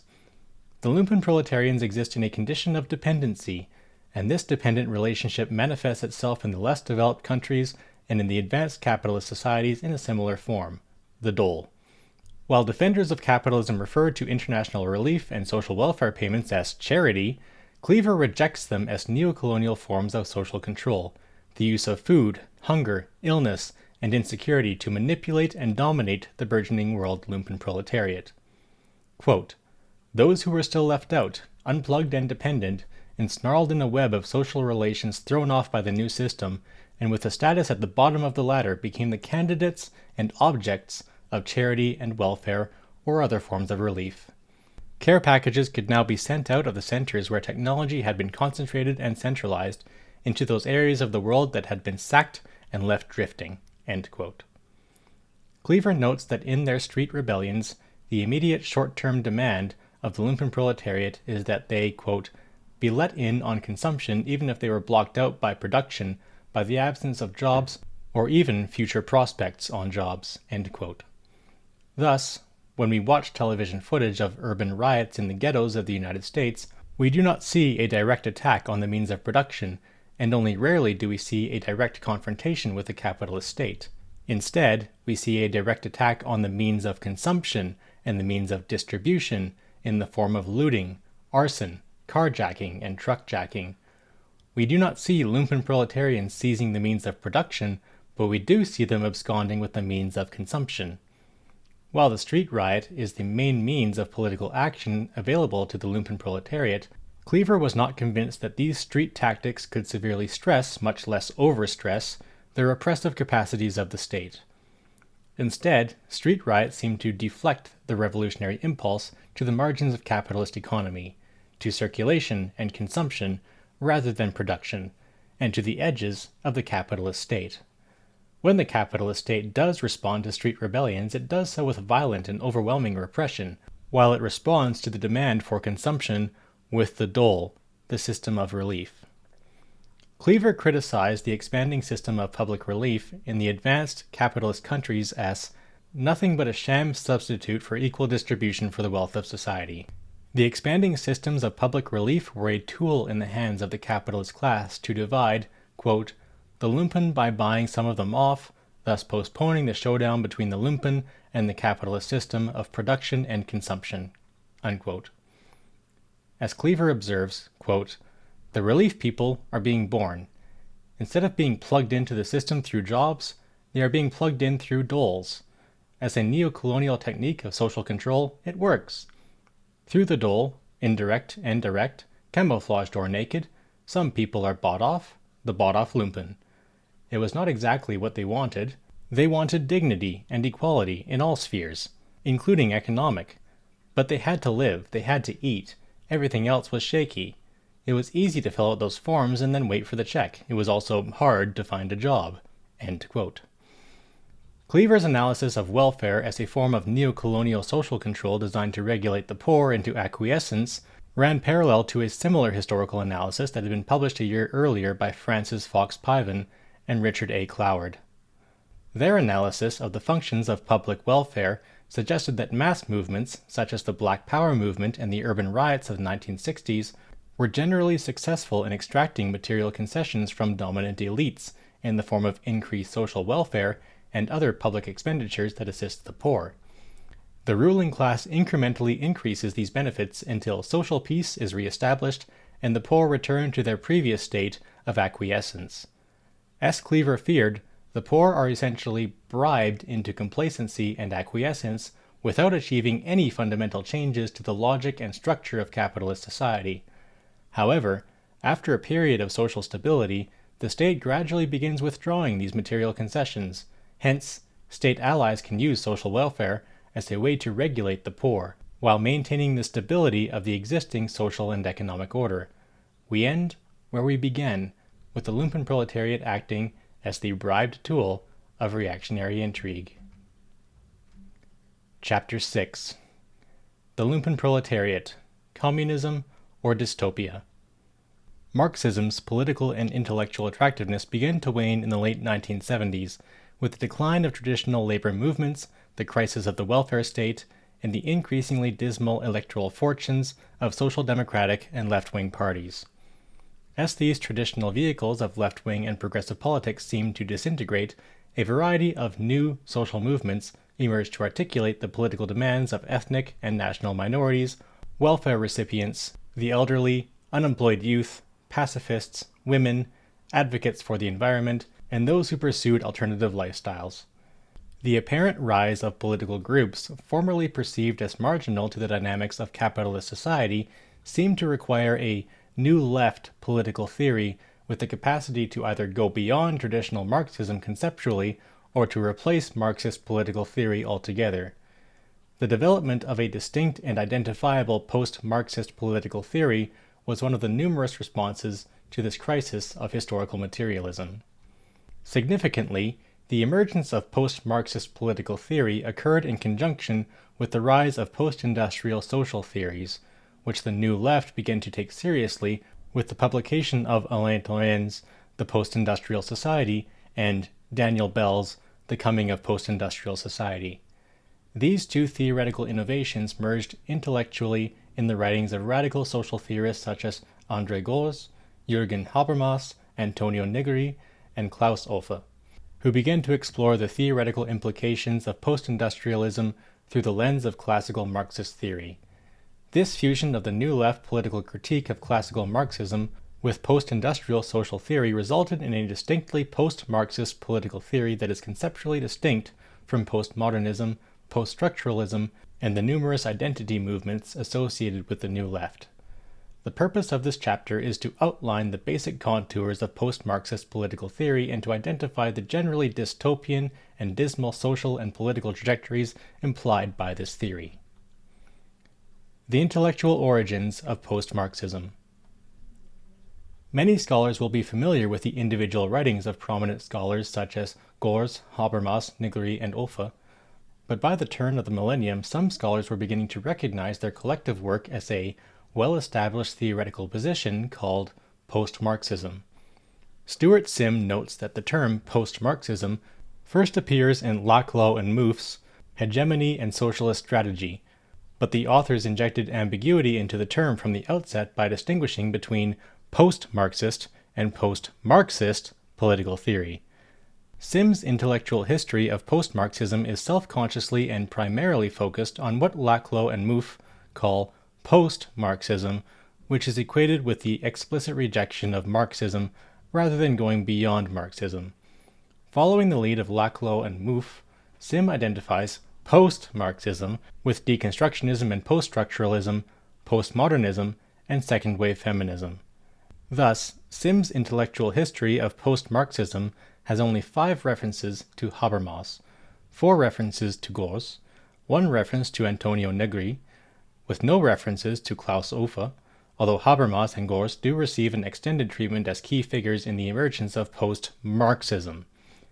In contrast to Sim's work, this chapter is focused self-consciously and exclusively on an analysis of post-Marxism as defined by Laclau and Mouffe, and as defined in my earlier book, Critical Theories of the State, which identify Gorz, Habermas, Negri, and Offe as central figures in the emergence of post-Marxism. Sim argues that the effort to grapple with the decline in importance both socially and politically of the working class is the key theoretical problem shared by both post-Marxism and post-Marxism, and this problem, of course, is a consequence of the shift from an industrial to a post-industrial society. However, Sim also correctly argues that a key point of commonality among post-Marxists, and what distinguishes them from post-Marxists, is that Marxism remains, at the very least, the point of departure for their theoretical speculations. However, Sim incorrectly dismisses the post-Marxist retention of Marxian analytic categories as a series of somewhat empty gestures whose content is emotional rather than theoretical. Sim considers the post-Marxists' effort to retain a theoretical anchor in Marx as nothing more than nostalgia and a romantic gesture. What Sim misses in his analysis, however, is the central role of Grundrisse, as opposed to Capital, in a genuinely post-Marxist position that continues to anchor its analysis of society, politics, and the state in Marxian political economy. The discovery of Grundrisse by Western Marxists generated a shift in thinking about Marx and Marxism as dramatic as the one occurred after the discovery and publication of Marx's early writings, such as the Economic and Philosophical Manuscripts of 1844 and the German Ideology. While the early manuscripts provided the theoretical basis for a new humanist Marxism as compared to the scientific Marx, Grundrisse became the cornerstone for a newly emergent post-Marxism grappling with the social dislocations of post-industrial technologies as compared to industrial machinery. The discovery of Grundrisse was first announced to the Socialist Academy in Moscow in 1923, but it was not published until 1939 and 1941, when it was released in 2 volumes. However, in the midst of World War II and then the Cold War, Grundrisse was effectively inaccessible to Western scholars until 1953, when it was published in German as a single volume by Dietz Verlag. Grundrisse was largely ignored after its publication in Germany because scholars viewed the previously unpublished manuscript as nothing more than a rough draft of Capital, that at best provided interesting material for a reconstruction of the genesis of Capital. It was another decade before Herbert Marcuse and André Gorz became the first scholars to quote Grundrisse extensively in their New Left critics of advanced capitalism. Yet Grundrisse's theoretical significance was not widely recognized until Martin Nicolaus devoted an entire article to it in the New Left Review, and identified it as the only writing that Marx himself considered to be a representation of the whole of his views. Thus, the intellectual stage had been set for New Left political theorists and political economists to reassess the status of Grundrisse, which was now recognized as a work that envisioned a grand treatise on political economy, with Capital, in all its volumes, being only one small component of a more expansive and forward-looking Marxism. David McClellan subsequently translated and edited an abridged English-language version of Grundrisse, while introducing the book as the most fundamental of all Marx's writings and as the centerpiece of Marxist thought. Shortly thereafter, in 1973, McClellan's preliminary effort was superseded by a complete English-language edition translated by Martin Nicolaus, which further stimulated interest in the book, particularly with the onset of the stagflation crisis of the 1970s in the advanced capitalist societies and the first glimpses of globalization as a response to that crisis. For example, by 1979, Julius Senset concludes that Habermas had shifted his focus from Capital to Grundrisse, and this change of perspective defined a fundamental break with classical Marxian political economy based on the labor theory of value.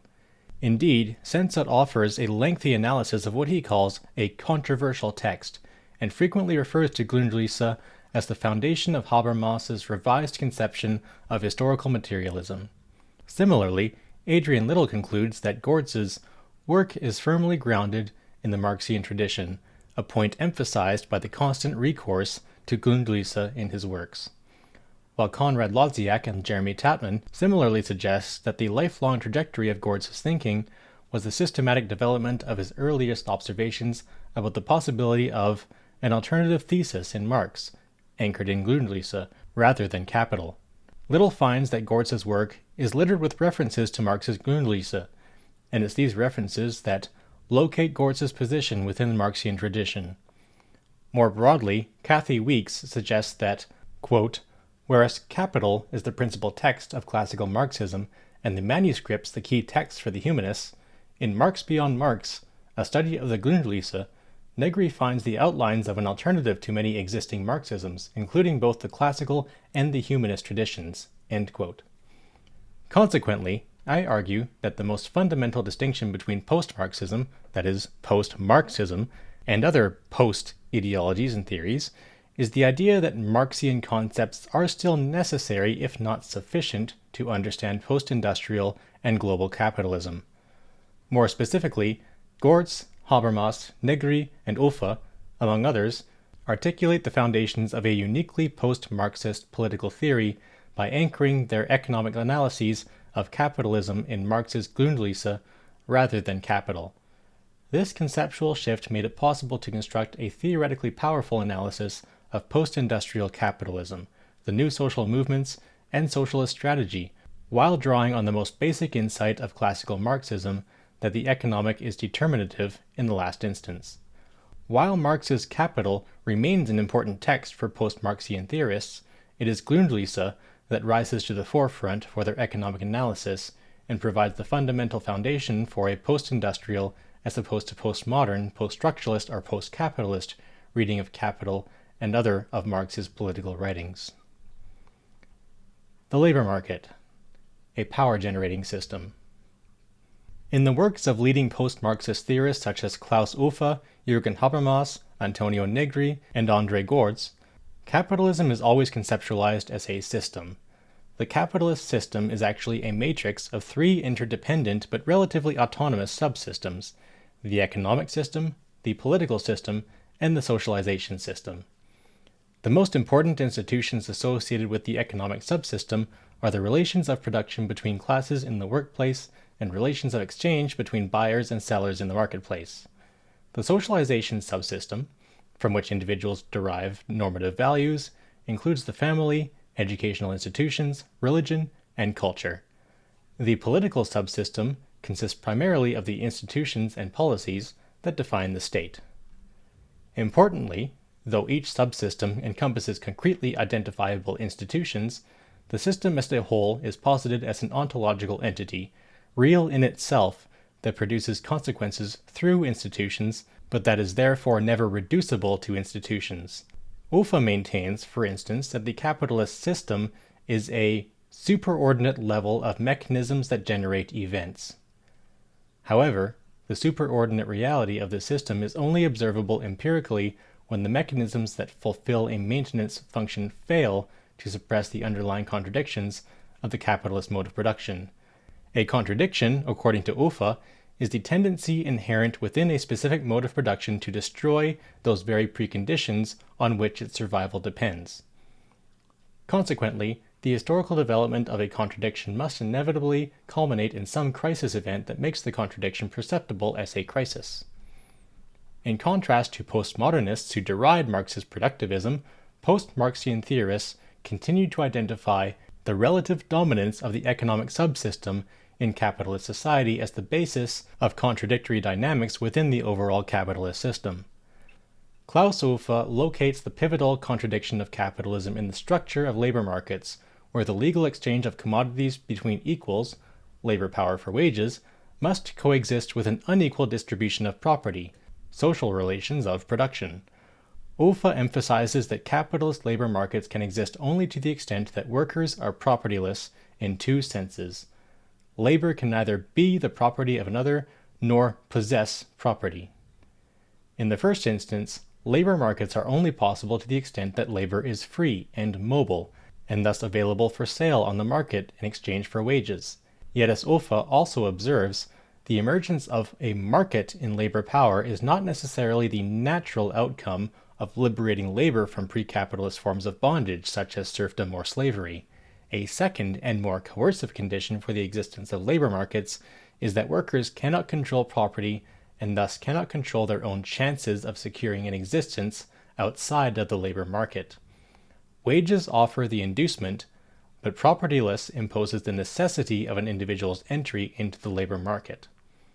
Hence, the asymmetrical structure of the capitalist labor market establishes an unequal bargaining position between laborers and capitalists.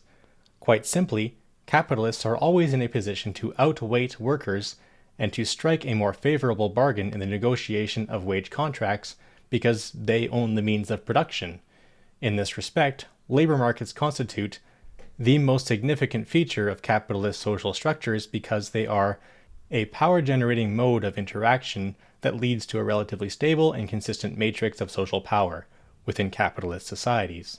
However, Offe contends that an economic subsystem organized by the labor market is continually threatened by potential disintegration to the extent that labor power is not really a commodity. Labor power is a fictive commodity, in the sense that one cannot physically separate it from the laborer, nor therefore unequivocally transfer rights to it in the process of an exchange. Labor power and the laborer are in fact inseparable. As a result, any extended reproduction of the economic subsystem requires the uninterrupted support of a socialization subsystem and the persistent intervention of the political subsystem. A labor market can operate smoothly only to the extent that socialization mechanisms sustain a normative structure in which it is legitimate to view labor power as if it were a commodity. Yet the labor market itself does not provide such mechanisms but instead generates class conflict.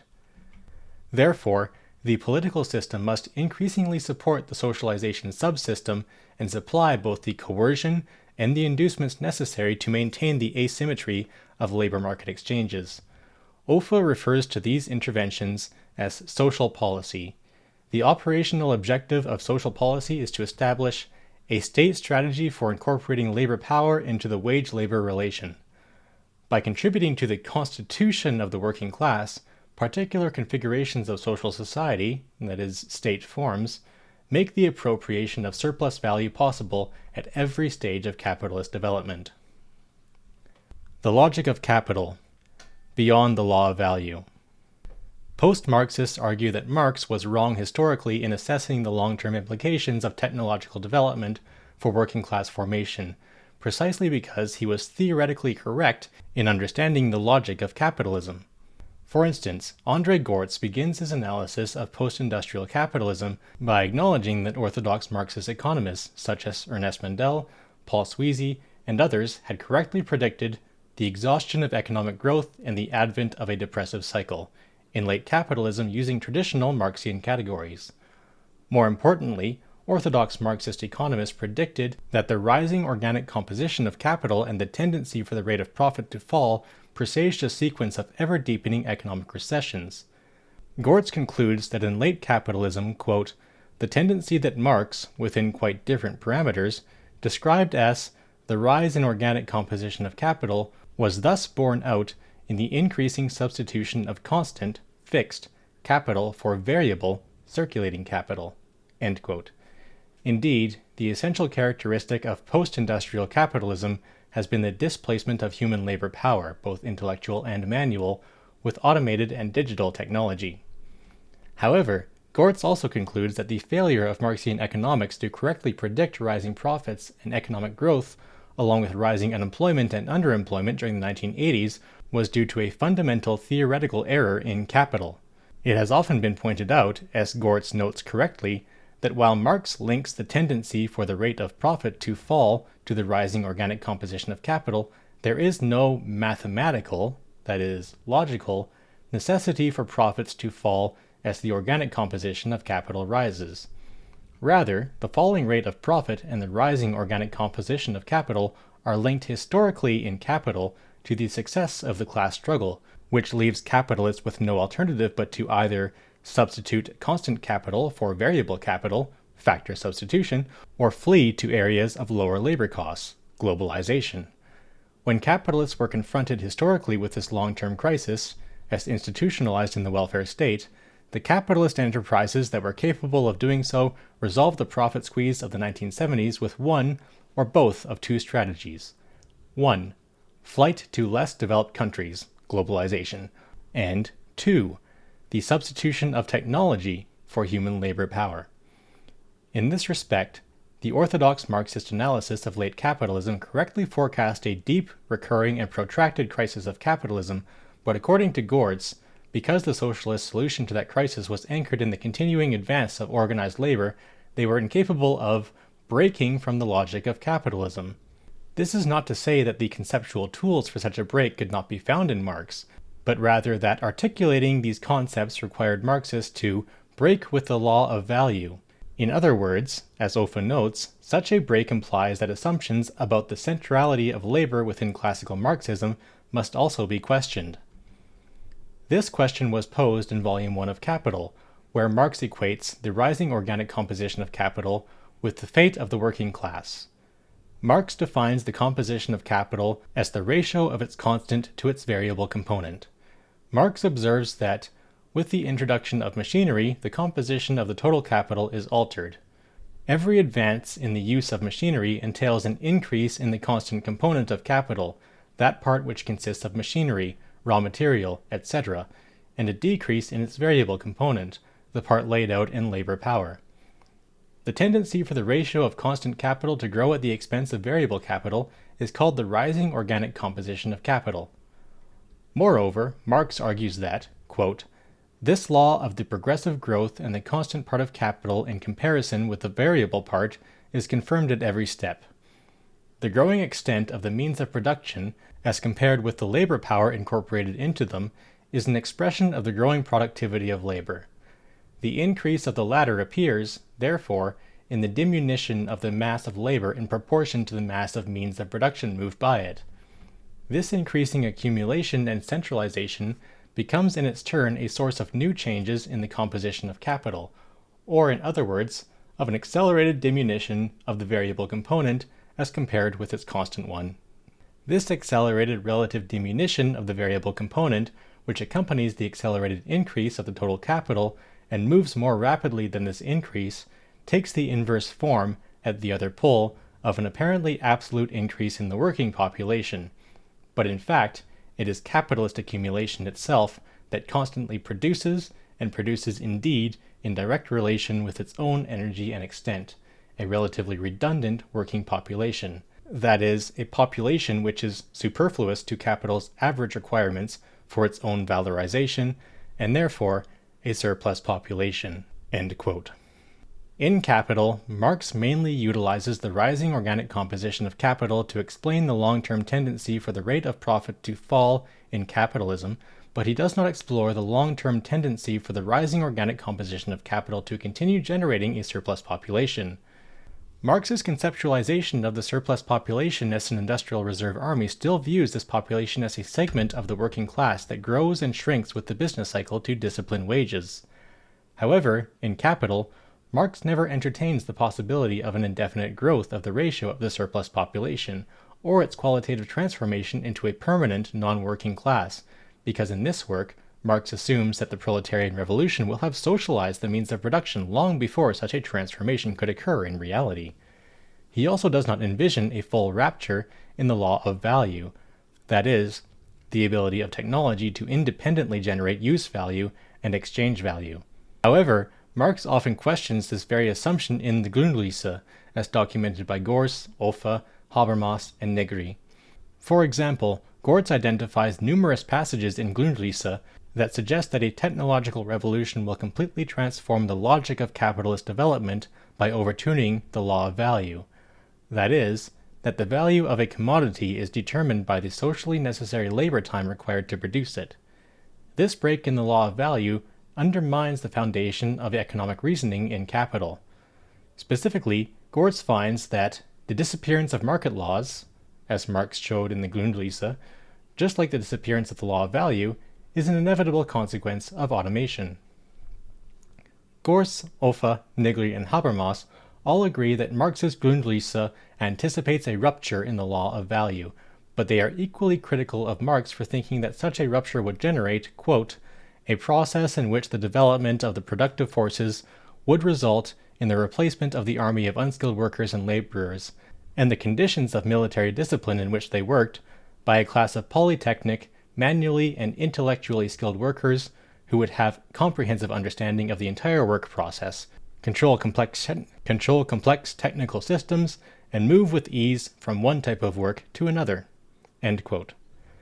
Gorz argued that the exact opposite has occurred from what Marx anticipates, because automation and computerization have eliminated most skills and possibilities for workplace initiative and are in the process of replacing what remains of the skilled labor force, whether blue or white collar, by a new type of unskilled worker. Similarly, it is rarely noted that in Knowledge and Human Interests, Habermas submerges an extended analysis of Grundrisse in a series of footnotes, which anchor his epistemological position and later provide the basis for his analysis in Legitimation Crisis of the crisis tendencies of late capitalist systems. Like Gorz, Habermas identifies key passages in Grundrisse that anticipate a technological future where knowledge is itself potentially a productive force. Most importantly, Habermas identifies an unusual passage from Grundrisse that does not recur in the parallel investigations in Capital. Quote, to the degree that large-scale industry develops, the creation of real wealth comes to depend less on labor time and on the amount of labor employed than on the power of the agencies set in motion during labor time, whose powerful effectiveness is itself in turn out of all proportion to the direct labor time spent on their production, but depends rather on the general state of science and on the progress of technology, or the application of this science to production. The surplus labor of the mass has ceased to be the condition for the development of the general wealth." End quote. Since the objective of identifying inconstant capital is to facilitate increases in productivity, and therefore in the rate of exploitation, value-generating technology emerges as the post-industrial conclusion to the rising organic composition of capital described by Marx in Capital. However, this conclusion to the logic of industrial capital implies that the law of value, labor, gradually ceases to organize capitalist power relations. As the law of value is ruptured by the rising organic composition of capital, Ufa observes that the capitalist labor market correspondingly shrinks in its potential for determining both relations of social political power and collective identity. As a power mechanism, the capitalist labor market remains basic to an understanding of capitalist society, but as it contracts, an ever smaller part of the entire social structure is directly determined by it. Decommodification, the new social groups. The labor market can only function as a determinative, power-generating system to the extent that it organizes individuals within its matrix of social relations. However, post-Marxist theorists contend that the automation and digitization of production, that is, the rising organic composition of capital, are eroding the labor market's power-generating capacities by its contradictory tendency to produce a growing surplus population. The surplus population of a capitalist society consists of those who are non-productive in the technical sense, that they no longer contribute to the creation of surplus value, that is, profits, rents, and interest. Paradoxically, the labor market's capacity to absorb the individuals who depend on it for wages and salaries is shrinking primarily because of increases in productivity. For the first time in the development of capitalist social formations, post-Marxists envision a developing employment crisis that is not related to a short-term cyclical downturn or to falling rates in investment. Quite the contrary, investment in growth-generating, productivity-enhancing technologies is resulting in the structural disintegration of capitalist labor markets. The new pattern of post-industrial development has three significant structural consequences. First, reduced market demand for labor power is creating a long-term tendency towards rising structural unemployment. Second, the same forces are yielding institutionalized patterns of structural underemployment in the form of casual labor markets, part-time work, migratory labor, and informal labor. Third, there is an increasing tendency for individuals to get locked into peripheral labor markets in an emerging low-wage, no-benefits part-time service sector.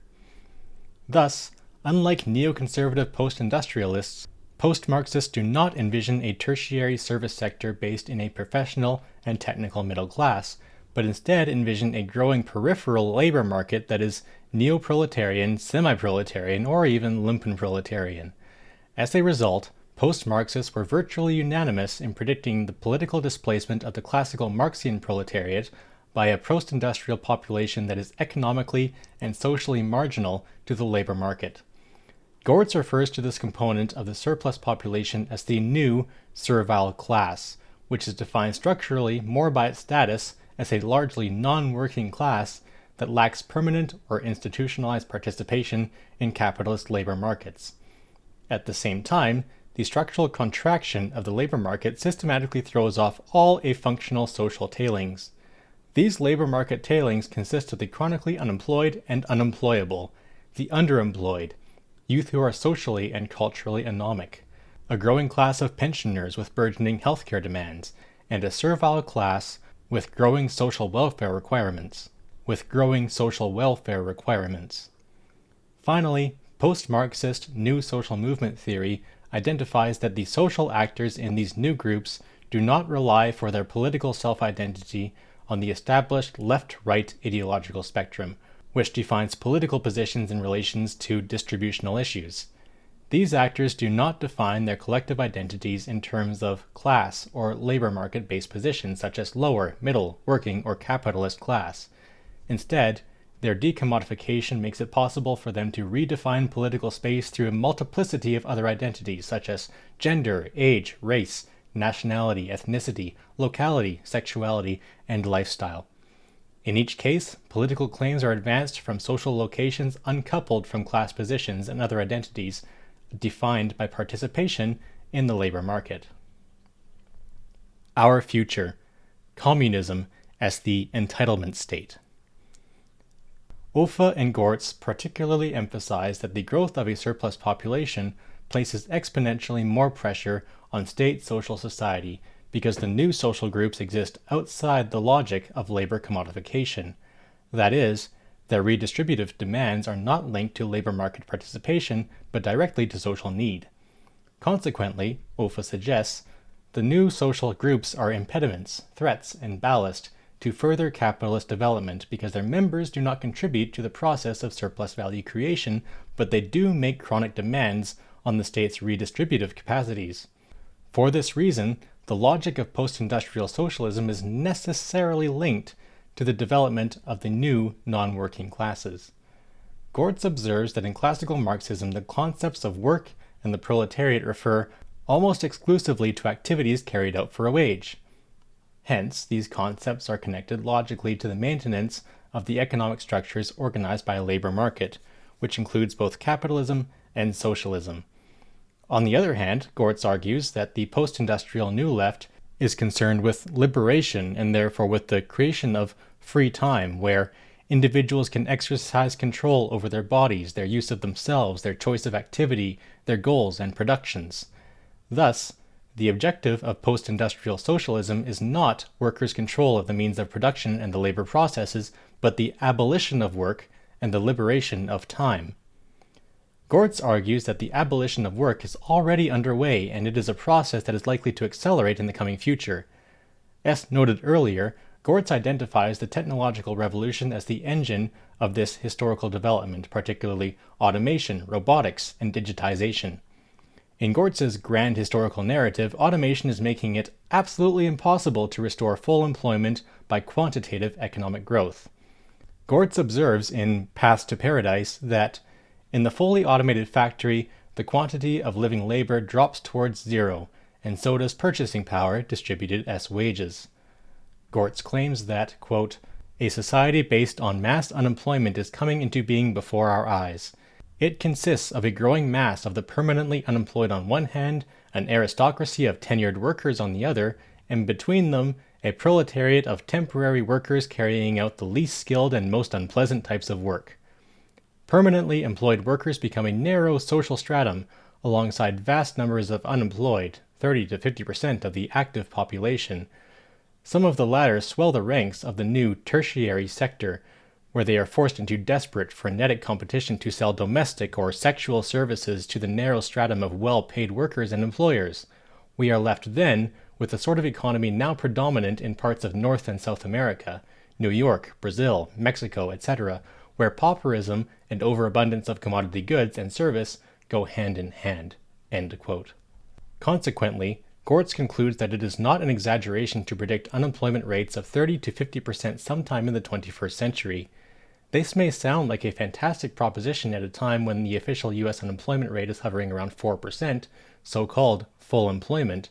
However, Gortz's observation is not based on official employment statistics, but on the Marxian proposition that the socially necessary labor time required to produce an ever larger volume of goods and services is rapidly shrinking over time. That is, the labor market itself is contracting, and thus adult labor market participation is a better measure of unemployment and employment. In fact, in post-industrial societies, it is already the case that 1/3 or more of the adult population no longer participates in the labor market on a full-time basis, if one combines pensioners, high school and college students, social welfare recipients, the compensated unemployed, the uncounted/unofficial unemployed, the disabled, the homeless, and individuals who are involuntarily employed on a part-time basis. A very large proportion of this non-working class depends on the social distribution of non-wage and non-salary income and on other forms of indirect subsidies, that is, government-sponsored healthcare, free public education, subsidized higher education, etc. Most individuals who do work, whether full-time or part-time, increasingly occupy the precarious class location of Marx and Engels' honest Lumpenproletariat rather than the industrial proletariat. The main question of the future is whether the abolition of work will take the form of a society based on mass unemployment, itself a socially constructed idea linked to the existence of labor markets, or a society based on free time where everyone shares equally in the benefits of reduced work. Gortz argues that the manner in which the abolition of work is to be managed and socially implemented constitutes the central political issue of the coming decades. Gortz concludes that a political solution to this problem will require a post-Marxian social policy because it calls for new mechanisms of distribution independent of the laws of the market and the law of value. Furthermore, to avoid the potential social disorder that would follow in the wake of a mass unemployment scenario, Gortz contends that the welfare state will remain a permanent fixture of post-industrial capitalism that is forced to redistribute a minimum income without regard to work or productivity. Even after the Reagan-Thatcher revolution and the rise of neoliberalism, it is still the case that over half of all economic resources in post-industrial societies are distributed on a political basis rather than by markets, if one combines direct government spending with the resources allocated directly by government through statutory mandates, that is, the minimum wage, environmental regulation, monetary policy, etc. Thus, the second key issue of post-industrial socialism is the social form which income takes when automation has abolished, along with permanent obligation to work, the law of value and wage labor itself. In contrast to his earliest writings, Gortz vigorously rejects the skilled proletariat as the subject of post-industrial socialism, along with its organizations such as trade unions and social democratic parties. Gortz contends that automation will always be perceived by skilled workers as a direct attack on their class insofar as it undermines workers' class power over production. Consequently, the major concern of fully employed skilled workers is to resist automation by protecting job security and skill monopolies. This means that the main strategic goal of this stratum, which has always been hegemonic within the organized labor movement, will remain the appropriation of work, of the work tools, and of power over production. A second reason that skilled workers will oppose automation is that their collective identity is defined by the application of skills at the point of production, that is, by work.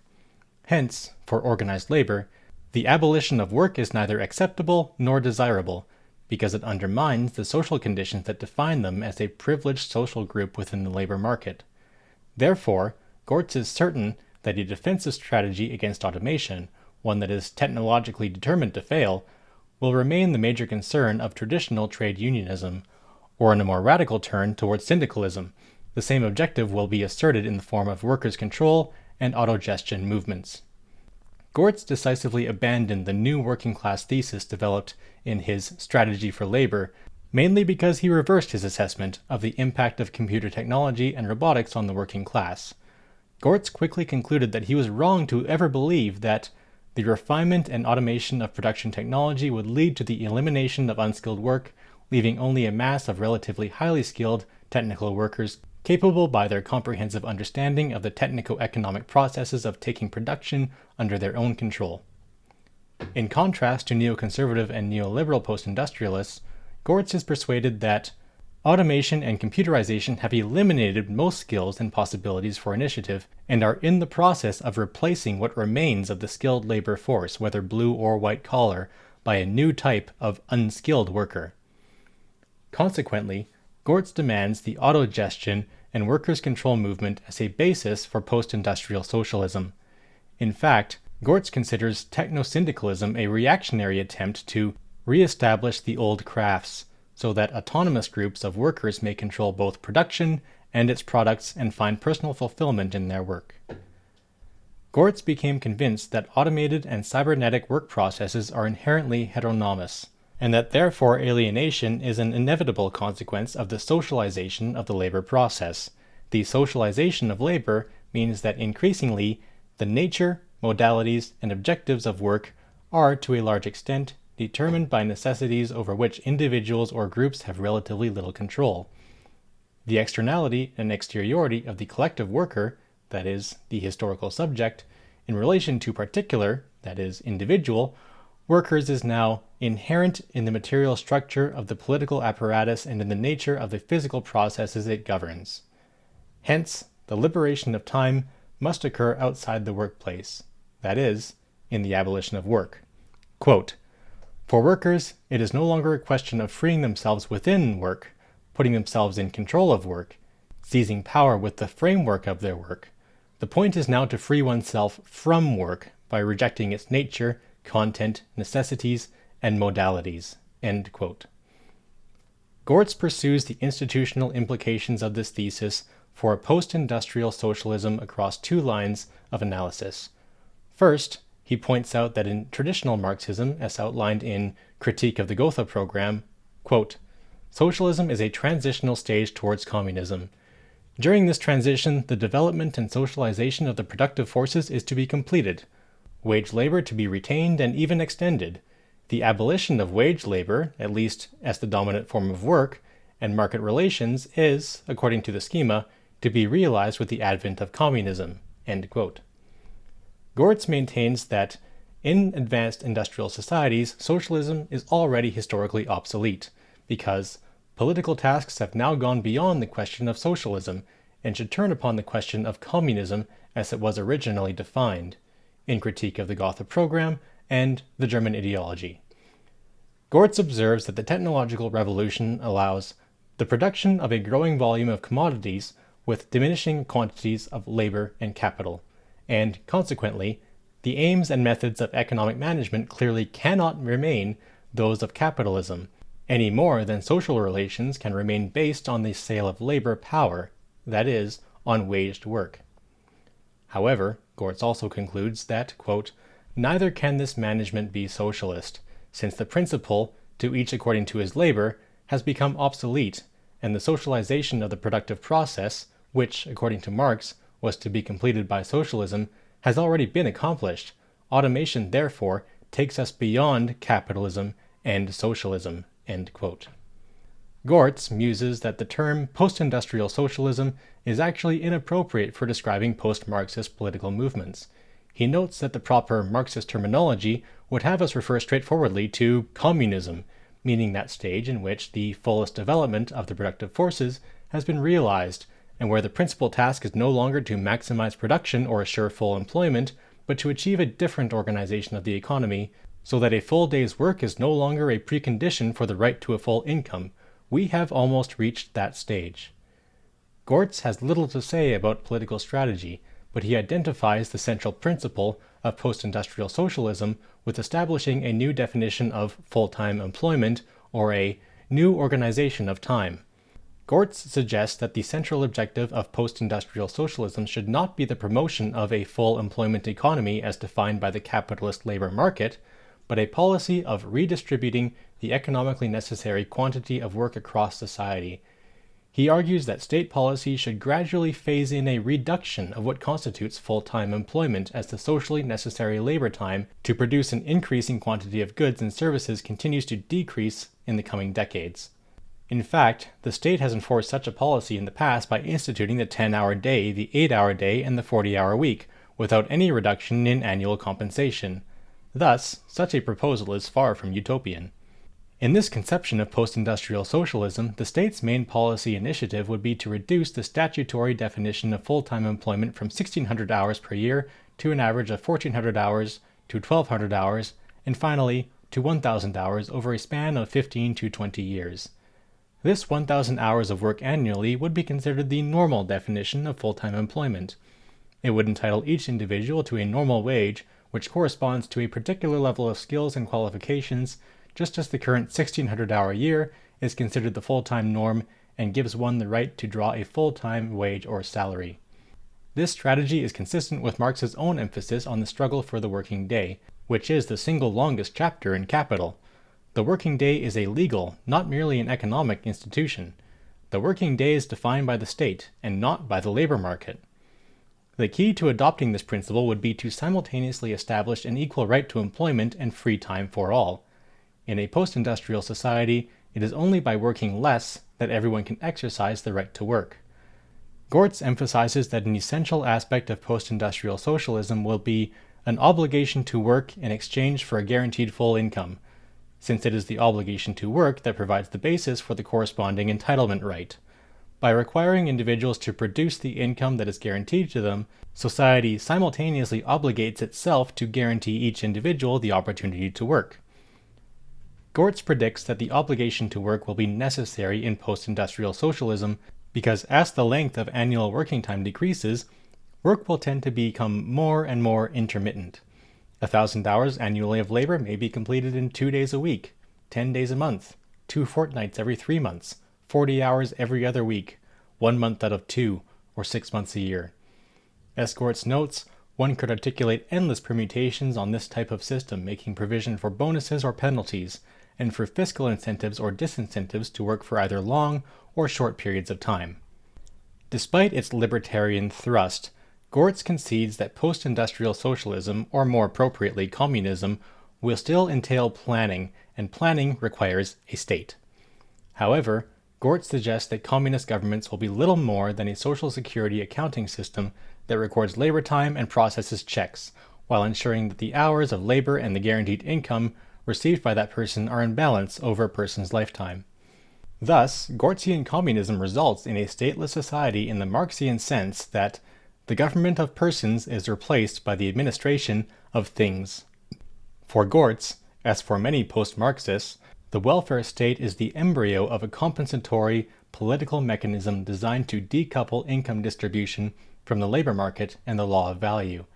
Yet in fact, the existing welfare state utilizes dependency on redistribution as a mechanism for regulating individual and social behavior by imposing behavioral qualifications on supervised access to redistribution. Thus, Gortz acknowledges that the actually existing welfare state is an apparatus of domination and administration whose unrestricted power runs down towards a dislocated society, which it endeavors to restructure according to the requirements of capital. Gortz concludes that any continuation down this path of political development can only lead to the state taking greater charge of individual lives. It replaces, or complements as the case may be, exploitation with welfare, while perpetuating the dependence, impotence, and subordination of individuals to centralized authority. Gortz agrees that it is hard to see how a servile non-class could seize power and redefine entitlements as a new form of property rights, but, like so many post-Marxists, he dismisses the issue of historical agency as beside the point. Another future. Communism as the stateless entitlement. Klaus Offe has been more attuned to the agency problems that labor market disintegration poses for a theory of the socialist state. In the 1970s, Offe predicted that the state's dependency on capitalist accumulation would at some point require the welfare state to shed its sociological ballast, that is, the surplus population, to maintain capital accumulation at more optimal levels. Hinrichs, Offe, and Wiesenthal, in contrast to Gortz, concluded that the adoption of such policies would entail a downward redefinition of the welfare state's legal entitlements and the claims granted by it, most of all, the claims of those groups that are least well organized and hence least likely to engage in collective conflict. The Reagan-Thatcher-Kohl initiatives of the 1980s are consistent with this prediction, as are the initiatives of the International Monetary Fund on a global scale.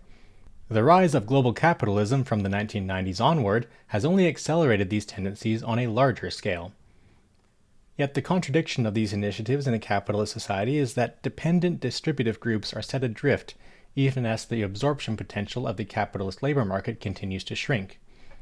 Thus, the labor market's power to economically determine relations of political power and to shape collective social identities dissipates. However, the declining absorption capacities of capitalist labor markets thus remove or exclude an increasing number of potential workers from direct and full-time contact with the central power mechanism of capitalist society. Consequently, capitalists lose their direct hold on the population because the dependency principle, whether exercised by the state or the labor market, is unable to subordinate larger and larger segments of the population. The social drift of post-industrial capitalism is what allows the new social groups to become systemic agents of a potential counter-movement for a post-industrial socialism based on claims to entitlement without work. For example, Uffe points out that by the 1990s there were more university students in the European Union than craft apprentices in the skilled trades. There are more unemployed people than farmers, and more pensioners than blue-collar workers. Significantly, the more numerous social groups are defined more by their legal ownership of entitlement rights than by their place in the social relations of production. In fact, these groups are outside the production system in a strict sense, and thus establish their group identity and claims to income through public policy. Hence, Uffe describes these groups as policy takers, because the place they occupy within the social division of labor and consumption is policy determined rather than economically determined. Uffe suggests that the contradiction of these groups' social location is the powerlessness of state power. The state's dependency on capital accumulation renders it powerless as a mechanism of social transformation, so any statist solution, whether a traditional social democratic or a communist one, is clearly unrealistic, in Uffe's view. Moreover, as identities move beyond the workplace in post-industrial capitalism, Uffe suggests that the concept of politics must be extended beyond the sphere of the state and its existing institutional channels. Thus, the paradox of post-industrial socialism is that socialism in industrial advanced societies cannot be built without state power, and it cannot be built on state power. A socialist state can maintain its directive capacity as a political organization only to the extent that it gives itself up as a state, that is to say, as a separate organization of the ultimate power of collective decision-making, ultimately by negating its identity as an apparatus and eliminating the category distinction of state and civil society. Uffe is acutely aware of the difficulties that new social groups pose for a theory of the socialist state. The new social groups define conflicts in terms of entitlement values and social rights that are non-negotiable principles, but these rights can only be asserted politically. Consequently, the contradiction of the capitalist welfare state is that it cannot maintain capital accumulation without shedding a non-productive surplus population from its ledgers, but it cannot maintain its democratic legitimacy without distributing entitlement rights to the new social groups. Yet despite their inherently political determination, the new social groups are distinctly libertarian and anti-statist in their politics. Uffe posed the paradox of post-industrial socialism as early as 1978, when he began asking whether the structural conditions of advanced capitalism are, in fact, conducive to non-statist forms of socialist transformation. From a systemic perspective, the possibility of post-industrial socialism hinges on whether the developmental logic of the capitalist system facilitates, or at least makes possible, the implementation of the classical idea that the occupation of state power has to be followed by a structural transformation and democratization. Like Gortz, Uffe argues that a state-guaranteed annual income must be the core social policy of post-industrial socialism. In contrast to Gortz, however, Uffe proposes a socio-cultural standard of need as the basis of defining guaranteed income levels, rather than socially necessary labor time. As technological advances erode the operative sphere of the law of value, it is the production process itself that ruptures the link between labor and value. Therefore, the process of post-industrial development not only establishes the political conditions for post-industrial socialism, that is, the surplus population, it erodes the institutional foundation that supports a normative commitment to the work ethic. Thus, Uffe concludes that it should become increasingly possible to make the right to an income independent of the fact and extent of an individual's income-earning activity. The administration of this system of stateless entitlements is linked closely to Uffe's conception of contemporary political development as a withering away of the state. Uffe contends that a centuries-long process of political development is being reversed insofar as the state is defined by the territorial centralization of political authority, the establishment of a monopoly on the legitimate use of force, and the subordination of all competing forms of secular and ecclesiastical power to the state. Uffe argues that for the first time in centuries, public duties are being delegated to paraconstitutional authorities and procedures, in which the state participates more, if at all, in the function of a coordinator or a moderator than as a sovereign authority giving orders and exerting power. What distinguishes this stateless entitlement from the entitlement state is that strong intermediate organizations stand between the state and the individual. In place of a disorganized mass that is dependent on state allocation policies, UFA sees a trend towards strengthening intermediate organizations that are legally private but are capturing sovereign functions from the state. As the state becomes overloaded with demands on its administrative capacities, it continues to delegate and disperse regulatory and distributive powers to quasi-public corporations, trade associations, professional organizations, social service corporations, labor unions, chambers of commerce, scientific associations, and other private non-profit organizations. These collective actors are being delegated quasi-sovereign functions, or usurp these functions, and thereby relieve the state of a number of responsibilities, especially those that involve the public distribution of goods and services. Different scholars have described this tendency as a form of post-industrial neo-corporatism, post-capitalist society, the refeudalization of political authority, and the privatization of government. The state merely provides an arena for distributive bargaining among these organizations and an administrative office for collecting and allocating the social product. In this sense, the state is being gradually deprived of its functions by making them societal. The state will provide coordination to society through paragovernmental procedures, but will otherwise engage in an ordered retreat by devolving institutional structures, procedures, and participative conditions and competencies into civil society and its associations. By acting as a steering and rule-making organization, the state can unburden itself of political and administrative demands, but also provide a mechanism that avoids the danger that these areas would regress into the anarchy of market processes or dynamics determined by particular interests. A third future: statist disentitlement. Gortz and Olfa both identify developmental tendencies that are making post-industrial socialism a historical possibility and that assign this political mission to the surplus population. At the same time, Gortz is convinced that the dominant trend in contemporary economic development is toward the option based on mass unemployment. Gortz envisions a post-industrial social structure that consists of a growing mass of the permanently unemployed on one hand, an aristocracy of tenured workers on the other, and, between them, a proletariat of temporary workers carrying out the least skilled and most unpleasant types of work. However, Gortz observes that the latter jobs will be largely eliminated by automation in the near future, accelerating the historical tendency towards a mass unemployment society. This means that the abolition of work can have no other social subject than this non-class.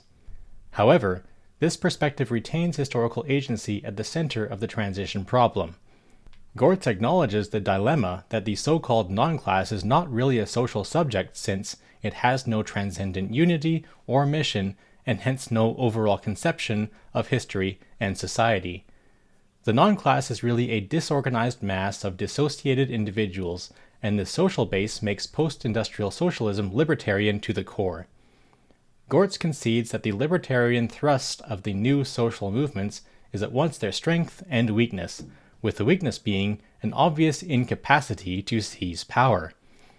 Thus, Gortz can offer no more practical advice about the political organization than a concept of historical agency anchored by the specifically existential demand for individual autonomy and free time. Gortz suggests that the desire for autonomous free space is an existential need with its own irreducible reality.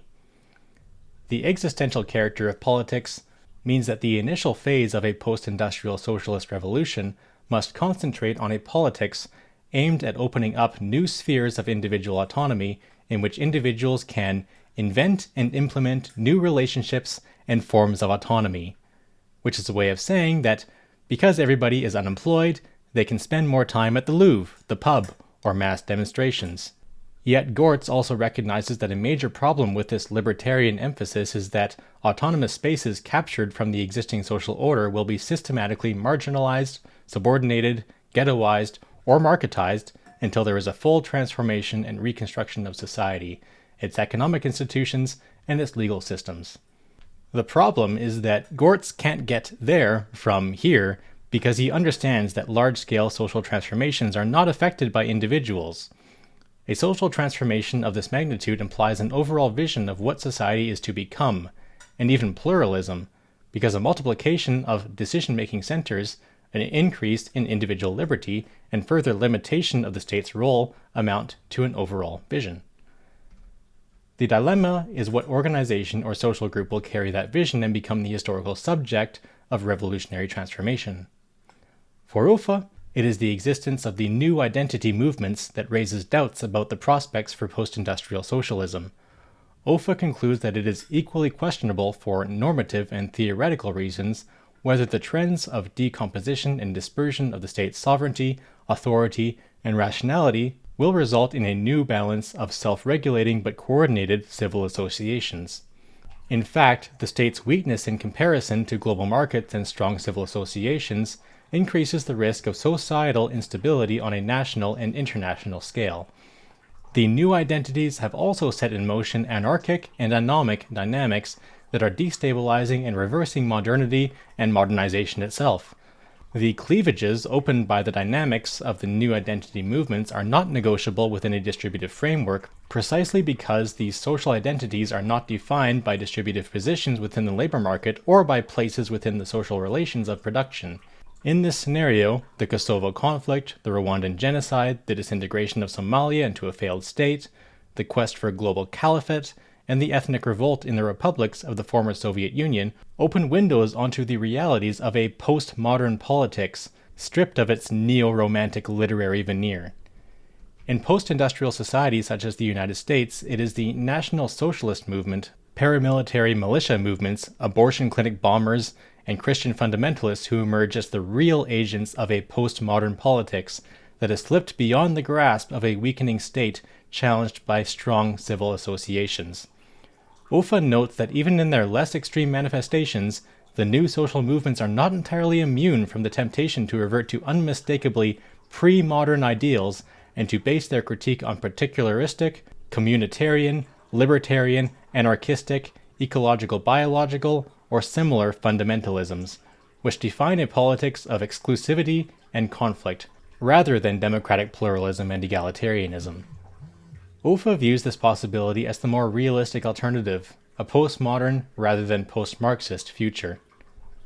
Finally, Habermas has always been ambivalent about the transformative potential of the new social groups, precisely because their marginal attachment to the labor market excludes them from participating in the central power-generating mechanism of a capitalist society. Their displacement from the labor market excludes the neo-proletariat and the servile class from access to its social power in the sense that they do not have anything of economic value, that is, labor power, to bargain with or to exchange for concessions. As underemployed, unemployed, or unproductive labor, the neo-proletariat and the servile class are a surplus population that can be marginalized without any significant cost to the capitalist economy, particularly in a good economic system with highly mobile capital. The theoretical key, as Habermas observes, is that the pauperization of these groups no longer coincides with economic exploitation in the technical Marxian sense because the system no longer depends on their labor for the creation of surplus value. Hence, these groups cannot exert any structural leverage by collectively withdrawing their labor from the marketplace, and for the same reason, capital incurs no direct costs from their repression due to lost productivity. Consequently, Habermas concludes that unless these groups are connected with protest potential from other sectors of society, no conflicts arising from such underprivilege can really overturn the system. They can only provoke sharp reactions incompatible with formal democracy. There is no good reason to believe that the post-industrial neo-proletariat and servile class, even considered as an honest Lumpenproletariat, is more likely to be an underclass that is easily suppressed, neglected, contained through coercion and violence, and regulated with marginal financial inducements.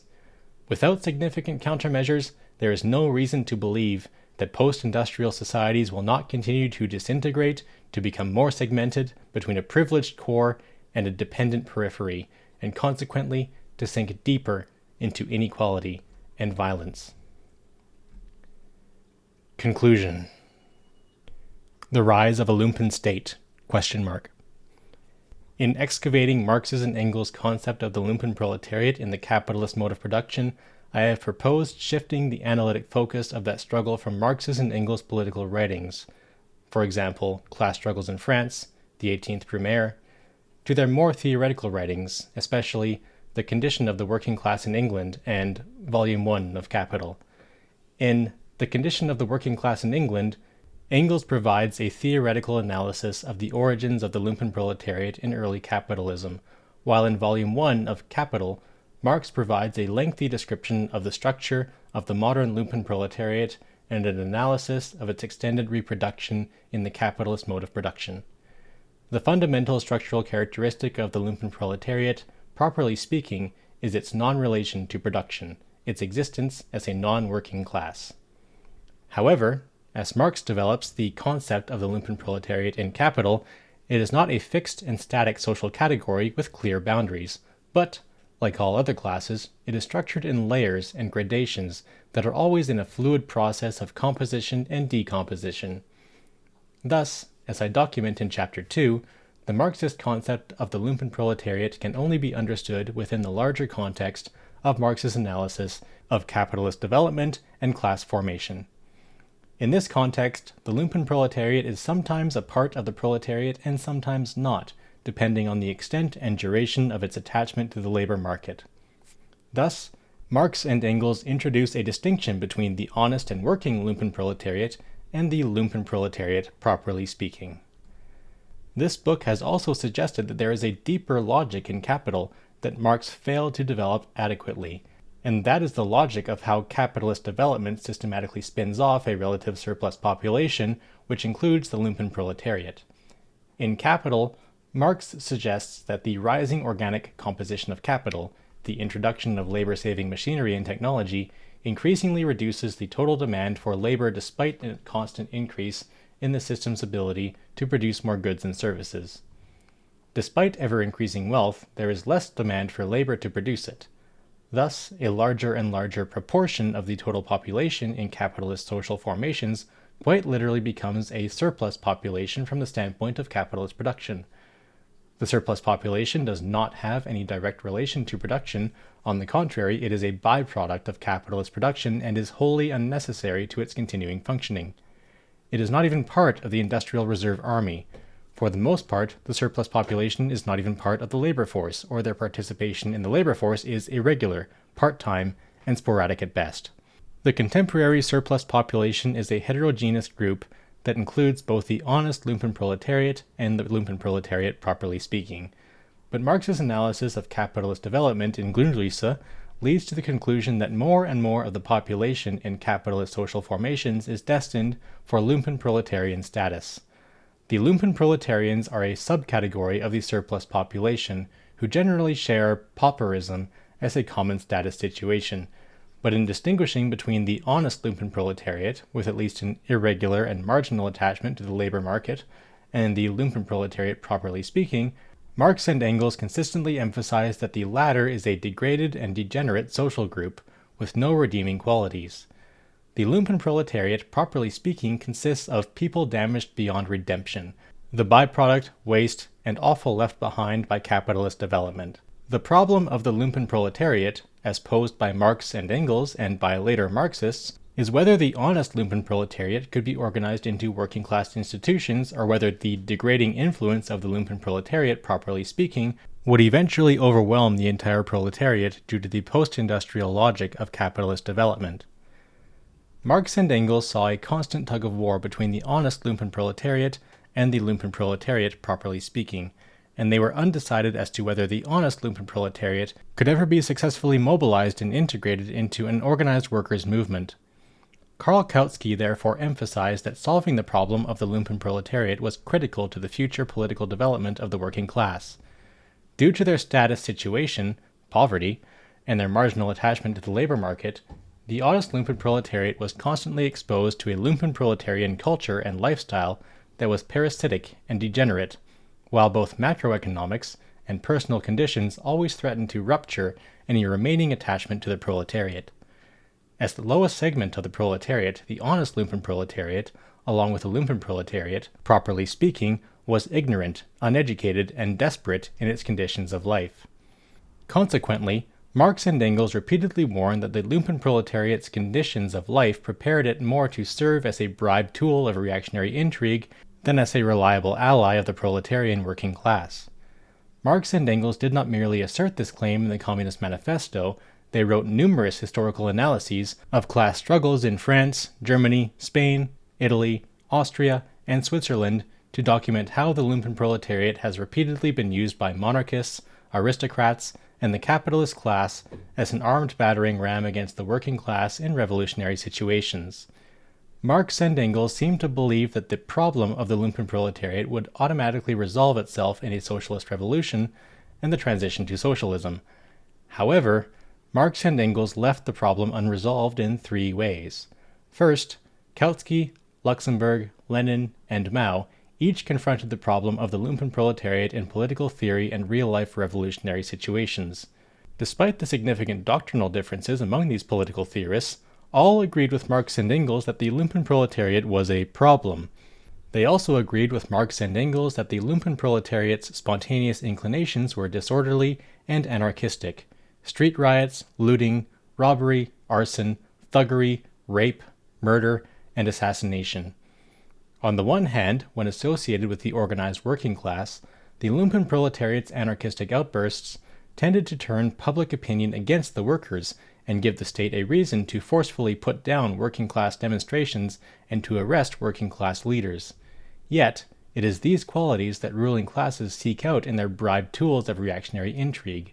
Thus, in revolutionary situations, the ruling classes frequently bribe and organize the Lumpenproletariat into paramilitary or special police units to terrorize the working class into acquiescence. This is not a hypothesis, it is a historical fact. There are eerie parallels to the Mobile Guard and the Decembrists as U.S. Immigration and Customs Enforcement builds a state-of-the-art urban warfare training facility that will include hyper-realistic simulations of homes in Chicago and Arizona, while increasing the number of special response teams it will deploy in the U.S. and Puerto Rico. The United States already has privately operated for-profit detention centers where immigrants seeking asylum from violence and brutality in their home countries are incarcerated. They are deprived of food, water, sanitary facilities, heat, and medical treatment, and regularly subjected to verbal degradation and sexual assaults, as well as the separation of small children from their parents. President Donald Trump complains out loud when police are too politically correct in their handling of dissidents at his rallies.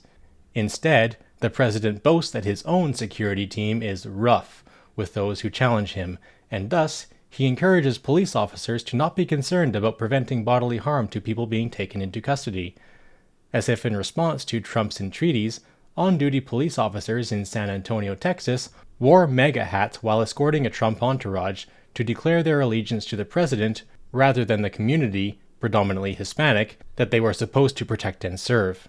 Meanwhile, President Trump referred to armed neo-Nazis, fascists, and white supremacists as fine people after an anti-white supremacist protester was murdered in Charlottesville, Virginia.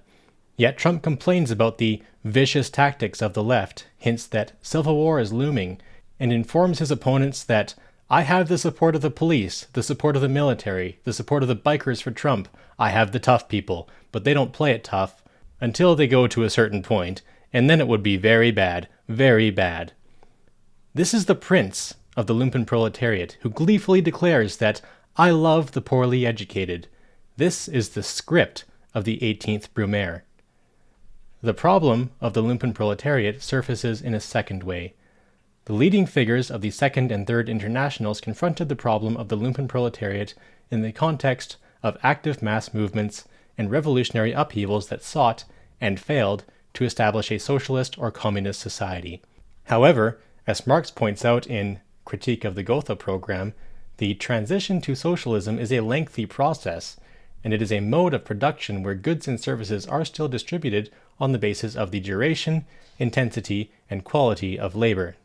The socialist mode of production, by definition, excludes the Lumpenproletariat, although Marx and Engels seem to believe that this problem would be solved by imposing an equal liability to work for all members of society until complete abolition of private ownership, and by the formation of industrial armies, especially for agriculture.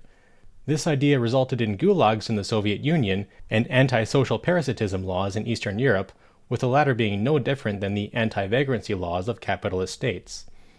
Another solution explored by Lenin and Mao was to organize the Lumpenproletariat in the same way that capitalist states had deployed them, which is to enlist them in the military. Lenin's and Mao's experience with this solution led them to conclude that Lumpenproletarians do not make reliable, trustworthy, or disciplined soldiers. In the end, Luxemburg seems to have proposed the only viable solution, which is to bribe the Lumpenproletariat into acquiescence with a rapid and massive expansion of social welfare, which would at least start the transition to a society based on from each according to his ability to each according to his needs. However, Eldridge Cleaver was concerned that socialists might never be able to implement this strategy because the capitalist state had already learned how to use the same strategy to preempt mass action by the Lumpenproletariat.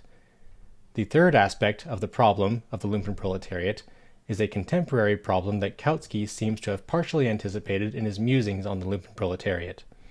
European colonialism and American imperialism introduced capitalism to previously underdeveloped agricultural societies, setting in motion the social production of both a rural and urban Lumpenproletariat in those societies.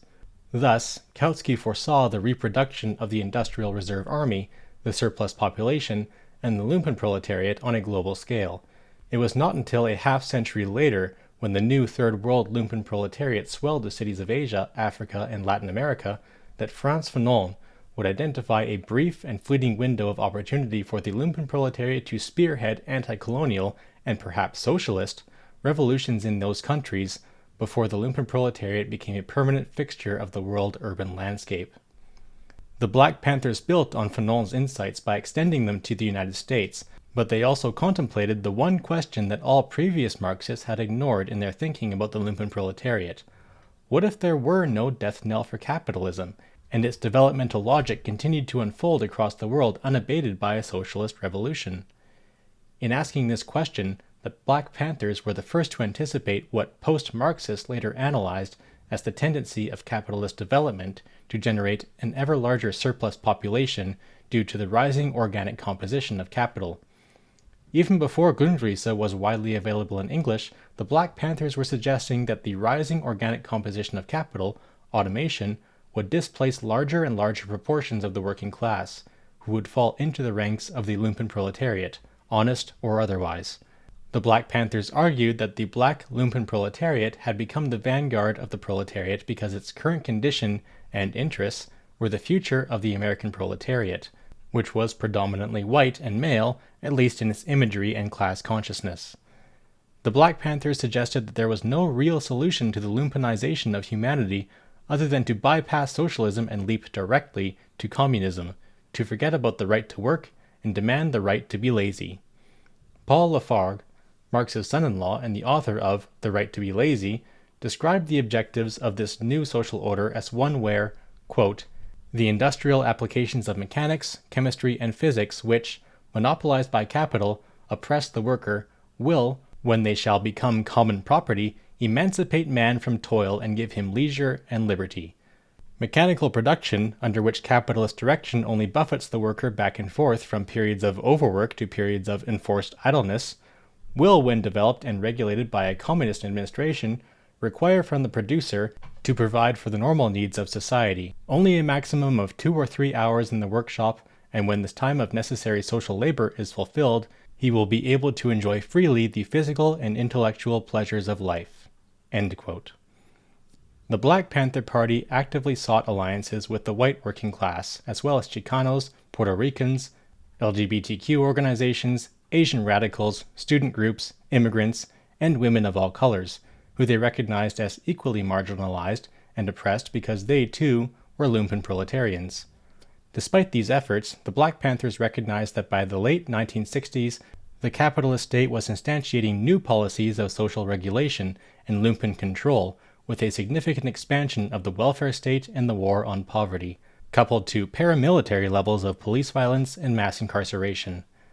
They also recognized that their efforts to bridge the racial chasm between the increasingly diverse Lumpenproletariat and the white proletariat was being thwarted by structural racism and the legacy of white supremacy. The Black Panthers sadly anticipated that the latest revolutionary movement would again be thwarted, this time by the appearance of a white Lumpenproletariat who would blame those below them rather than the capitalists who own the machines, even though in fact there was no longer anyone below them. They were now the lowest sediment of society. The post-Marxist political theorists, who appeared in the decade after the Black Panthers, extended and deepened this analysis based on the new ability of Marx's Grundrisse, and of course because the surplus population was growing visibly larger in every capitalist country at every level of capitalist development. Post-Marxism established an innovative and prescient analysis of post-industrial and global capitalism that in retrospect now appears more relevant to contemporary political developments than it did at first appearance. Post-Marxist theorists find an analysis of post-industrial and global capitalism in the Grundrisse that stretches Marxian categories, particularly the law of value, to the limits of their applicability, and it does so not because of their inadequacy, but because of the developmental logic identified by Marx in Grundrisse is completed in post-industrial capitalism. This conceptual shift has enabled post-Marxists to construct a theoretically powerful analysis of post-industrial capitalism that was remarkably prescient, although none of the post-Marxists successfully solved the problem of identifying a contemporary historical subject with political agency. While Hart and Negri have identified an amorphous multitude as the historical agent of a new global commonwealth, most post-Marxist analyses implicitly culminate in a dystopian vision of the future.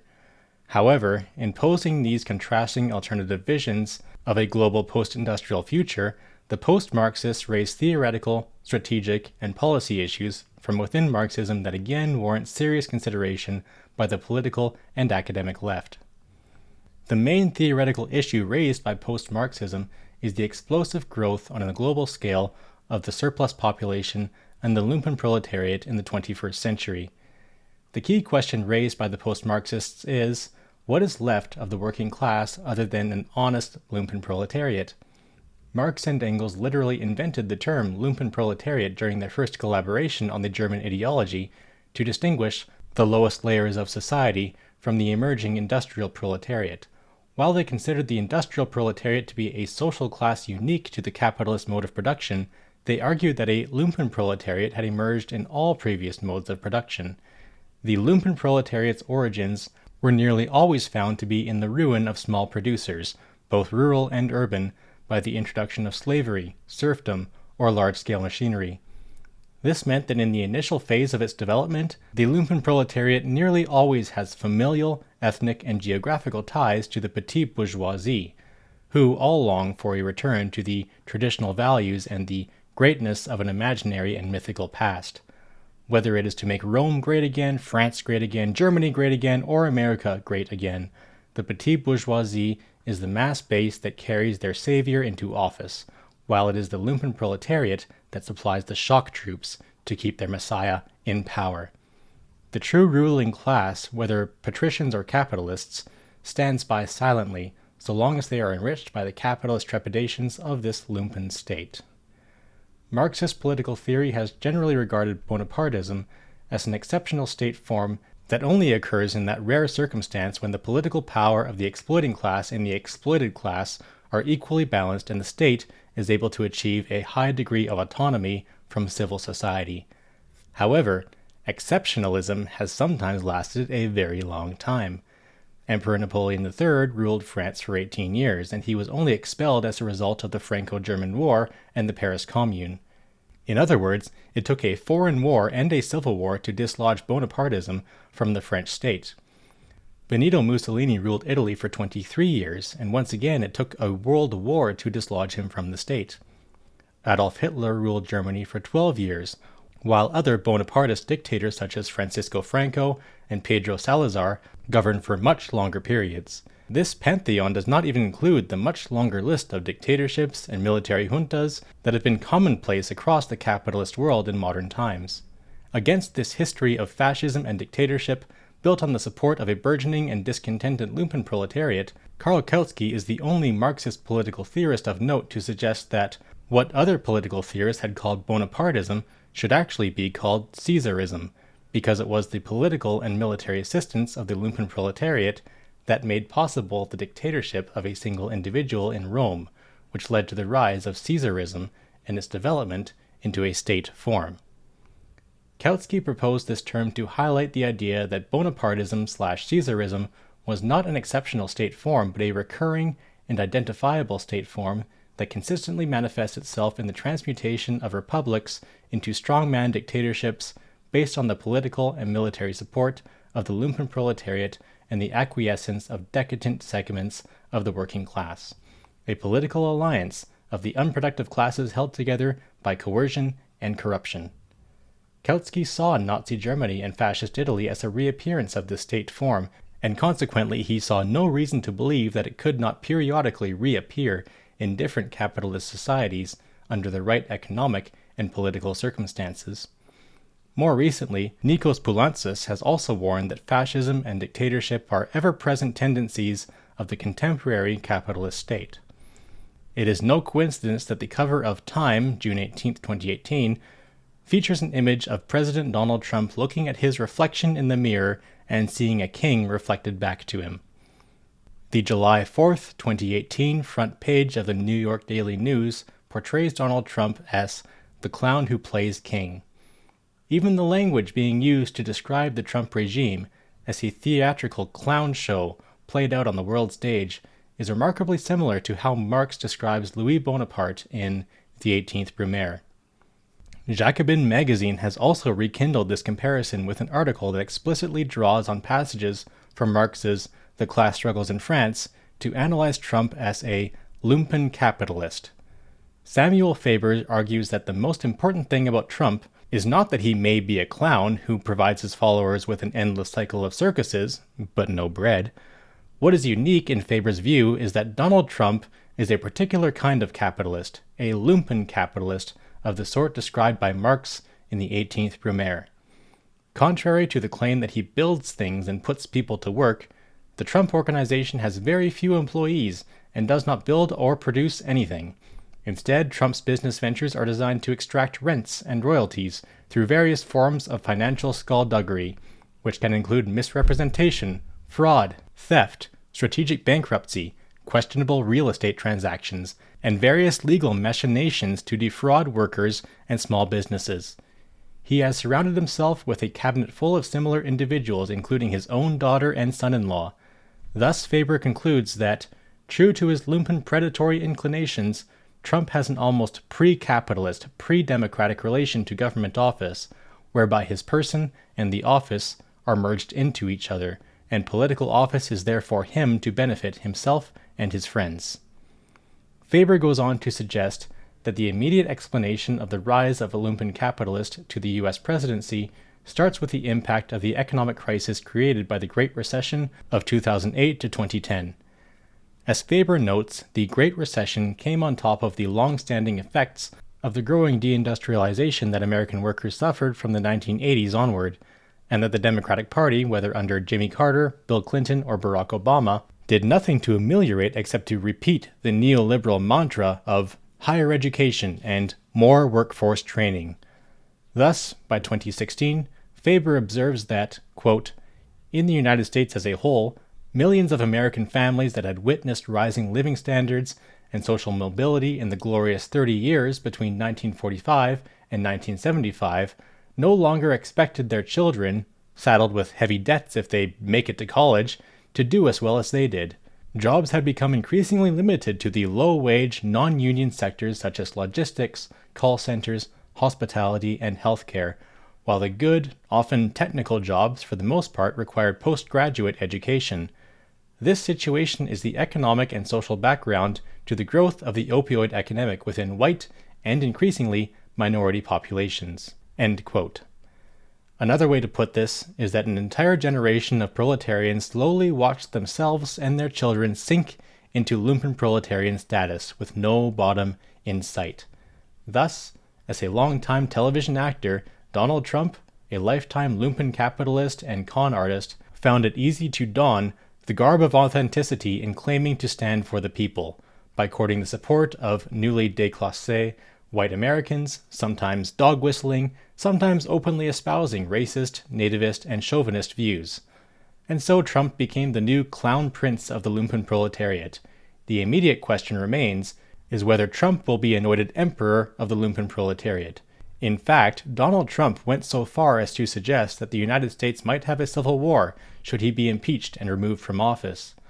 One should remember that it was the prospect of losing re-election that prompted Louis Bonaparte to initiate his coup d'etat with the support of the Lumpenproletarian Decembrists. Even before his recent impeachment, Donald Trump frequently stated that he will not leave office after 2 terms, despite a 2-term limit in the U.S. Constitution, and he has even joked that he should have a lifetime sinecure in office. Change the names, change the dates, and change the country, and Marx's 18th Brumaire becomes the script of every emperor of the Lumpenproletariat. Yet, even if none of Trump's ominous threats transpire, and Trump is sent into political exile on some remote island in the Black Sea, the long-term problem of the Lumpenproletariat will still confront the United States, Great Britain, and Western Europe. The 30% of Americans, the Trumpentariat, who stand loyal to their great leader regardless of his documented crimes and corruption, will still be with us. What is to be done with this swollen and energized Lumpenproletariat? It will not disappear, ever, so long as the fundamental logic of capitalist development remains intact, and in fact, it will continue to grow in size, absolutely and relatively.